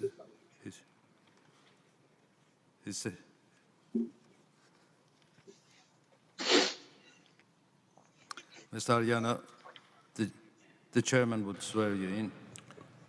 Mr. Witness, thank you for agreeing to testify. Please would you repeat after me? I solemnly declare that I will speak the truth.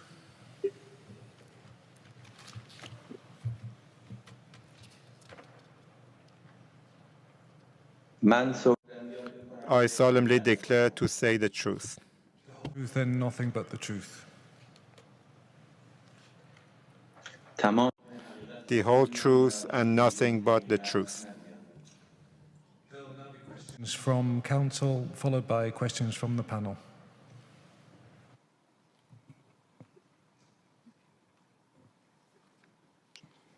Mr. Ariana, your second cousin is Borhan Mansour Nia. Your نسبت فامیلی من با برهان Our family relationship is that my father and Borhan's father are cousins, but we have very close relationship. Our relationship was above just second cousin. Borhan was shot on 16th November 2019.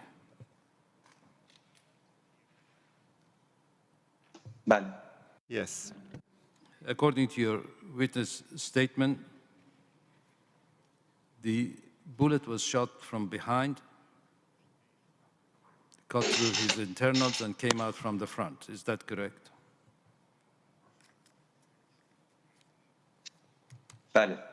Yes. Tell the tribunal what your family did in connection with this event.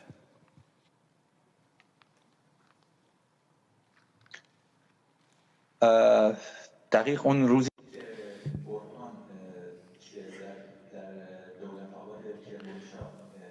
Borhan in Dolat Abad, Kermanshah, where there were protests, he left his brother's house. He wanted to go and visit one of his friends who was in the barber's shop. Apparently, at the time the barber's shop was closed. He also saw the protests, and he saw the people, that they were moving towards the police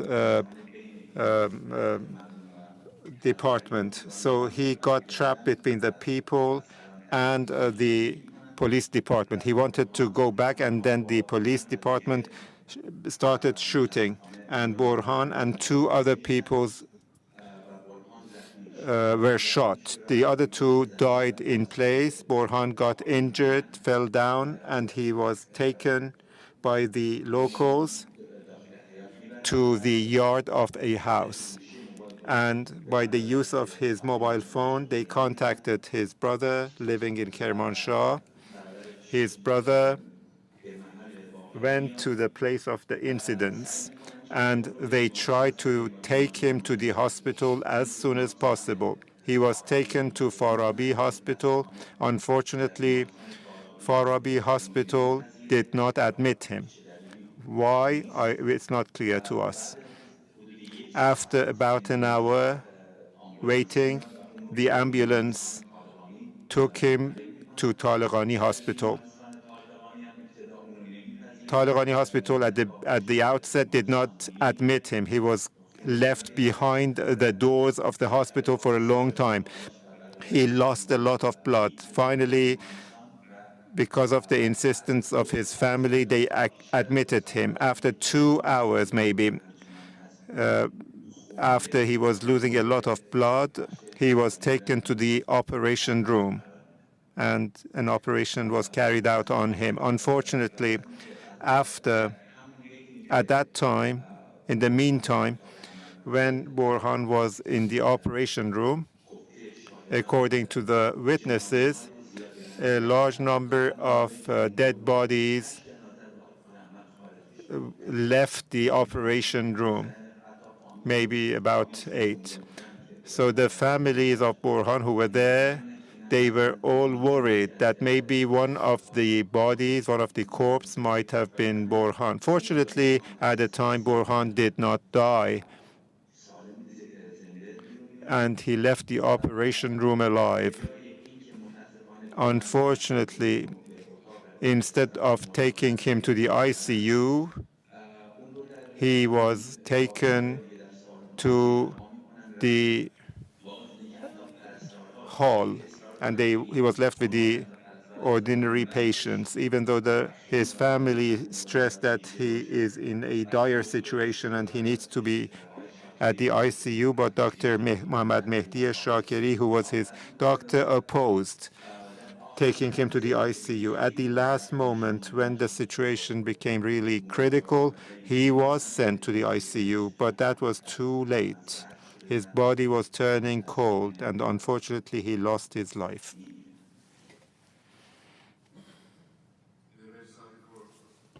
The loss of your cousin, Ms. Borhan. You have complained, your family had complained against the police and the hospital, as well as the physician who had done the operation. Have you received any result of that complaint? Unfortunately not. Complaints were written to several places. Not only they did not get any answer, they were even asked not to pursue the issue. The coroner's office even did not give the medical report to their family, the death report to the family. They even claimed that the bullet that had hit Borhan was not organizational. That is to say, the security, it doesn't belong to the security forces. They claim that Borhan was not killed by security forces, and they claim that the thugs killed him. While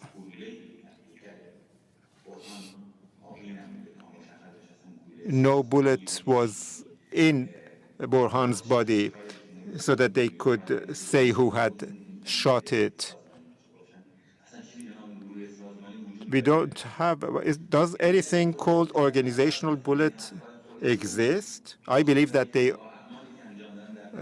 say contradictory things. On the one hand, they say that we have not killed him, and on the other hand, they don't want to deal with the complaint. Even in the place where Borhan was born, in Marivan, the police and the Friday Prayer Leaders Office, the commanders of the RGC, went to his house, and they were trying to convince Borhan's father to accept Borhan, to convince the parents so that they would introduce Borhan as a martyr. They even went with a camera there to film them and say that he was killed by thugs and he's a martyr, but they were not ready to testify before the camera. At the same, on the one hand, we see that the authorities are not ready to respond to the complaint. They say don't pursue the complaint, and on the other hand, they say that their forces have not killed Borhan, and the family don't know what to do. They don't know who they should complain to. We don't know whether there is any competent authority to deal with their case. We don't have any separation of power in Iran to say that we've got a judiciary, executive, legislative, independent bodies. They are all under control of one body, and they justify the crimes of each other. So in the dictatorial system of Iran, not such a complaint would get anywhere. Such a complaint would not get anywhere. The tribunal may have questions for you. Justice Yaqub. Thank you.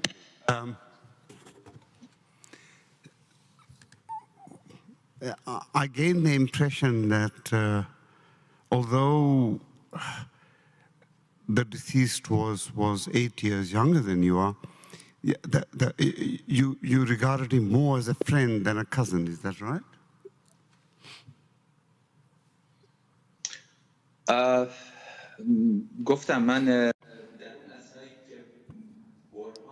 As I mentioned, when Borhan was growing up, I was mostly in Iraqi Kurdistan. But when I went back to Iran, I was in touch with him. We were like friends, family, I don't know what to call it. We had some similarity in our opinions. We had similar opinions. We had discussions between us, debates between us. That's very useful. Where were you living at the time that this happened?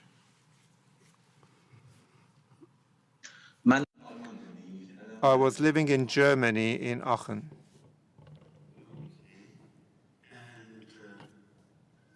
Did the fact that you were not in Iran have anything to do with your political beliefs, or you just left for other reasons?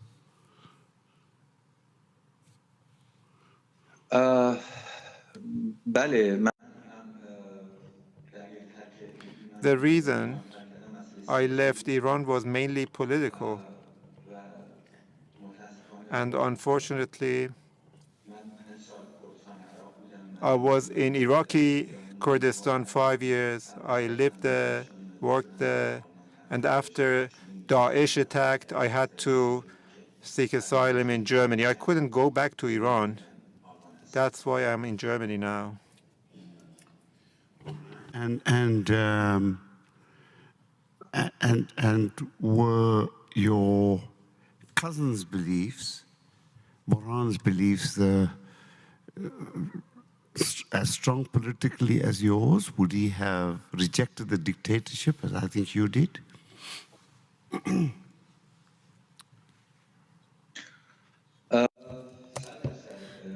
100%. I would like to clarify something here.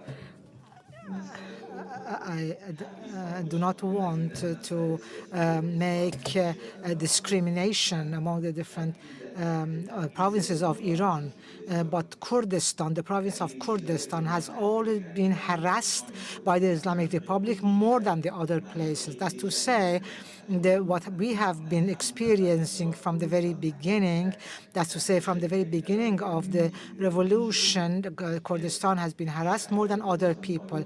It was always pressured by security forces, and what we have experienced for so long, other places in Iran are experiencing even now, only now. So we have felt this discrimination more, and therefore we have resisted more against this discrimination, and we have tried to fight against the discrimination. And of course, Burhan also grew up in the same community.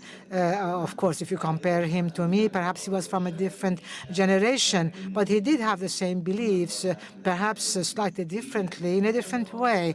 But when I talked to him, I saw that he had the same concerns. He saw the same problems in society. He analyzed them.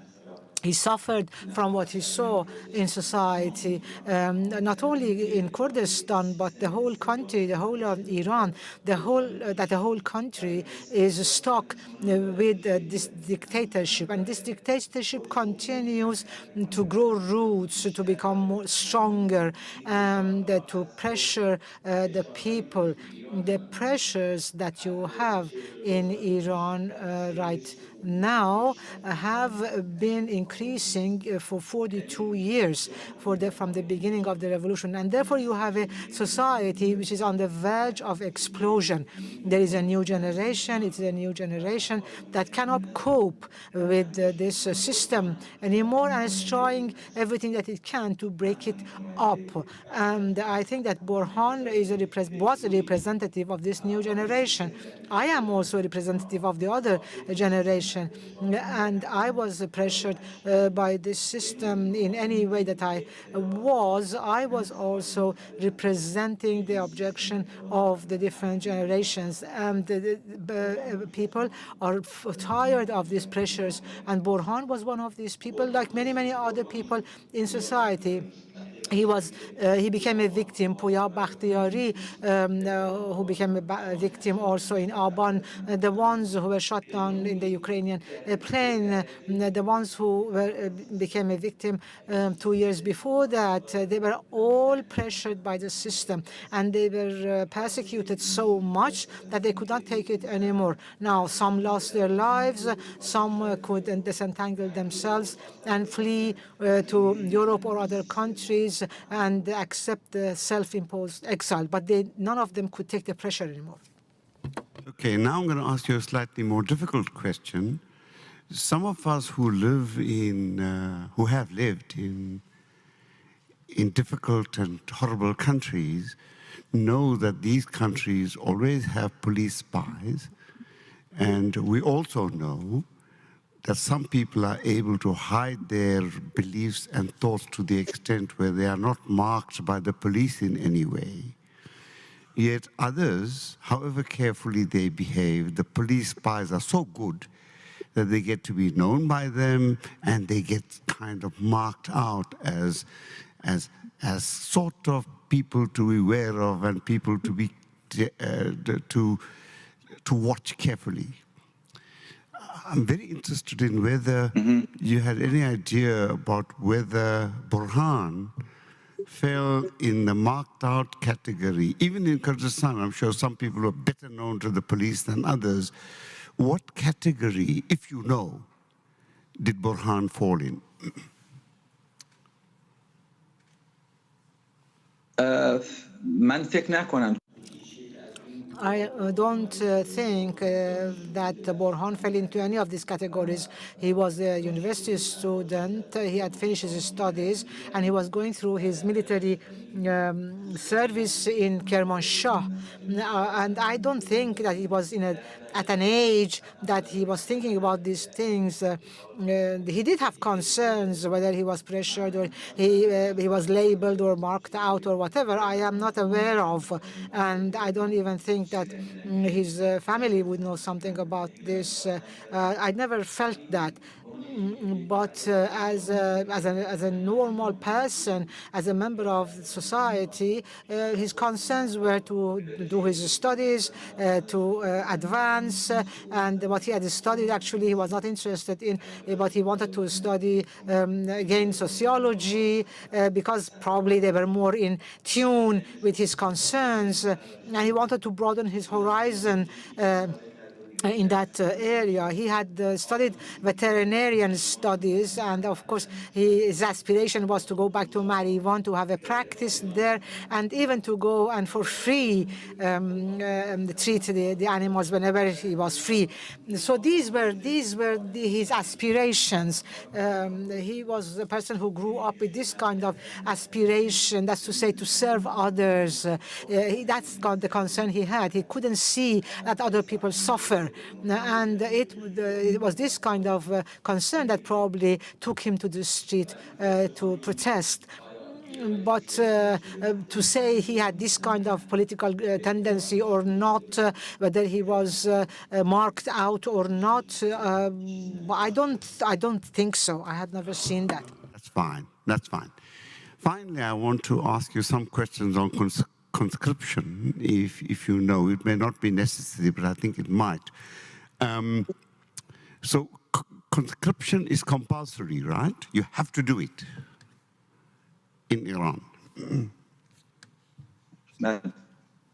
Yes. And before what age, around what ages do you have to do it? Do you know?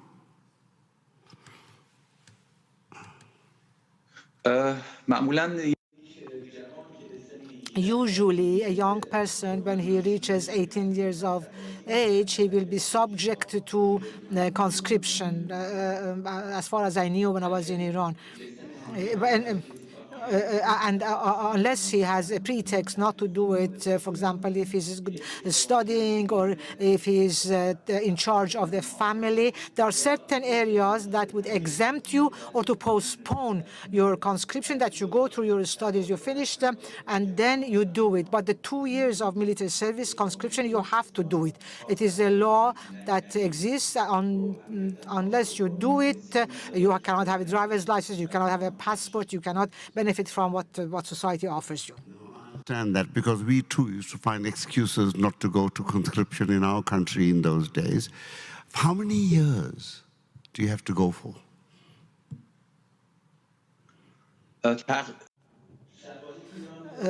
Conscription is 18 months to 2 years. It also could be 16 months. It depends where the location is, what the conditions are. I think these are the time lengths, 16 months, 18 months, 24 months, but the normal is 24 months. Like South Africa 40 years ago, where there were anti-conscription campaigns, where people stood up and organized against conscription. Do you know whether such a thing existed in Iran at all?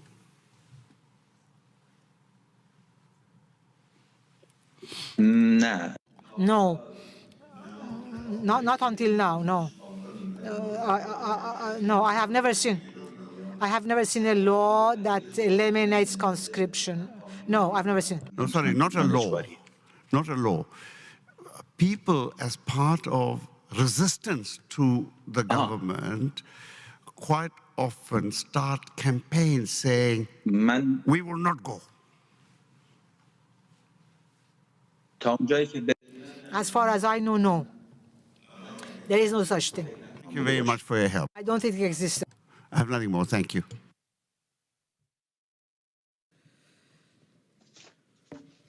Good afternoon. Something else that I wanted to make reference to is that there were other people who were in the city of Marivan, that's my city, and Borhan city, and they were also killed, but they were not so much taken into consideration by the media because either the families were forced to silence or they were under pressure, whatever. I wanted also to mention them here, although I don't have extended knowledge about them, but as far as I've been able to collect some information about them, and I think that I should be allowed to name them. Am I allowed to name them? Counsel? Yes, sir. Can we name them? Would you please give the list to the council, not do it publicly?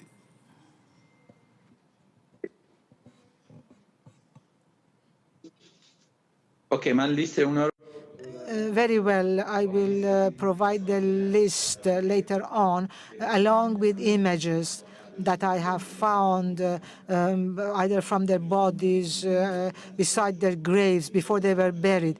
I will send them so that perhaps they could be added to the case file.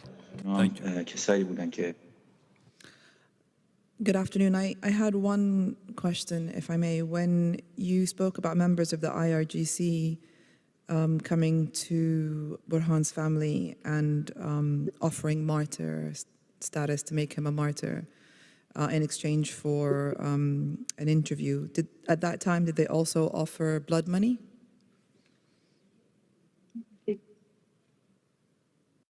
Yes. They did. I think they did offer blood money. I don't remember what the amount was. I think it was in the ballpark of 500 million tumans, but the family did not accept it. That's to say, they went without any prior warning, and they went a few times to the family, not once.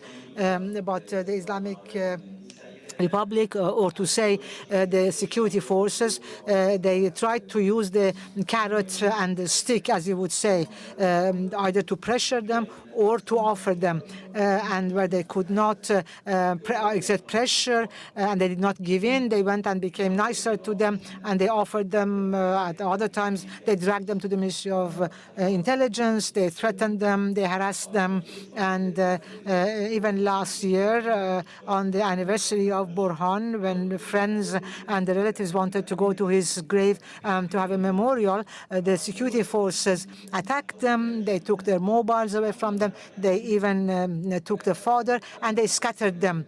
The cemetery of Marivan, if you look at it nowadays, you will see the grave of Burhan and the graves of the others who were killed in Marivan during the protest. They are in a row, and over there they have installed a closed-circuit camera so that they can control everything, whatever comes and goes.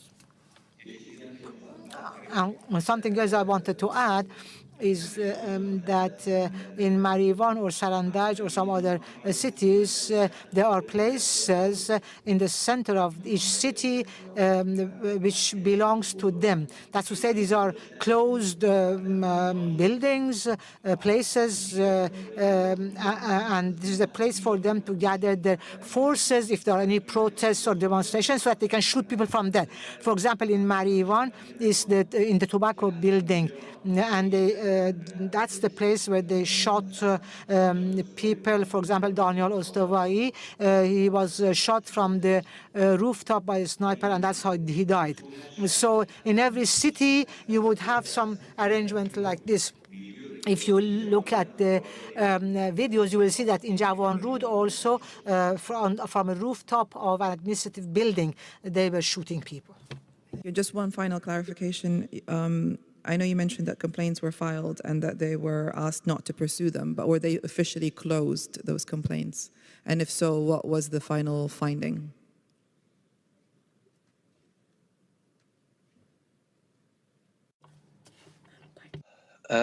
مختومه نتیجه نهایی اینه که فعلا Well, it's still they have not received any. They have not any responses. That's to say that whether they have not said that they closed the case, rejected the case, they have not accepted the complaint at all. They have rejected the complaint. So they have not accepted the issue. So when they have not accepted the issue, how can the case be resolved or closed or dismissed when they come to you and say you have to be silenced, you have to accept blood money? That's to say that they are going to allure them and to tempt them to be silenced, and therefore they cannot say that there is a complaint and they are reviewing it. Everything is in their own hands. So, thank you for your time, and you have our condolences for your loss. That's all the questions from the panel. Thank you, Counsel. Thank you, Mr. Witness. Mr. Witness, thank you very much for testifying. We appreciate it, and we appreciate how difficult it must be. So thank you. We'll take it all into account.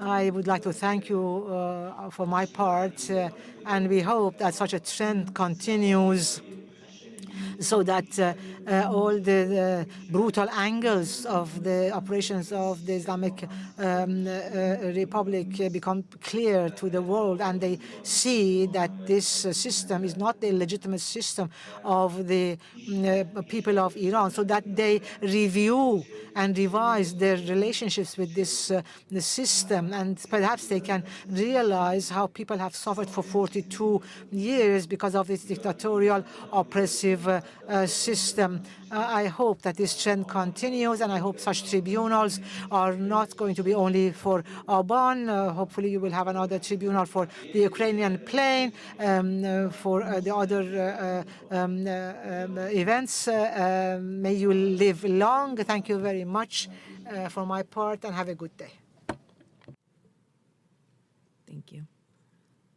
Our next witness will be witness 18, which can be found on page 374. And just so the panel is aware, we have the documentation, but we will not be showing it because of security concerns.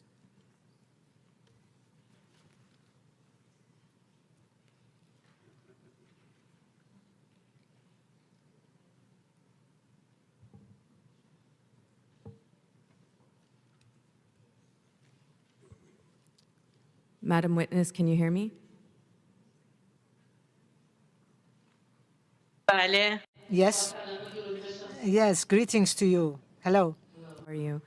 Thank you for joining us today, and thank you for your testimony that you're about to give. We have your statement, and I know that this is going to be very difficult as you'll be talking about the death of your son. For security reasons, we've kept all of we will not be mentioning any specific places or items, so if you can just remember not to disclose anything to jeopardize your security. Okay. So if you could please tell us what happened to your son? Sorry. Go ahead. Madam Witness, thank you for agreeing to testify. Would you repeat after me, please? I solemnly declare that I will speak the truth.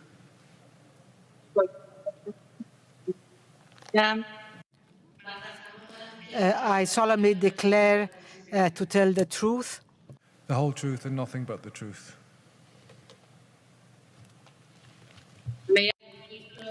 The whole truth and nothing but the truth. وکلا از شما. There'll be questions from counsel first and then questions from the panel. Thank you.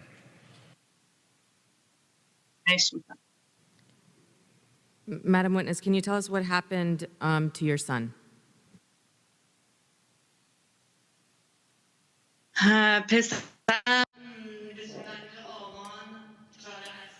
On 16 November, 4 p.m., my son left home to deal with some personal affairs. Where he needed to pass was the place of protests and clashes. There were tear gas canisters fired. He went to the wall, and he thought that since he was not dealing with anyone, nobody would have anything to do with him. But he was shot and he fell. And those locals took him to the hospital from where he was shot.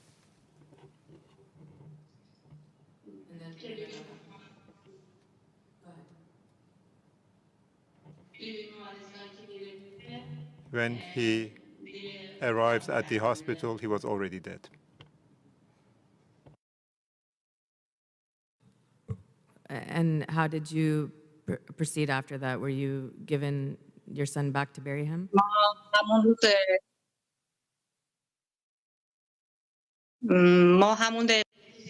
When we heard my husband was told that his son's leg was shot at, he went to the hospital. At the time, he realized that a white cloth had covered his son. He had lost conscience. He fainted. And then he asked what he should do. He was told that tomorrow we could go and receive our son. When we went there the following day, the body was taken away. And for a few days, we had no sign of the body. After a few days, we were called back that the body was at some cemetery and we should go and bury him. The burial permit that you received said something different regarding his death, correct?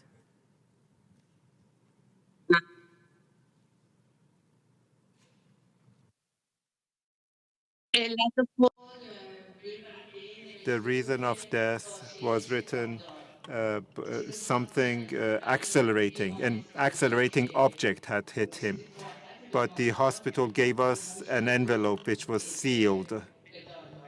And they asked us to take it to the court. It wasn't open. We could not see what it was written on it. But on the death certificate, it was written that he died because of an accelerating object. In your statement, you told the tribunal that there was a whole week that passed before you were given your son's body back.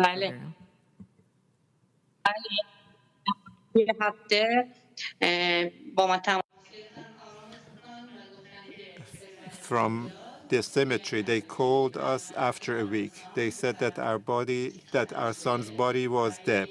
Our body was cold.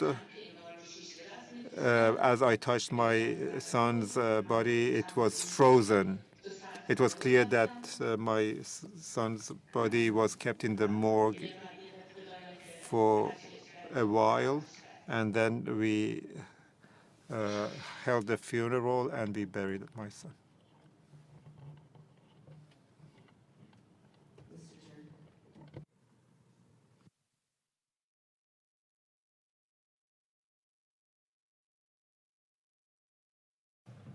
No questions from the panel. Thank you. Thank you, Ms. Witness, for your testimony. Thank you very much, Madam Witness, for your testimony on what undoubtedly is a very difficult subject. We are,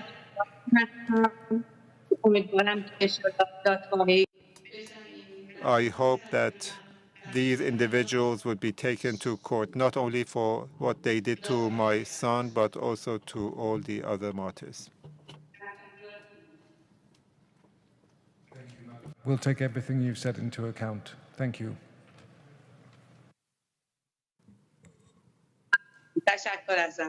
Thank you for all your efforts. I believe our next witness is 303, which is on page 396.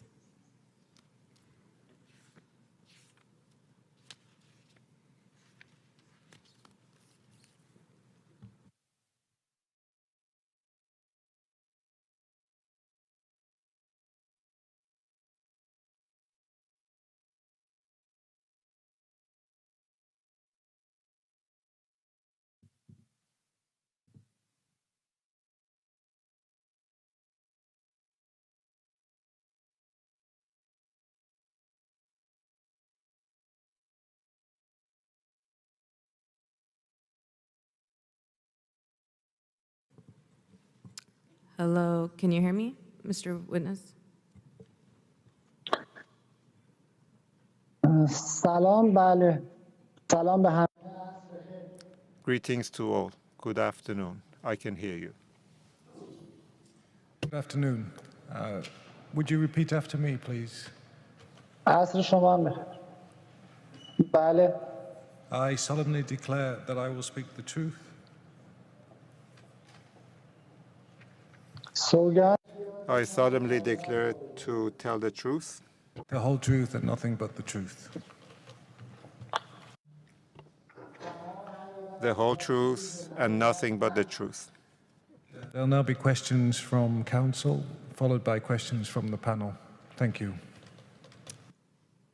Mr. Witness, you've given a very detailed statement to the tribunal, بله بله and for security reasons, you've withheld some information, so please be careful not to disclose that information when you're asked questions. Could you please tell the panel what happened on November 16th, which led to your detention?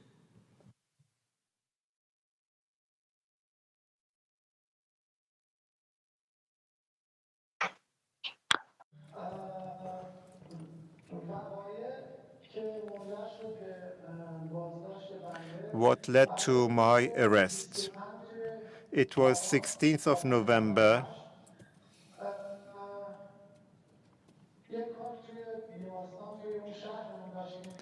I needed to do something at the hospital in our town. When I wanted to enter the hospital, I realized that the gates,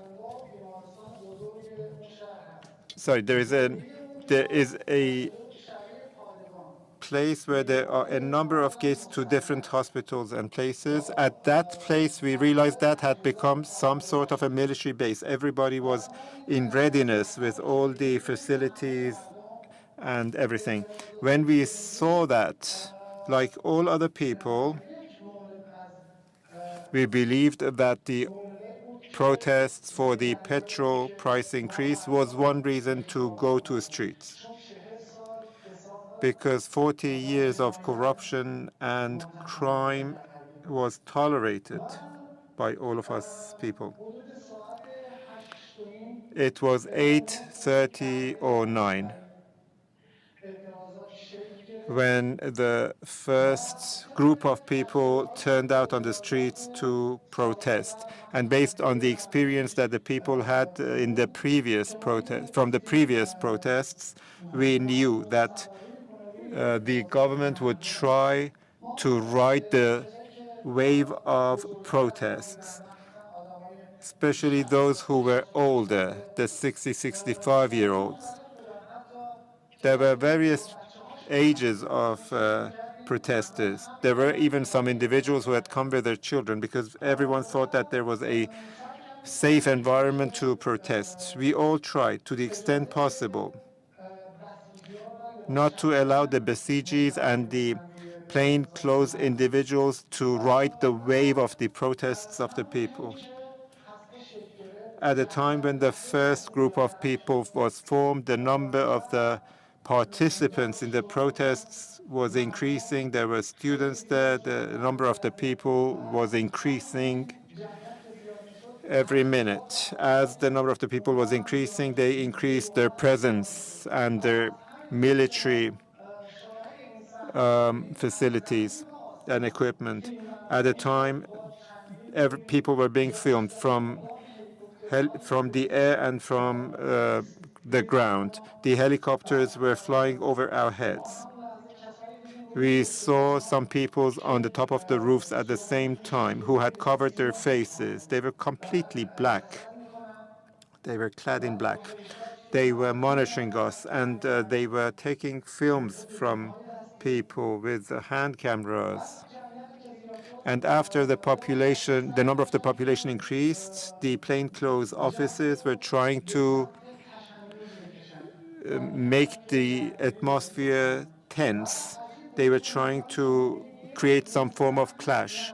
It is really strange. In the area where we live, where we were protesting, there was not even one stone. They were people were just throwing bottles of water towards officers. They had walkie-talkies, the people, those. I have seen it with my own eyes. Unfortunately, the film which I had taken has been deleted in my mobile phone. Every moment, the number of the forces increased until about 1:30. We were asked to disperse, to scatter, but we didn't. Every time they said so, they said that they had received orders from a certain place. Each time they mentioned one place, a different place, the governor's office. And at about 1:30, they said that we have order from the top to disperse you completely. We were resisting. And our protests was the most peaceful protests on that day and at that time. The films all show how peaceful it was. You have it. And unfortunately, the police, by using shockers, stun guns, batons, pepper sprays, and other means, made the atmosphere tense. And even a shotgun was aimed at me. And they said, "Aren't you afraid of us?" And I said, "No, I'm just out here for a peaceful protest. We are here to ask for our right. Where do you think I belong to? I'm Iranian, and you are an Iranian." Among the population, among the forces, there were some who had completely covered their faces. You could not identify them. And there were some whose faces were not covered, but still it was very difficult to realize where they had come from. They never spoke a word. And their faces didn't really look like us. We just thought maybe they were brought from other parts of the country, maybe. And the atmosphere became tense at around 2 p.m. We were arrested then. Since we were on the first row, we were the first people who were taken. They shot at us from 2-meter distance. I was shot in the neck and in the waist and in the leg. At the moment when I got injured, they took me to a building close by. When I realized later, when I realized later that people were shot from the front and the back and the side. And they were hitting people with motorcycles. That's what I saw with my own eyes. And when I was limping out of the building, I saw traces of blood. I heard sounds of shooting. And when the people had dispersed and were going back home, and when I was going back home, a few people looked at me. I felt that they are officers. I should also say that around that huge square, there were armored vehicles and water cannon vehicles. And I may even say other armored vehicles. They were monitoring the situation, and I think they were even eavesdropping the phone calls. I had an injury in my leg. I was trying to flee limpingly.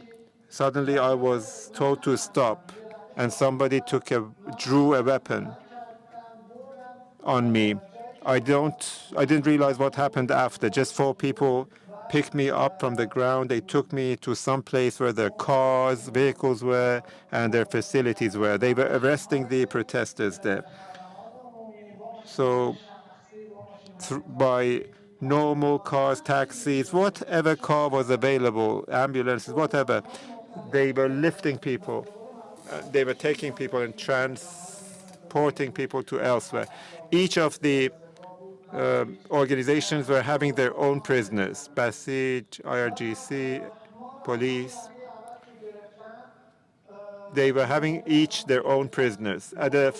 When they arrested me, they took my mobile from me, they beat us, and they swear at us, used obscene language, and they pushed us in the back of a car where only 3 people should sit. And I may say that there were 7 of us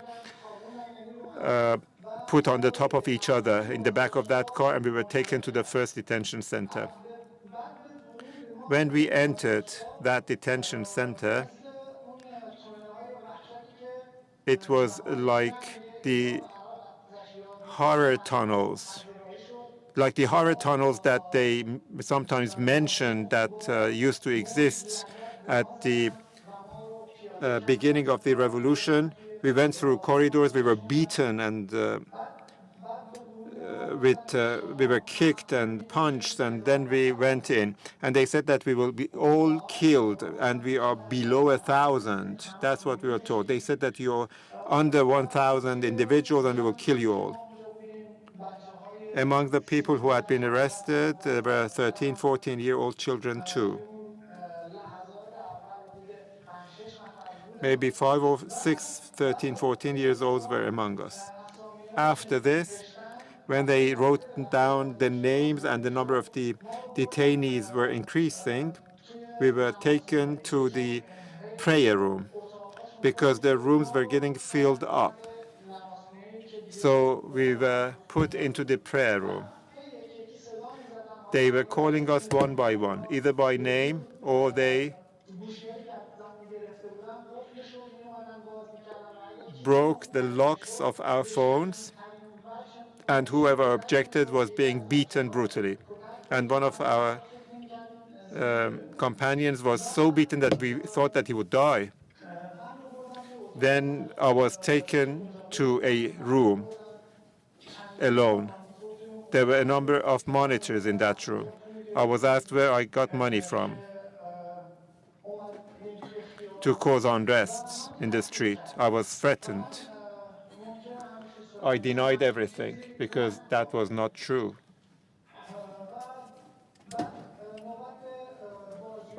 Then interrogation started. Whatever the interrogators had written, we should have signed. And they said that we had no right to lawyers. And even if someone wanted to see the paper, again, that individual would have been beaten in the most brutal manner. And when the telephone calls rang, because the families were worried, the family of people sometimes called the wife, the father, mother, the fiancé. At the time, the officer responded, and they arranged to meet them. Maybe they wanted to take advantage of those fiancés. And among us, there were 13, 14-year-old adolescents who had tattoo. And the officers were using swear words and were touching the private parts of the body of those children. They were asking whether they had tattoo in those places. They were asking for the telephone number of their mother so that they would tell her where the child was. So they were sexually abusing these children, and we witnessed that. And these children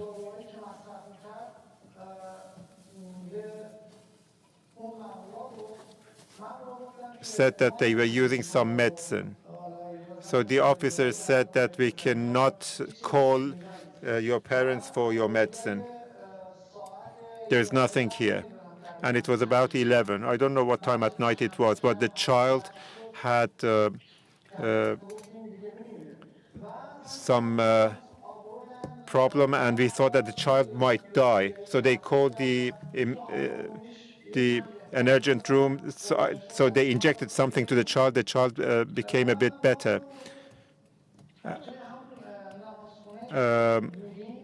In the prayer room that we were, we could hear what was being said, and we could hear what they said over the walkie-talkie. It was about 12:31 p.m. that a colonel said that people are coming towards that base to occupy it, go to the streets and resist, and go to the streets and pretend that you want to fight against them until the forces would join you. There were about 15, 20 people. They had all types of weapons, stun guns, baton, and shield. The only thing that they did not have was automatic weapons. They had tear gas. They only did not have heavy weapons. And they said that without these facilities, we would not go to the street. This is what we heard with our own eyes and we saw with our own eyes. From the very first moment of the arrest, no medical services were provided to us, and even our injuries were not bandaged, and even if we wanted to have water, we should have waited for hours. I may say that in the 10, 12 hours that we were in the first detention center, we were only given water once. After that, at midnight, they wanted to transfer us to another center. They handcuffed us and chained our legs and blindfolded us. They took us out and put us on a vehicle and took us. It was a big car. It was similar to a bus. Man and woman, all were together. We could realize that there were some women officers among us. We were blindfolded, of course, but we were trying to see and we could hear the sounds. As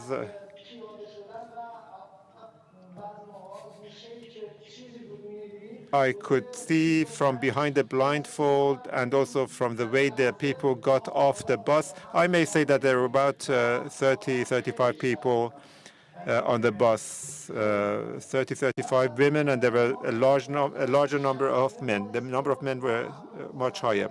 We were escorted, and there were some armed individuals who escorted us to the second detention center. And immediately after our arrival in the second detention center, they stripped us naked. They were touching our private parts. We were completely naked. Once again, they insulted us, they humiliated us, and they put us in cells which were like solitary confinement. And perhaps it is a little bit bigger than the solitary confinement cells that you see in films. And if, for example, normally you could have 4 and 5 people there, they would put 15 people there.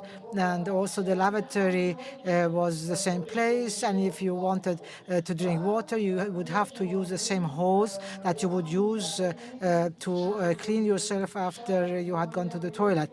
And we were there a few days, and they fed us once or twice, and the food that they gave us, they said, we have given you the food which is left over from what we have eaten. You are not assigned any meals, and they had just put the food on a piece of dustbin liner, and they just gave it to us. So they would just write whatever they wanted, and I had to forcibly sign it. And do not forget that during this time, our families did not know where we were. They did not know what our situation was.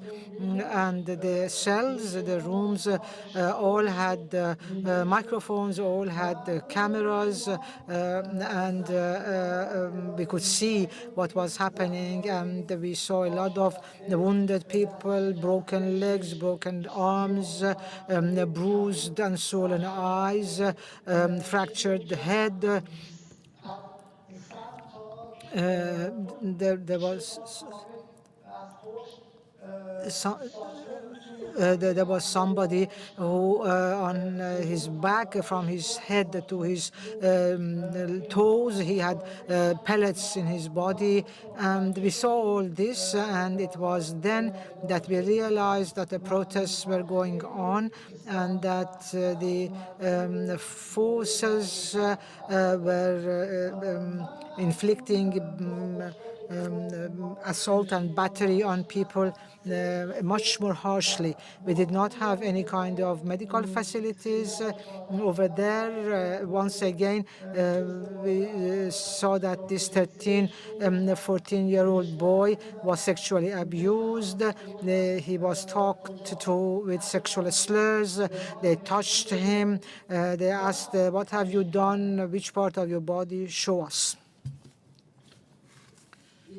Ever file a case or ask for anybody to be prosecuted based on what happened to you?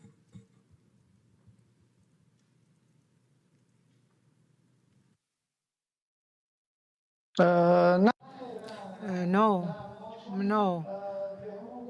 We were told that we didn't have the right for any kind of objection. And they said that until the time that this regime is in power and you are alive, we will keep your case alive, ongoing.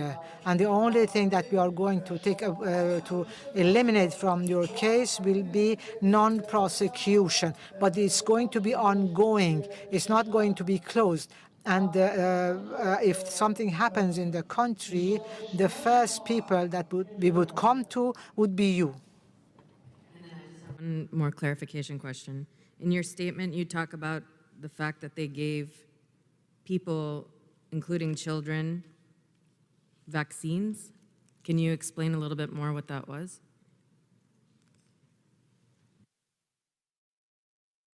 You need to repeat your question, please. In your statement, you talk about the fact that they give people, including some children, vaccines.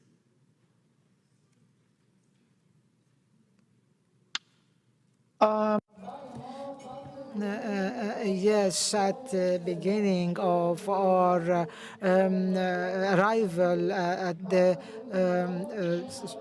second detention center, which was a bigger one because it was a central one. And of course, if I want to explain to you, it will take a long time. But when we arrived there, and after a few hours had passed, they came to us, but there were no medical treatment facilities, not even a small tablet, nothing. And they used methadone syrup that you would use for removal of the addiction of drug addicts. He said, if anybody wants something, we will give it to them. Then they said, we want to vaccinate you. First, they said, we want to vaccinate you with influenza vaccines, then hepatitis, and you can put yourselves in our place. There is the government that during that time period was not giving us any kind of medical possibilities, not even a small tablet. How could we trust them to give us what they said is a vaccine to be injected with it? Of course, a few of us went, they were injected. But since the crowd was a big crowd and they were put in different wards, we lost trace of them, and we don't know what happened to those who had been injected, whether it had been true or not. We didn't know anymore.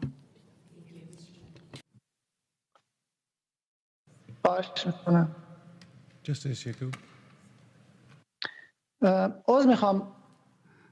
Sorry. Thank you. I just wanted... oh, sorry. I'm sorry. I just want to say something. Go ahead.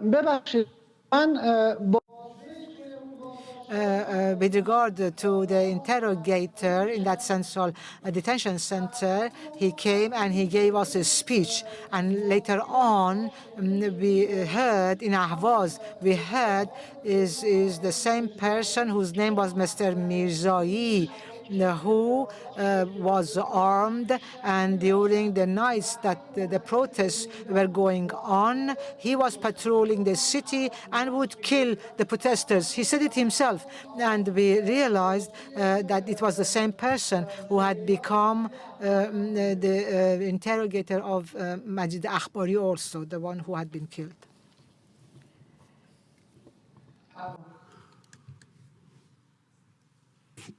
Okay, thank you very much. I just want to probe one area with you which doesn't have doesn't arise strictly from your evidence. Were there protests?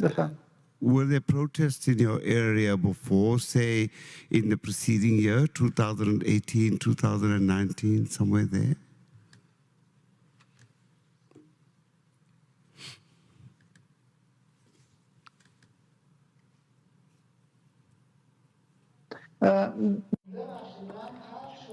I'm sorry, the sound was cut off, so I didn't get your question completely. Could you please repeat it?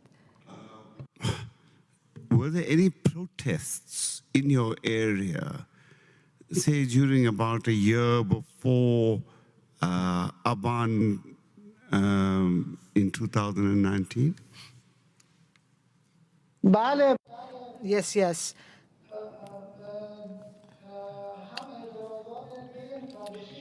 We had in 1396 and 1397. We had protests in those 2 years. And I was also present during those protests and could see that IRGC and Basij forces were acting there, and they were running people over with their motorbikes and indiscriminately. And I saw myself with my own eyes that they used their shockers on a few women. They hit them on their head with their batons. They fell to the ground. They didn't care. They ran away. Was the conduct of the authorities the same in the other protests as in this one, more or less, or was it different? Yes. Yes. Their conduct was the same in the previous protests. As I said, I was present in the previous protests, and it was precisely like this one. They were using military vehicles, the war vehicles. They were using the militia, the Basij, the IRGC.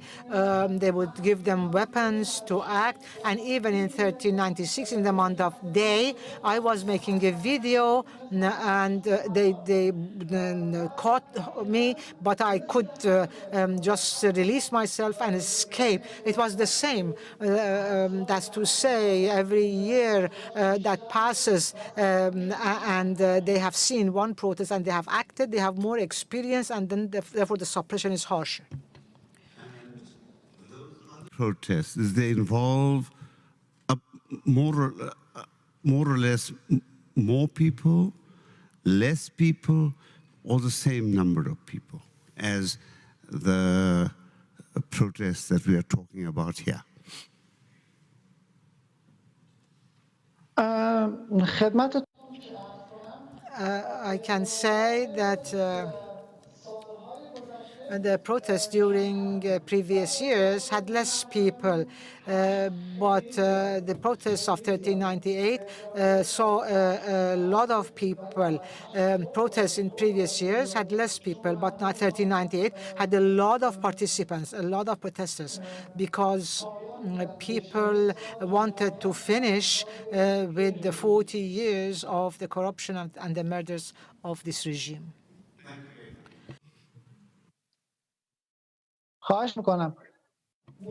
No problem.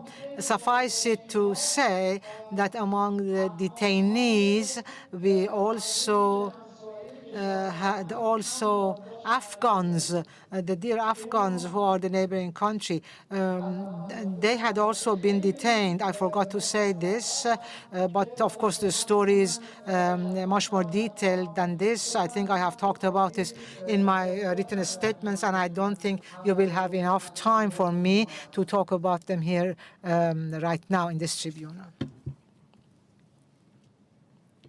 Mr. Witness, just a couple of questions, if I may. I just want to go back to when you're first... Yes, go ahead, please, says the witness. Thank you. I want to go back to when you're first arrested.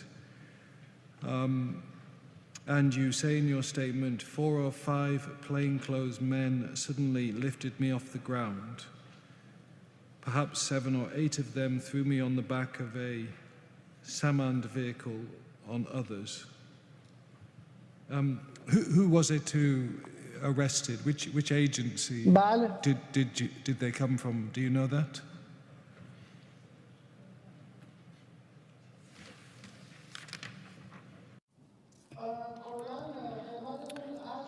As I submitted to you, we had lots of plainclothes forces. That's to say, they always use them in protests.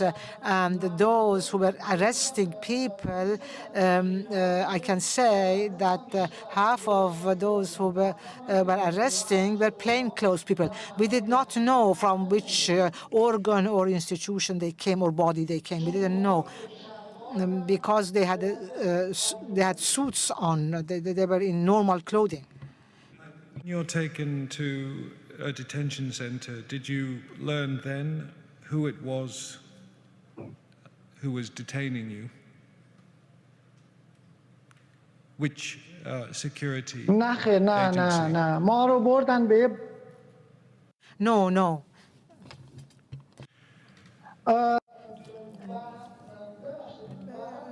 You see, it depends on the place that they take you to.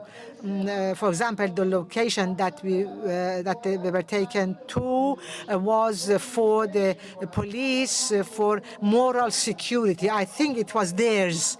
But afterwards, when I saw the label, I saw the I thought that it was there. So this location belonged to this kind of police, and therefore they would fall under the cover of the police force. Perhaps there were also another organ, but that's how I understood it. You say this in your statement: when we were getting off the vehicle, I wanted to open the vehicle's door and throw myself below. One of them saw this and beat me up. There was a 13-year-old kid, a youth of 17, two others 20 to 30 years old. How old were you at this time?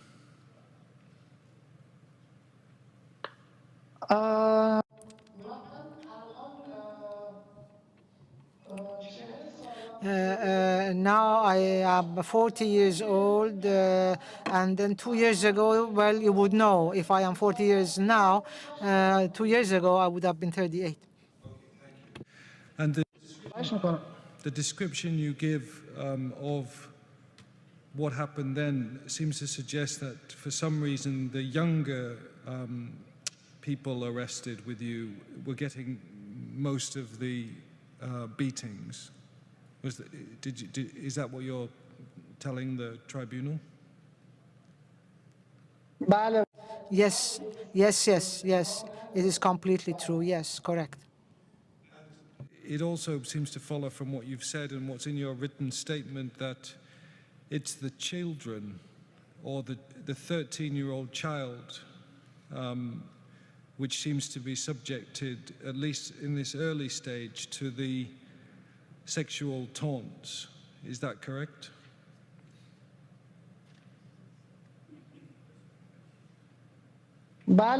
Yes.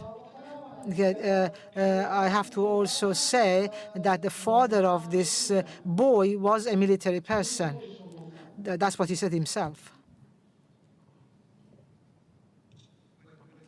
When did you encounter the father? No, I didn't see him. The boy said that. The boy said that. The boy said that the father is a military colonel. And he was saying if my father finds out that I am here, he would ring once and I would be out of here. And until the very last moment, they didn't let the mother to know that he had been detained because they had taken his mobile away from him and nobody knew where he was. I have to say that for 10 days, no family had any idea where we were, whether we were alive or we were dead. Thank you. Now, I just fast forward a little to a place you call, I don't think this is giving anything away, but let me call it the central place where you were taken. Do you recall that evidence?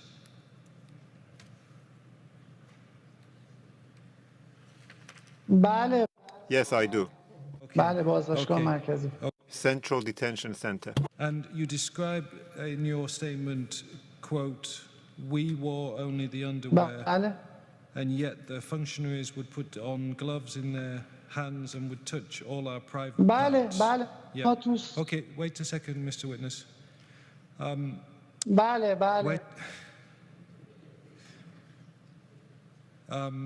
What I'm interested in is whether you're suggesting that this was a search, an excessive search, or there was some, as you perceived it, sexual motivation.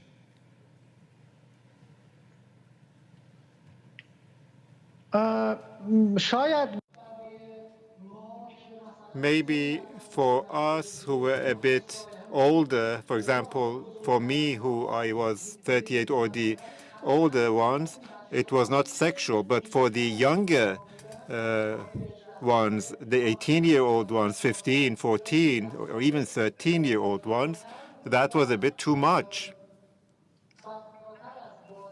It was more than just a similar body search. I believe it was somehow a sexual harassment. The younger ones, in your statement, you talk about 40 to 50 boys of 13, 15, and 18 years of age. Is that correct?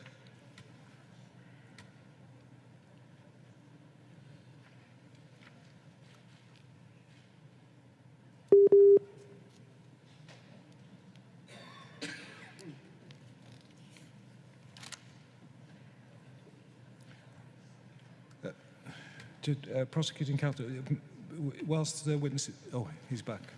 I'll deal with that in a second. Mr. Witness, can you hear me? Yes, I do. My question was, we're still at the Central Detention Centre, and are you suggesting that it's the 40 to 50 boys of 13, 15, and 18 years of age who are subjected to these searches with some kind of sexual motivation?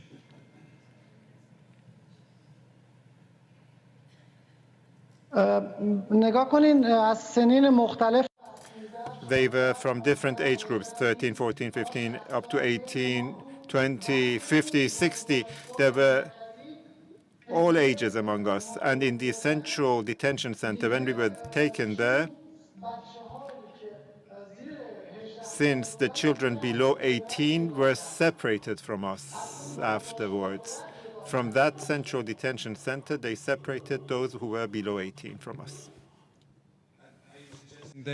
Are you suggesting they were treated differently to you older detainees? In terms of the searches, in terms of the comments, in terms of motivation?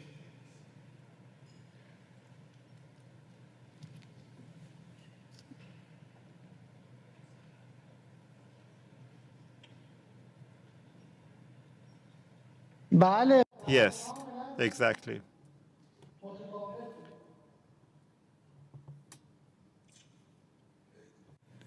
Just so that we're all clear how that was, describe how it was different.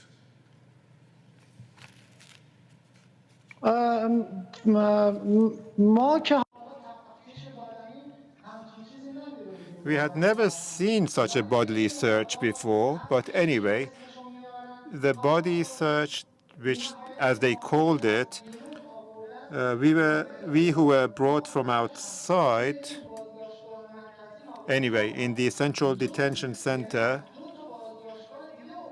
When we reached the Central Detention Center, we had been brought from 2 other detention centers. So we had already been searched. There was no need for so many body searches. We were objecting, we were protesting. We had nothing with us. There was no need for them to touch us and to touch every private part of our body time and again. It was much worse than what you can think. And some were being really badly touched.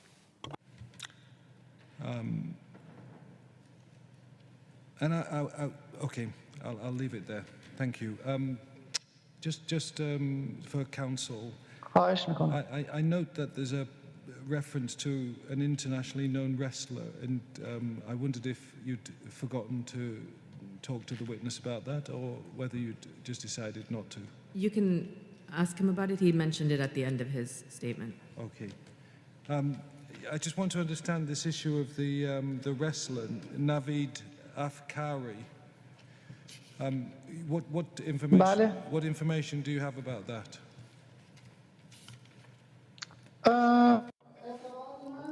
My information is a general one. Everyone is aware that he was arrested during the protests.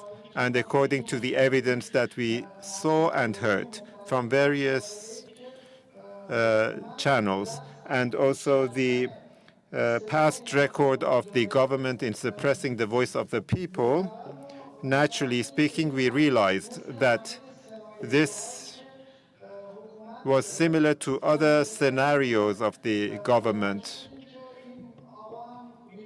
and we realized that this individual was also innocent. We are aware of his fate similar to the other people. And there was an interrogator who talked to all of us, Mr. Mirzai. He said that he had a sidearm. He used to walk around in the city. Whatever protester he saw, he just shot him and killed him and left. And he said that he was present in Syria and Iraq. Later on, we realized, or I may say that we heard, I cannot be certain, of course, but we heard from some news channels that an individual called Mirzai was the interrogator of Mr. Afkari, and I immediately thought that maybe that was the same interrogator who talked to all of us and threatened us. Maybe he was the same interrogator of Mr. Afkari. Okay, thank you, Mr. Witness. خواهش میکنم. You're welcome. Yeah, Mr. Witness, you said that بفرمایید. in that day you saw a protester giving the security police a flower, asking them not to cross the crowd, while you also... بله اعتراض ما We were having a peaceful protest. That's why flower was given. And you also said that the plainclothes man threw water bottle and provoke the police to attack people. بله Yeah. درسته. Yes, that is correct. Did the people confront the plainclothes who provoke the people?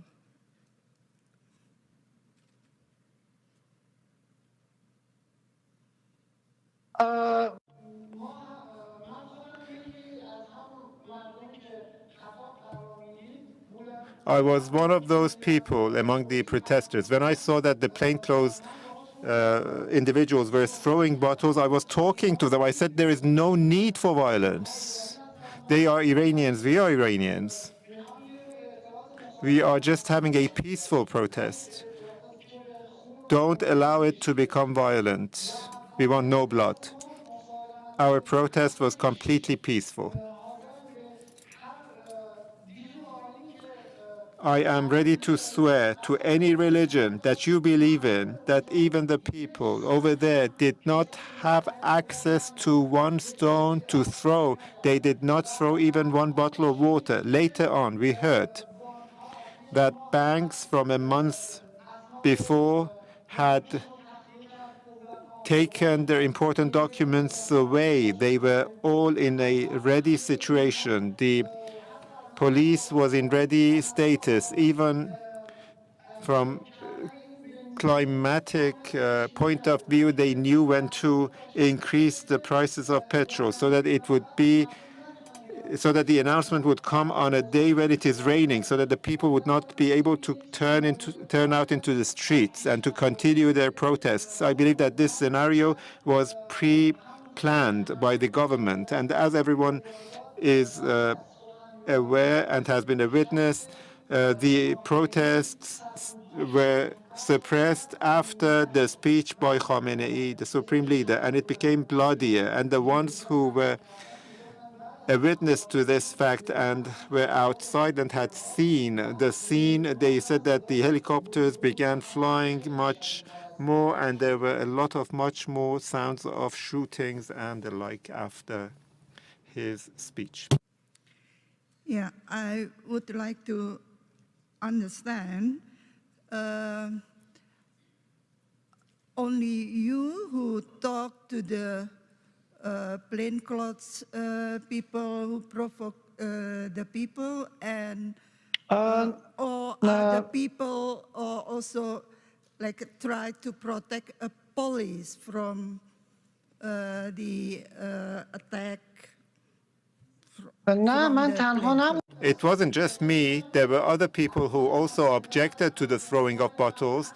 Some people who were older than me, some people who were younger than me. Everyone from every age. We all tried not to have anything thrown towards the police.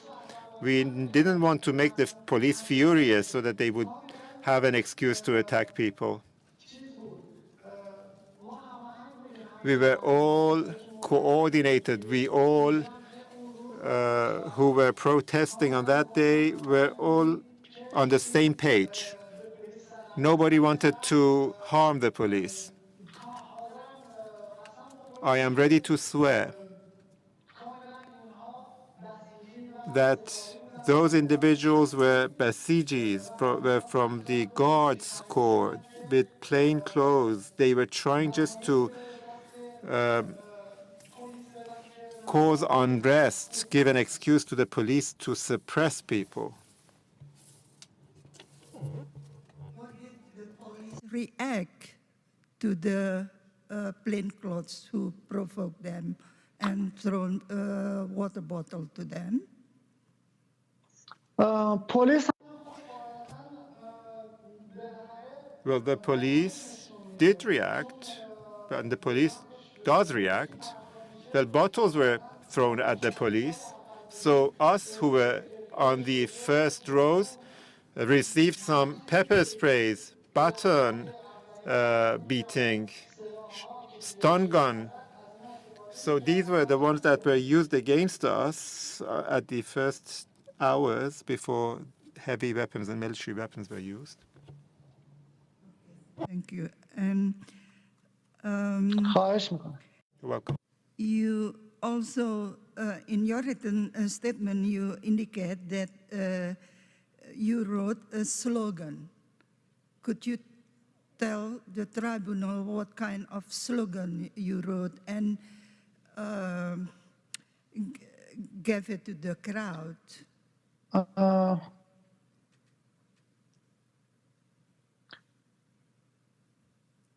ببخشید جواب دادن این سوال I apologize. I cannot respond to your question. It might reveal my identity.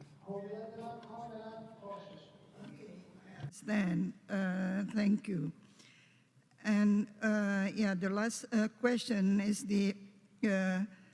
in relation to your statement that you said that the one who in charge and spoke to the people was Iranian, and the others were not Iranian. What are you trying to بین اون کسایی Among the forces who were present, there were different uniforms and clothes. We had the police force, we had the special unit of the police force, we had the Basijis. There were different forms and colors of uniforms and clothes. And there were some forces who had covered their faces, and there were some forces who had not covered their faces. Our impression and understanding was that some of them were not of Iranian ethnicity. They both did not speak in Persian. They did not address us. They didn't even speak among themselves.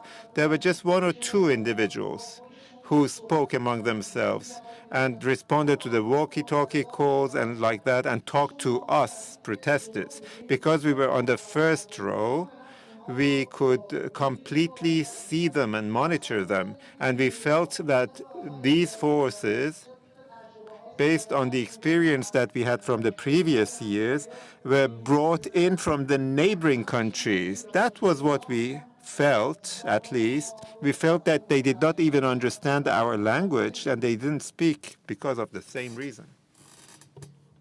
Thank you, Mr. Bennett, for the question. خواهش میکنم. I think that's it from the panel, Council. Thank you, Mr. Witness. Thank you very much, Mr. Witness. ببخشید من میتونم یه صحبت کنم؟ Would you allow me to say something?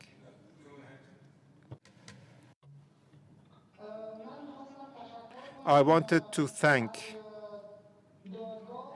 the tribunal and all those who registered and recorded our testimony and statements in the past 2 years and finally held this tribunal so that the world would hear our voice. I'm really grateful to all of you. Thank you very much. I have nothing to add. We're grateful to you, Mr. Witness, for taking the decision to testify and assist the tribunal in its work. Thank you.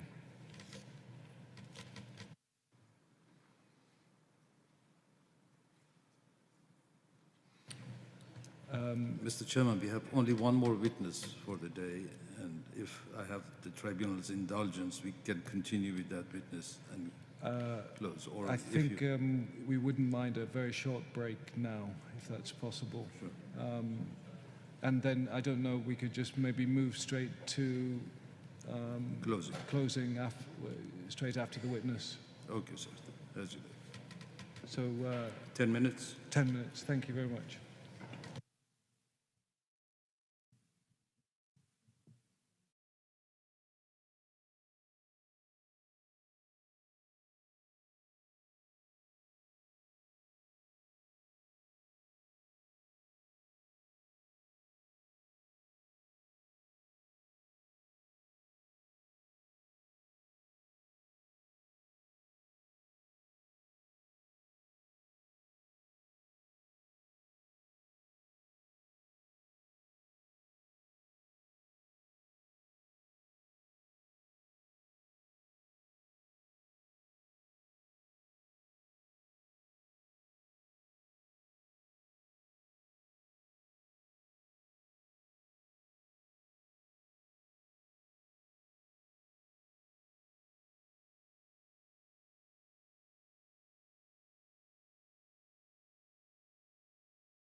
Please be seated.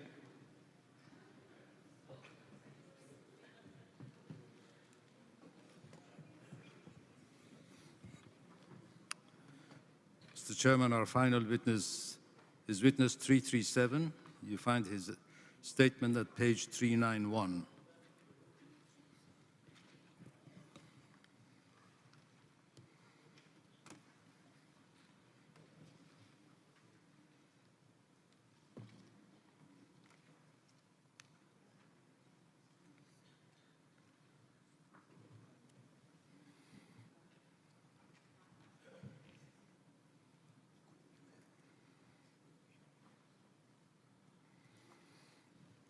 Good afternoon.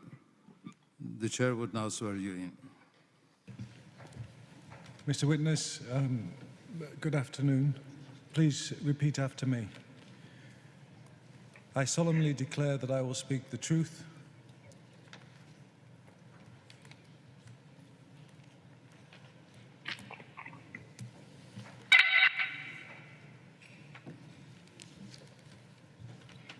Can you hear me, Mr. Witness?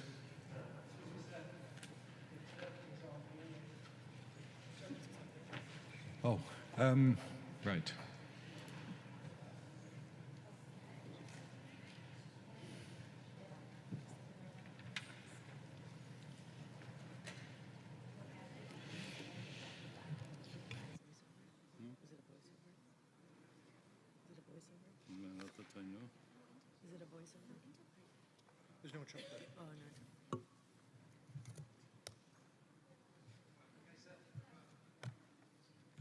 Thank you. Mr. Witness, can you hear me? Yes, I do. Thank you very much for agreeing to testify. If you'd repeat after me, please. I solemnly declare that I will speak the truth.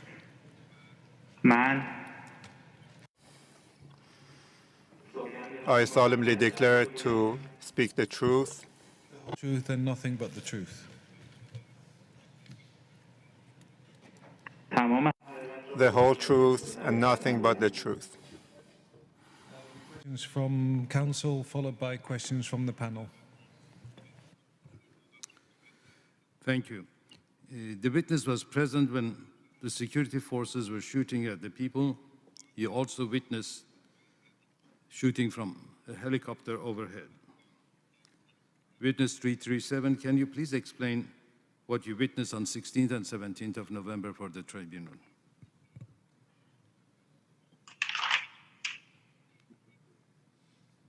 بله تظاهرات در قسمتی که Yes, where I lived, there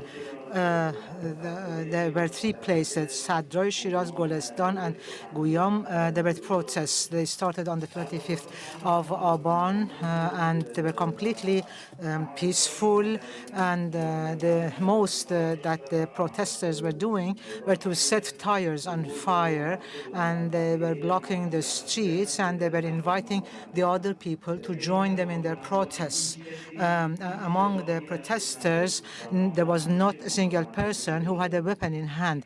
Everything started very peacefully, and people were chanting slogans. It was because of the rise in the price of petrol, because they knew that with the rise of price in petrol, every other item will be increased as well. And in the area that I lived, where the protests started, everything was conciliatory, everything was peaceful, and I did not see any kind of violent encounters from the people.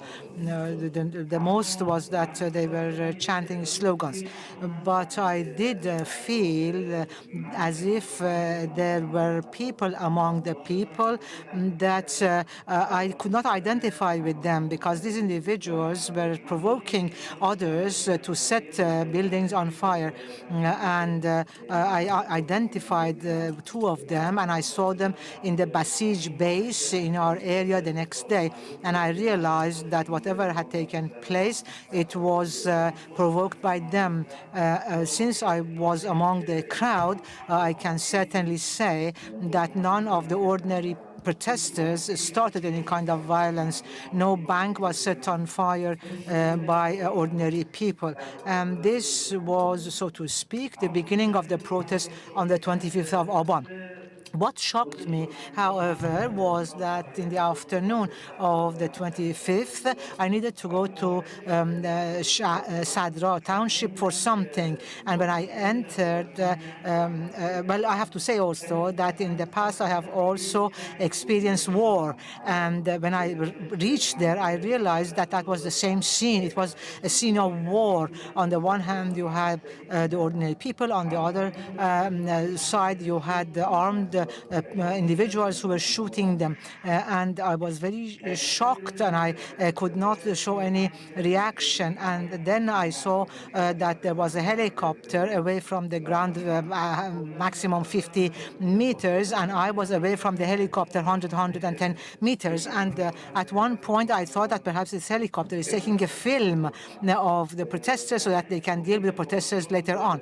When the door opened, all of a sudden the helicopter and those inside, they started shooting volleys of bullets, that's to say, with machine guns. And there were a lot of protesters there, and in order to disperse them, they were just shooting bullets at them. I could not believe it. I thought perhaps this is another country that is attacking Iran, because I did have experience with wars, and I thought perhaps there is a war, but that was not true. It was the military people, military forces, who were shooting ordinary people. And there was a 50 or 60 meter distance with some protesters, and I saw there was a young person, a small person, 15 or 16 years old, and I'm not sure whether he was Mohammad Dastan Khan or not, because that boy was also the same stature and the same age of this person. And I saw myself that he was shot from the helicopter. He fell on the ground, and because they didn't want anybody to approach him and to help him, they also shot bullets around him so that nobody could approach this fallen person to help him. So it was a very disturbing scene in my life. As I said, I had experienced war, but I had not seen something like this, that a helicopter shoots a volley of bullets towards 15 or 16-year-old boy. For a few minutes, I didn't know what to do. I was really shocked. Then, when I went to Sadra township once again, I saw that the atmosphere was a very heavy atmosphere, and there was nothing that you could do because the suppression on the 25th of Aban in Sadra township was very, very serious, and the people were really afraid now, because when your hands are empty and the answer that you get is volleys of bullets coming towards you from the helicopter, you're not in a position to resist the machine gun. After I saw this, I saw also other helicopters that arrived within a space of 3 minutes or so. And of course, the forces could not come over the ground because all the roads were blocked, but there were 6 or 7 helicopters that appeared in the sky, and they brought forces in them, and they vacated the forces on the Basij base. And then they started from this base to directly shoot the protesters, the people. And of course, there was no balance anymore. The balance of power had changed, and the helicopters had come, they had shot people, they had dispersed. Immediately, the Basij forces left the Basij base. So the forces were numerous, because there were lots of people in these 6 or 7 helicopters that reached there, and there was no balance anymore, and they started inflicting assault and battery on ordinary people indiscriminately, man, woman, boy, girl, adults, children. They didn't care, and I thought that they were beating people up with the intent to kill them.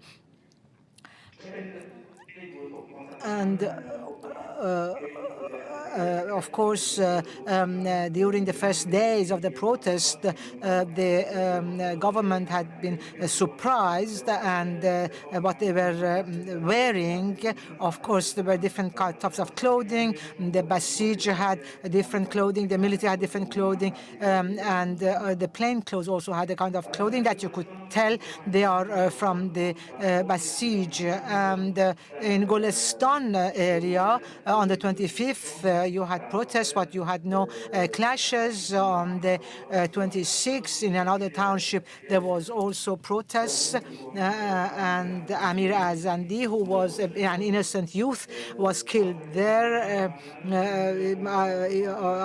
I was not in contact with this person, unfortunately, but I realized that afterwards that he was not killed on the spot. He had received a bullet in his stomach. He had fallen to the ground. They did not allow anybody to lift him up and take his half-dead body to the hospital. And they had, of course, intimidated the medical staff, the nurses, the doctors not to treat him, and he bled to death. That's how he died. And I do not know what else I have to say, and how logically I can explain everything. I am talking at the same time. I feel very emotional because many of the people who died were very young people or adolescents, and even elderly people. They did not have any mercy on them, and it's very difficult to know that, for example, Amir Al-Vandi, who was a youth, was not killed immediately because of the bullet itself, but because of lack of care, because he bled to death. And the doctors who were and nurses who were at the hospital, who were intimidated and did not take care of him until the very end of their lives, they have to feel the regret because they did not help him.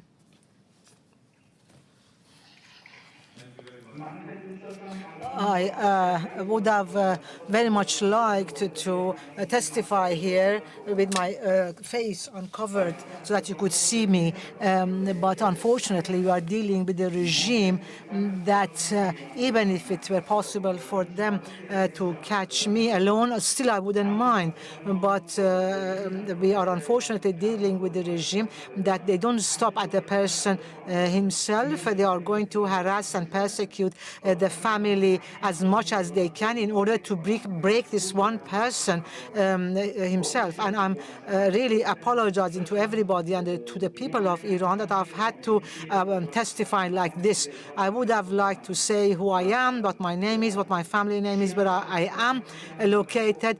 For myself, I don't fear it, but for the security of my family, I feel compelled to appear here and to testify this way. And therefore, I apologize to the people of Iran, to all the families who have lost their loved ones during the protests of Aban, to be here like this and to testify like this. Brave to come forward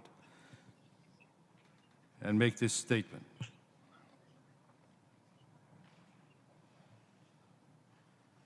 You have made a reference in your statement that one of the conditions that they release the bodies to the families was to bury them in a different city. Can you explain that to the tribunal a bit further?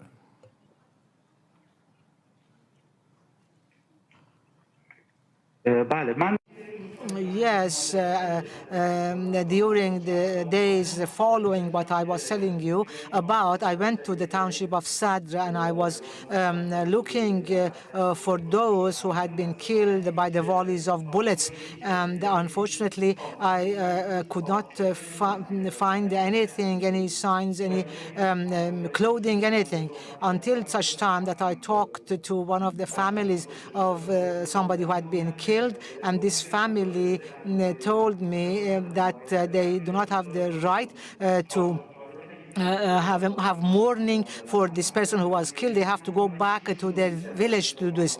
And even Amir al-Bandi Mehr's body was given to the family after 6 days. So they would not even let go of the body. They had taken the bodies hostage. Unfortunately, they are afraid even of the bodies. And to me, it was very interesting that they did not allow any family to have a memorial for the killed ones to mourn. They had forced everybody to take the bodies to their villages, to other places, and to bury them and to mourn them.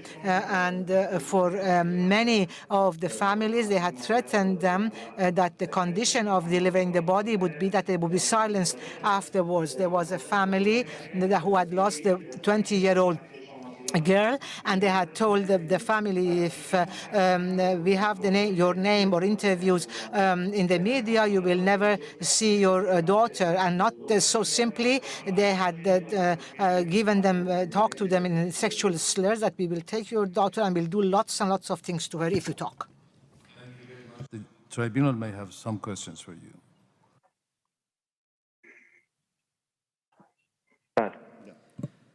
Good afternoon, Mr. Witness. And by the way, do not be in the least concerned. I'm not surprised that you appear as you do with family to care for.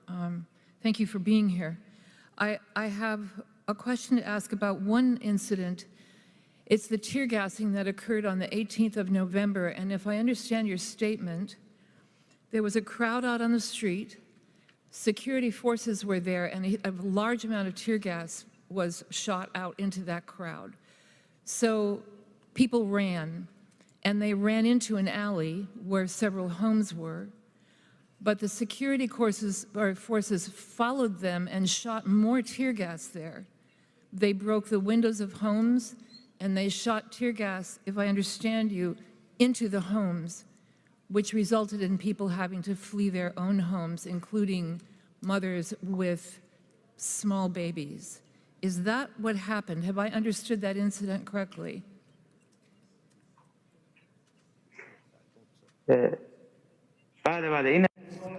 Yes, this happened in Golestan, the Golestan township of the city of Shiraz, on the 27th of Aban, when they started cracking down on people in Golestan township. They had both shootings and they had tear gas. There was a lot of tear gas, and of course people were running away and they were dispersing, and some homes opened their doors so that people could take shelter in. And when the security forces, they saw that, they broke the windows, and they would even shoot inside the homes and throw tear gas in them. And I saw that because of the tear gas in the houses, there were older women who couldn't breathe, who had to leave the house. There were babies who had to be taken out. That's something that I experienced myself, and I saw it. There was a lot of tear gas that was being thrown. I'm wondering what happened after that. And what I mean is what happened immediately after people left their homes. I'm assuming there was a large amount of tear gas in the air, and I think it's fairly common knowledge that tear gas does not disappear quickly. It spends some time in the air before it finally leaves. Were these families and the individuals who were there, did they then have to flee the alley back in the direction of the security forces? Did they have another place they could go? What happened after that, immediately after that?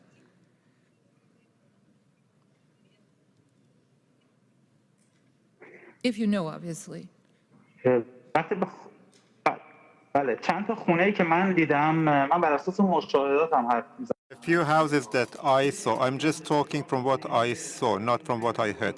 I saw a few houses that had given asylum to individuals. So all the members of the house had to leave and to flee with the ordinary people and to shelter. A few houses which have done so, they were forced to go to the streets. And it took it sometimes takes a few hours for the tear gas to disappear. And it was slowly raining, so all these people had to wait under rain for all what happened. And during that period of time, did the security forces leave them alone, or was there more problem? In other words, were they... I'm sorry, go ahead. Well, the number of the security forces were not so high to chase everyone. There were about 50 or 60 in Golestan Township. We were about 1,500 to 2,000. I cannot exactly say how many we were, but they were just 50 people almost. So they could not chase everyone. They were just trying to scatter people. They were not really trying to chase anyone to arrest them because of their limited number. So people were trying to flee in different directions. They were trying to scatter people in different directions so that they could not join each other afterwards, and they were using tear gas as well. Thank you. Thank you for clarifying that.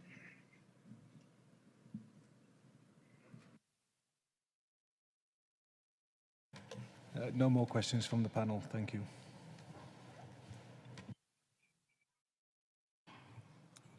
Thank you very much, Mr. Witness.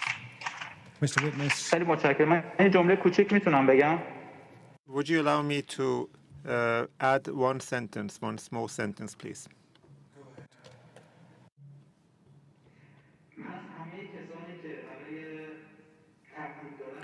I am grateful to all those who have made efforts to hold this tribunal. As an Iranian living in Iran, I believe that this tribunal dealing with this war crime is heartwarming, especially for those who have lost their loved ones. From far, I would like to thank all of you, and I wish you success.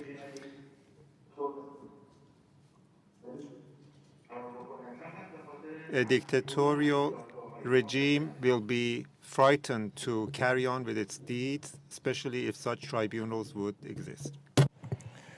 Thank you, Mr. Witness, and thank you for coming to give evidence before the tribunal. We appreciate and will take into account everything you've said. As I understand it, Council, we now have your closing. We intend to take a 10-minute break after that just to reflect on what you're going to say, and then we'll close the tribunal for the moment in a 10-minute address. Thank you. Thank you, Mr. Chairman. Distinguished members of the tribunal. Exactly 1 year ago, on 14th November 2020, the tribunal's establishment was declared with a call to the public to provide documents and evidence to the tribunal. The response was overwhelming. In a matter of 48 hours, the WhatsApp number of the tribunal received 275 calls, mostly from Iran, from families of the victims and those who have witnessed the atrocities. The council team interviewed all those who had made the calls and eventually compiled 165 witness statements. The council team selected 45 witnesses plus 10 reserves. I'm really sad and sorry that we could not call all of them, but we have called 33 witnesses this week. As promised, all the witness statements, together with all the documents that they have provided to us, will be on the record for the tribunal's review. In addition, the council team collected, collated, and categorized over 1,000 video clips of the scenes of violence that was recorded during 4 days that demonstrations and protests had continued. Some of these were presented to you in the evidence of Ms. Sadr on Friday. The tribunal also received the evidence of expert witnesses on aspects of atrocities committed during these days by the security forces. We have now reached the end of this stage of proceedings. You have heard the evidence of victims, the grieving parents who lost their children, the light of their lives, the victims who were tortured, insulted, abused, and even raped by the cruel rulers of this regime. So let's sum up what has been submitted to the tribunal. First and foremost, the Council has to accept and admit that the record before the tribunal is far from complete. While the Council has been able to interview over 200 witnesses, mostly from Iran, this is not even the tip of the iceberg. Many victims and eyewitnesses have not been able to contact the Council or provide evidence to the tribunal. Apart from few members of the security forces who have bravely risked everything to give evidence to this tribunal, the Council has not been able to engage those in charge in Iran and compel them to give evidence. Most notably, none of the 133 individuals listed by Council as accused have not responded to Council and not submitted any evidence in their own defense. Nor have they appointed a counsel or representative to plead on their behalf. The government of Islamic Republic of Iran, notwithstanding numerous calls by the Council to cooperate with this tribunal and submit evidence, has failed to do so or appear before this tribunal. In fact, Bagheri Kani, Deputy Foreign Minister, who was in London on Thursday, 11th November, rather than attending at your hearings, have told his counterpart in the Foreign Office, according to a report by Voice of America, that unless the UK government stops this tribunal, the Iranian government would refuse to negotiate with the UK and other governments in connection with nuclear deal.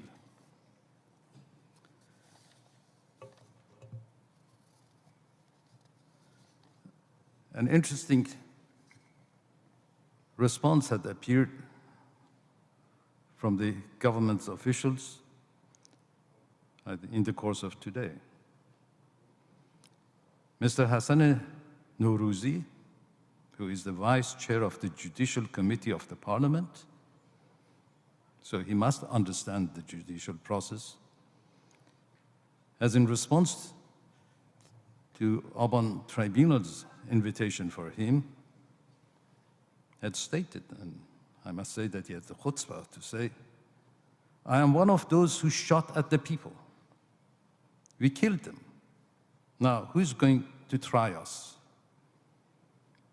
This is the reaction, Mr. Chairman, members of the tribunal, you get from a very high official in Iran this morning. In response to your tribunal, in response to the families who have lost their loved ones, he says, yes, I have shot them. Now what are you going to do about it? This is the level of impunity that this tribunal has been set up to fight and hopefully dismantle.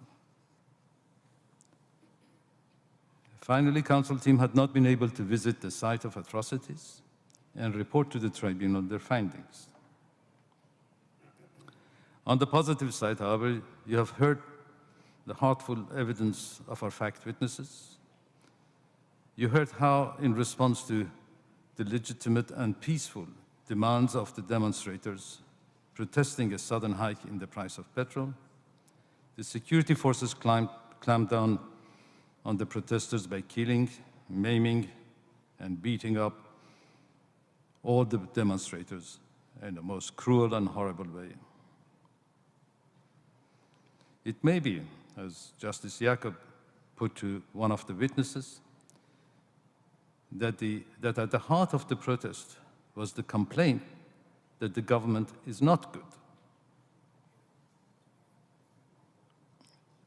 Would that affect the legitimacy of the complaint? We submit not. Would it justify the cruel repression? Again, we submit not.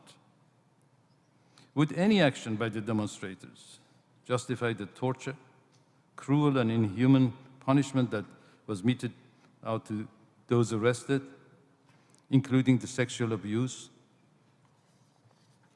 and even rape? Again, we submit not. The tribunal has rightly questioned the number of those killed, arrested, and tortured during the events. As stated in the Council's opening, the Council does not engage in the statistics or in the guessworks, as it can only be a guesswork in the absence of cooperation by the government of Iran of how many died, injured, and arrested. The amnesty report as submitted by the Council as evidence, backed by the powerful evidence of Ms. Raha Bahraini, tells you that Amnesty had been able to record and verify over 300 deaths up to date. It does not tell you the number of deaths. It simply tells you how many verifiable deaths have been recorded by Amnesty. Within the limits of its investigation, like other NGOs, Amnesty has limited resources, but a very robust method of verification. It's not surprising that other organizations, perhaps with less rigorous methods of verification, has reported 1,500 or even more deaths. Amnesty figures simply puts a floor on the numbers. The Council submits with certainty that the numbers are higher and most probably substantially higher that has been recorded as verifiable. The number of injured even calls for more of a guesswork and speculation. As you heard from the witnesses and the brave health workers, those injured did not refer to hospitals for fear of being arrested. Thus, even the government may not have a proper record. The same issue arises with the number of those arrested. It is the Council's case that the Tribunal has to look at the totality of these figures and their combined effect. The evidence that has been leaked out, in particular the video clips, are only a small sample of what in reality happened. The government closed down the internet to ensure that the evidence will be contained in the country and not leaked out. They confiscated all the footages of CCTVs, mobile phones, and cameras. Fatemeh Khoshru, whose evidence you heard yesterday, was charged with leaking these clips. You heard the price she paid for this. The tribunal also, and again rightly, questions whether incidents were widespread.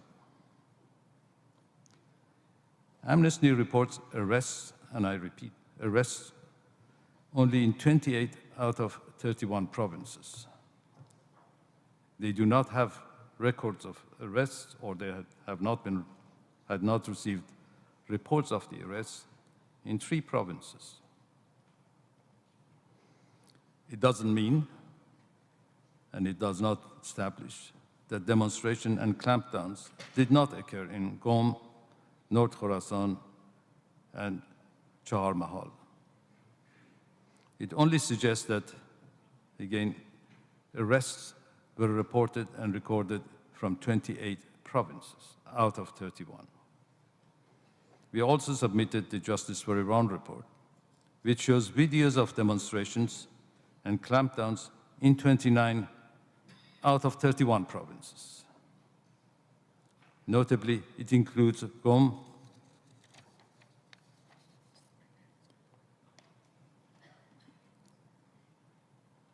and Chahar Mahal. So that leaves between the two main reports one province, and that is North Khorasan, that we do not have reports of arrest, and we do not have video clips from. That makes it 30 out of 31 provinces.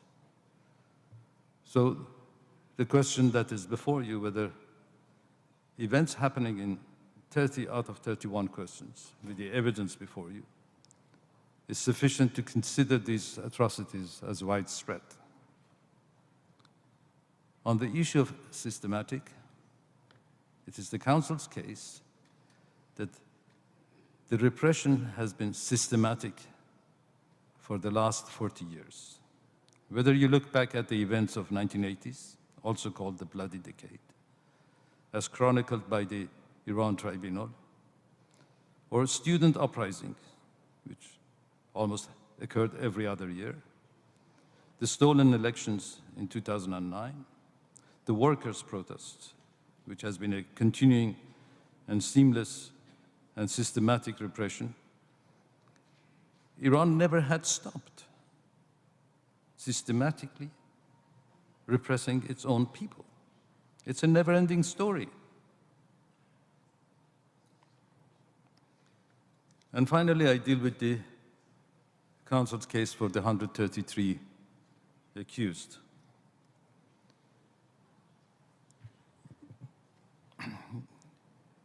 At Annex 4.2 of the Justice for Iran report, which is at pages 119 to 128 of your bundle, and also appears here,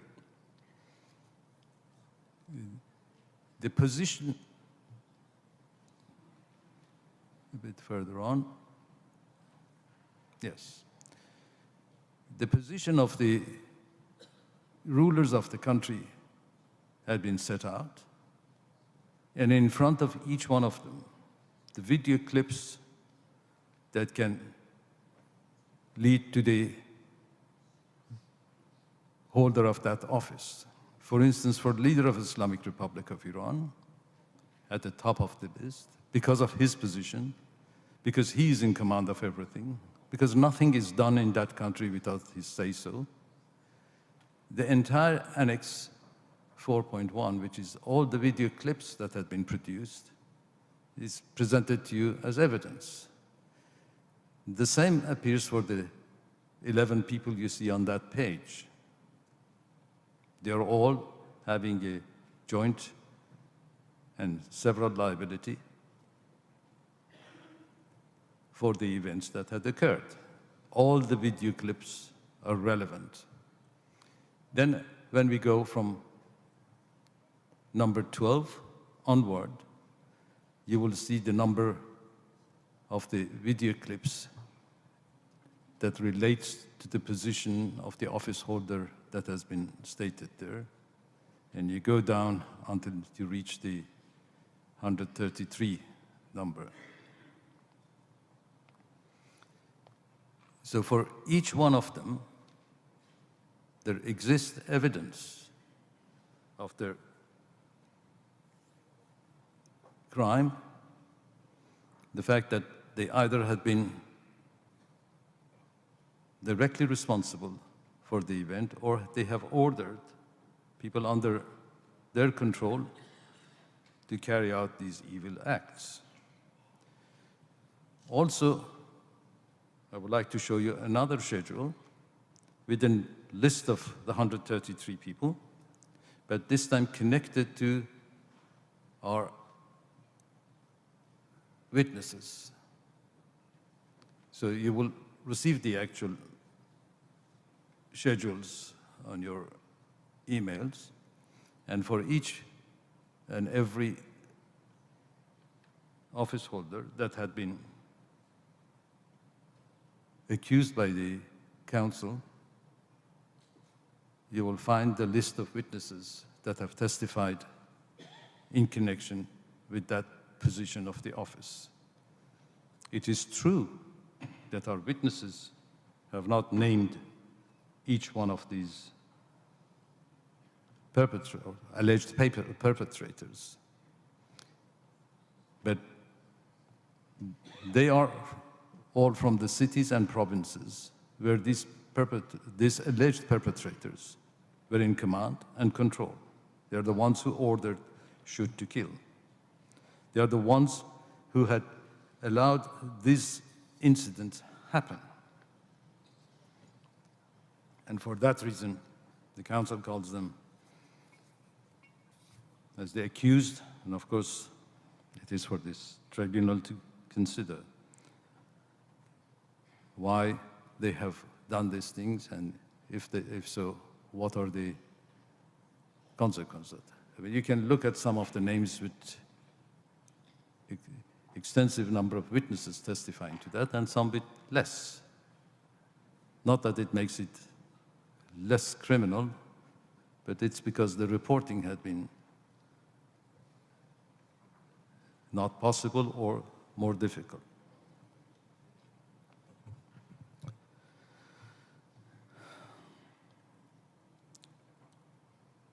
Now you have to look back and ask, why are we doing this? None of you, distinguished members of the tribunal, or members of the council team and our support, have any direct connection with these events and the victims of these events. We have not lost our loved ones, although we mourn with the families who have. We have not been tortured, insulted, or abused. Why bother? This is not the only atrocity that happened or is happening around the world. This is not the only time the regime of Islamic Republic of Iran has murdered and suppressed its peaceful citizens. So why bother? Why now? I don't think I, or for that purpose, any of our team, can find the right answer to these questions. But perhaps Azadeh Purzand, who I assume is here, who lost her father to this cruel regime and saw her mother behind the bars, a close friend of mine, for daring to be a human rights lawyer and a female human rights lawyer in the Islamic Republic of Iran, can give you an answer. She was in this hall on 10th November. She wrote in her article called A Day at Aban Tribunal. And she says, after many years of struggling against myself not to be a victim for the fear of appearing weak and unreasonable, I felt free to be a victim. It was the first time that being a victim felt powerful, felt strong, felt capable of prevailing justice in its simplest, barest, and least abstract manner. I looked at the judges, that's you, ladies and gentlemen, and I felt safe. It's not only Azadeh that feels like that. You have brought the same feeling for many Iranians who have been eagerly following these proceedings over the last 5 days. And that is not limited to those who suffered the atrocities of Aban 2 years ago. This tribunal has been a wake-up call for the authorities who believed, and I'm sure some will continue to believe, that they can get away with all the misdeeds and crimes that they've committed over the last 4 decades against the Iranian nation, like the gentleman that I quoted earlier. They have no answer, and never had any answer, to the grief of parents of Farzad, Puya, and many others who fell victim to the guns of this regime. We are getting calls from all over Iran to allow more witnesses to come forward and tell you the stories that they have witnessed, the atrocities and humilities they have suffered.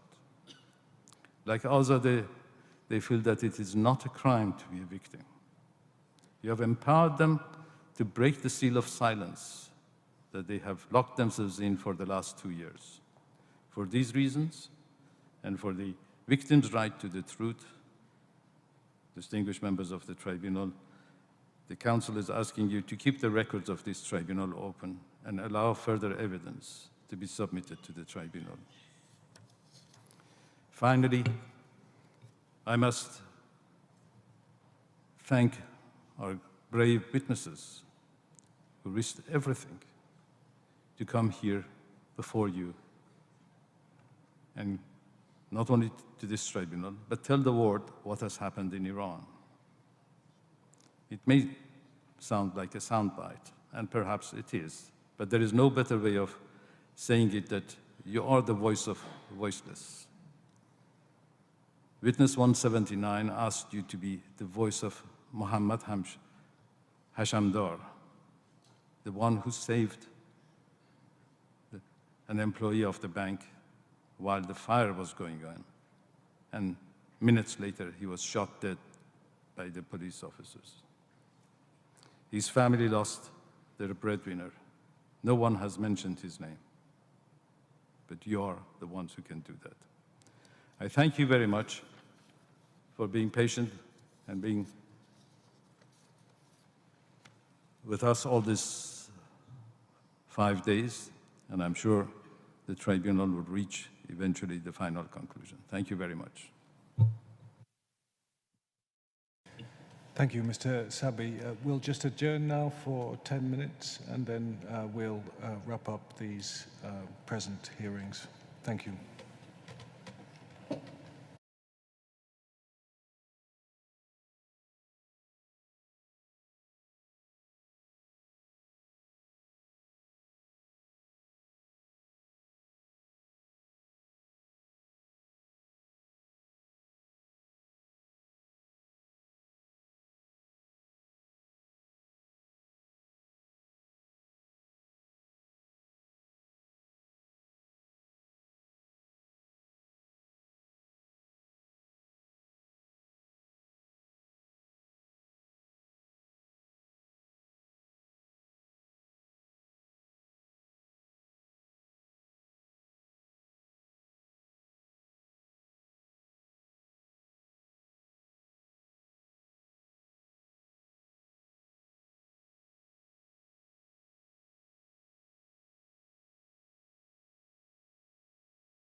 Please be seated.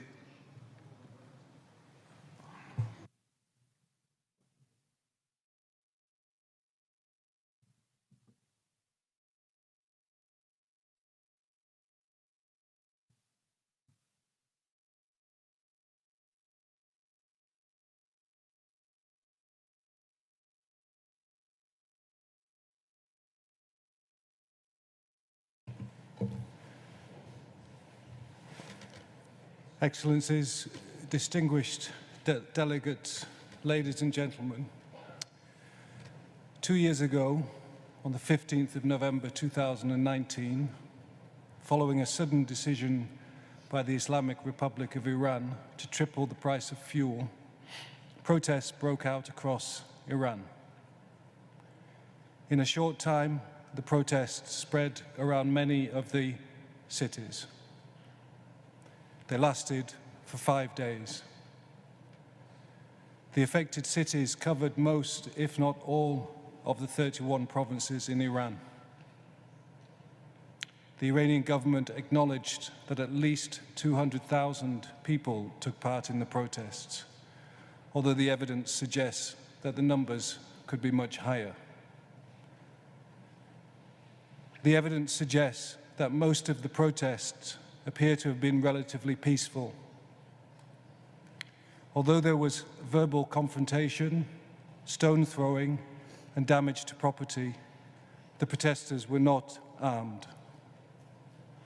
Very few security actors appear to have been harmed. The protests were met, nonetheless, with violence and brutality.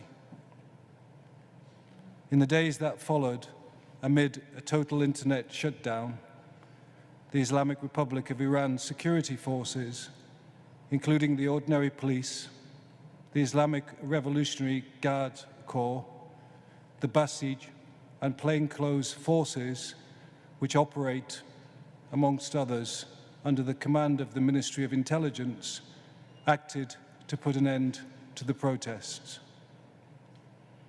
Many protesters and others were subject to violence, killed, injured, arrested, tortured, and/or mistreated.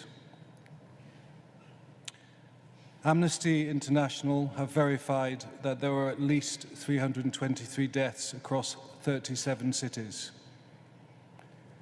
Many of those victims had been shot in the head or upper torso, indicating that they were targeted with an intention to kill or seriously injure. We, the panel, have no doubt that this figure is only a fraction of the actual deaths that occurred as a result of the actions of the security forces. Reports by the UN and other international organizations and numerous witnesses confirm that thousands of people were arrested during and following the protests. Detainees were held by a variety of the security agents, often without access to family or lawyers. Many were subjected to torture and ill treatment designed to intimidate and humiliate and/or force the victims to admit criminal conduct or implicate foreign forces or agents for their involvement in the protests. As confirmed by scores of witnesses, ill treatment and torture included electric shocks, sexual violence and threats, beatings, waterboarding, and being forced into physically stressful positions. Over the last 5 days, the Aban Tribunal has held oral hearings in which evidence related to these events has been heard. We have heard from 33 witnesses themselves or whose families or loved ones were killed, injured, or disappeared. We've heard from expert witnesses who have testified on a variety of subjects, ranging from the number of deaths and injuries testifying about the thousands of videos which have been recovered, the firearms and weapons used by the security forces, the relevant Iranian law, and the manner in which the domestic judicial process worked to criminalize the protesters and deprive them of redress. Most of these witnesses are independent and do not know each other. Although there is some variance in the accounts, they raise a serious case against the Islamic Republic of Iran. Apart from implicating the Republic and their security apparatus in a scheme to repress the protests at any cost, they provide a reasonable basis to believe that the Iranian forces subjected the protesters or those suspected of being involved in the protests to unlawful killings, serious physical and mental harm, enforced disappearances, arbitrary detentions, torture, and other ill treatment to brutalize the protesters and persuade the protesters from any future attempt to exercise their right to freedom of assembly and freedom of expression. Unfortunately, almost 2 years to the day,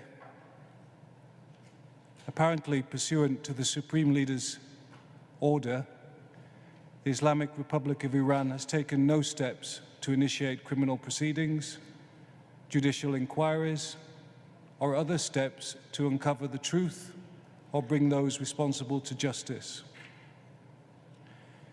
Investigations conducted by the UN Special Rapporteur on the situation of human rights in Iran, the UN Secretary General, and organizations such as Amnesty International, Human Rights Watch, Justice for Iran, and Iran Human Rights provide evidence of the efforts of victims and members of their families to uncover the truth of what happened and the manner in which they have been frustrated, with many, if not all, being subject to reprisals, threats, and further abuses. State institutions, including the revolutionary courts and criminal courts, have also disregarded obligations to undertake these investigations as required by their own domestic laws. The Islamic Republic of Iran's prosecutors, judges, and justice system as a whole are implicated in this cover-up and the overall plan to commit these crimes.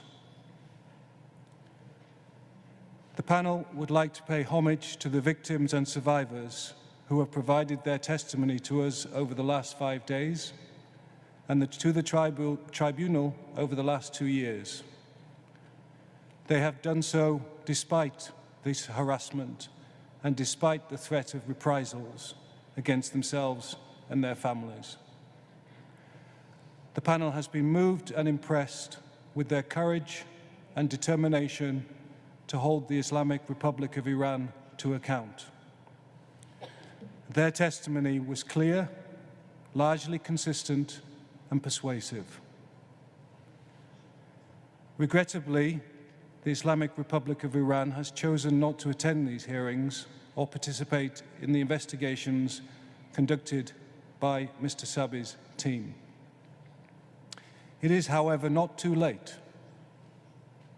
Having been established at the initiation of 3 civil society organizations, Justice for Iran, Iran Human Rights Center, and Together Against the Death Penalty, in response to the requests of victims and families of the victims, the Aban Tribunal consists of independent and impartial jurists with a mandate to investigate these crimes and violations.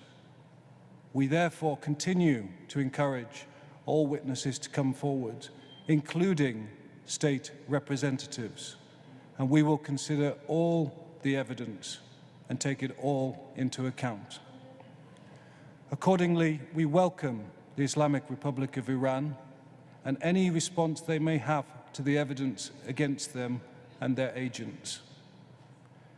As we have said, the evidence currently raises a serious case against the Islamic Republic of Iran, and that case suggests they are responsible for a variety of crimes against humanity, including killing, extermination, torture, detention, enforced disappearances, and persecution,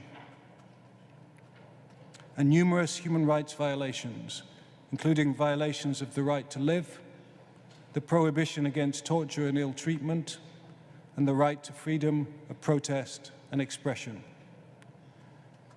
The Iranian government should respond and answer these charges. Indeed, international law demands that they do so. They have the panel's commitment to consider that evidence with the same independence, impartiality, as we consider all the evidence we've heard to date. For now, we must adjourn these hearings to consider any and all evidence that we have received or may receive. We welcome the evidence of those who have offered to testify since we began these hearings 5 days ago.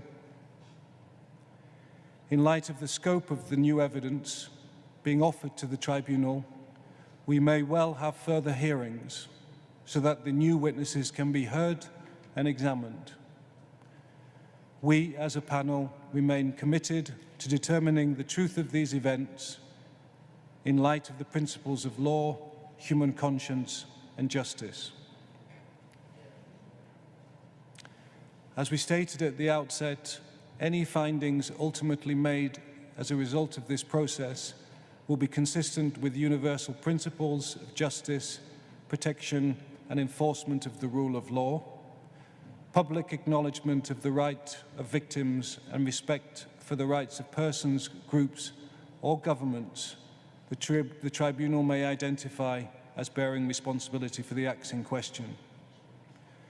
Until then, we now postpone these hearings. Shortly, we will publicize how these hearings will be completed, with the judgment to be issued in early 2022. We reiterate our thanks to those who have supported and publicized these hearings and the tribunal's ongoing search for the truth. Thank you.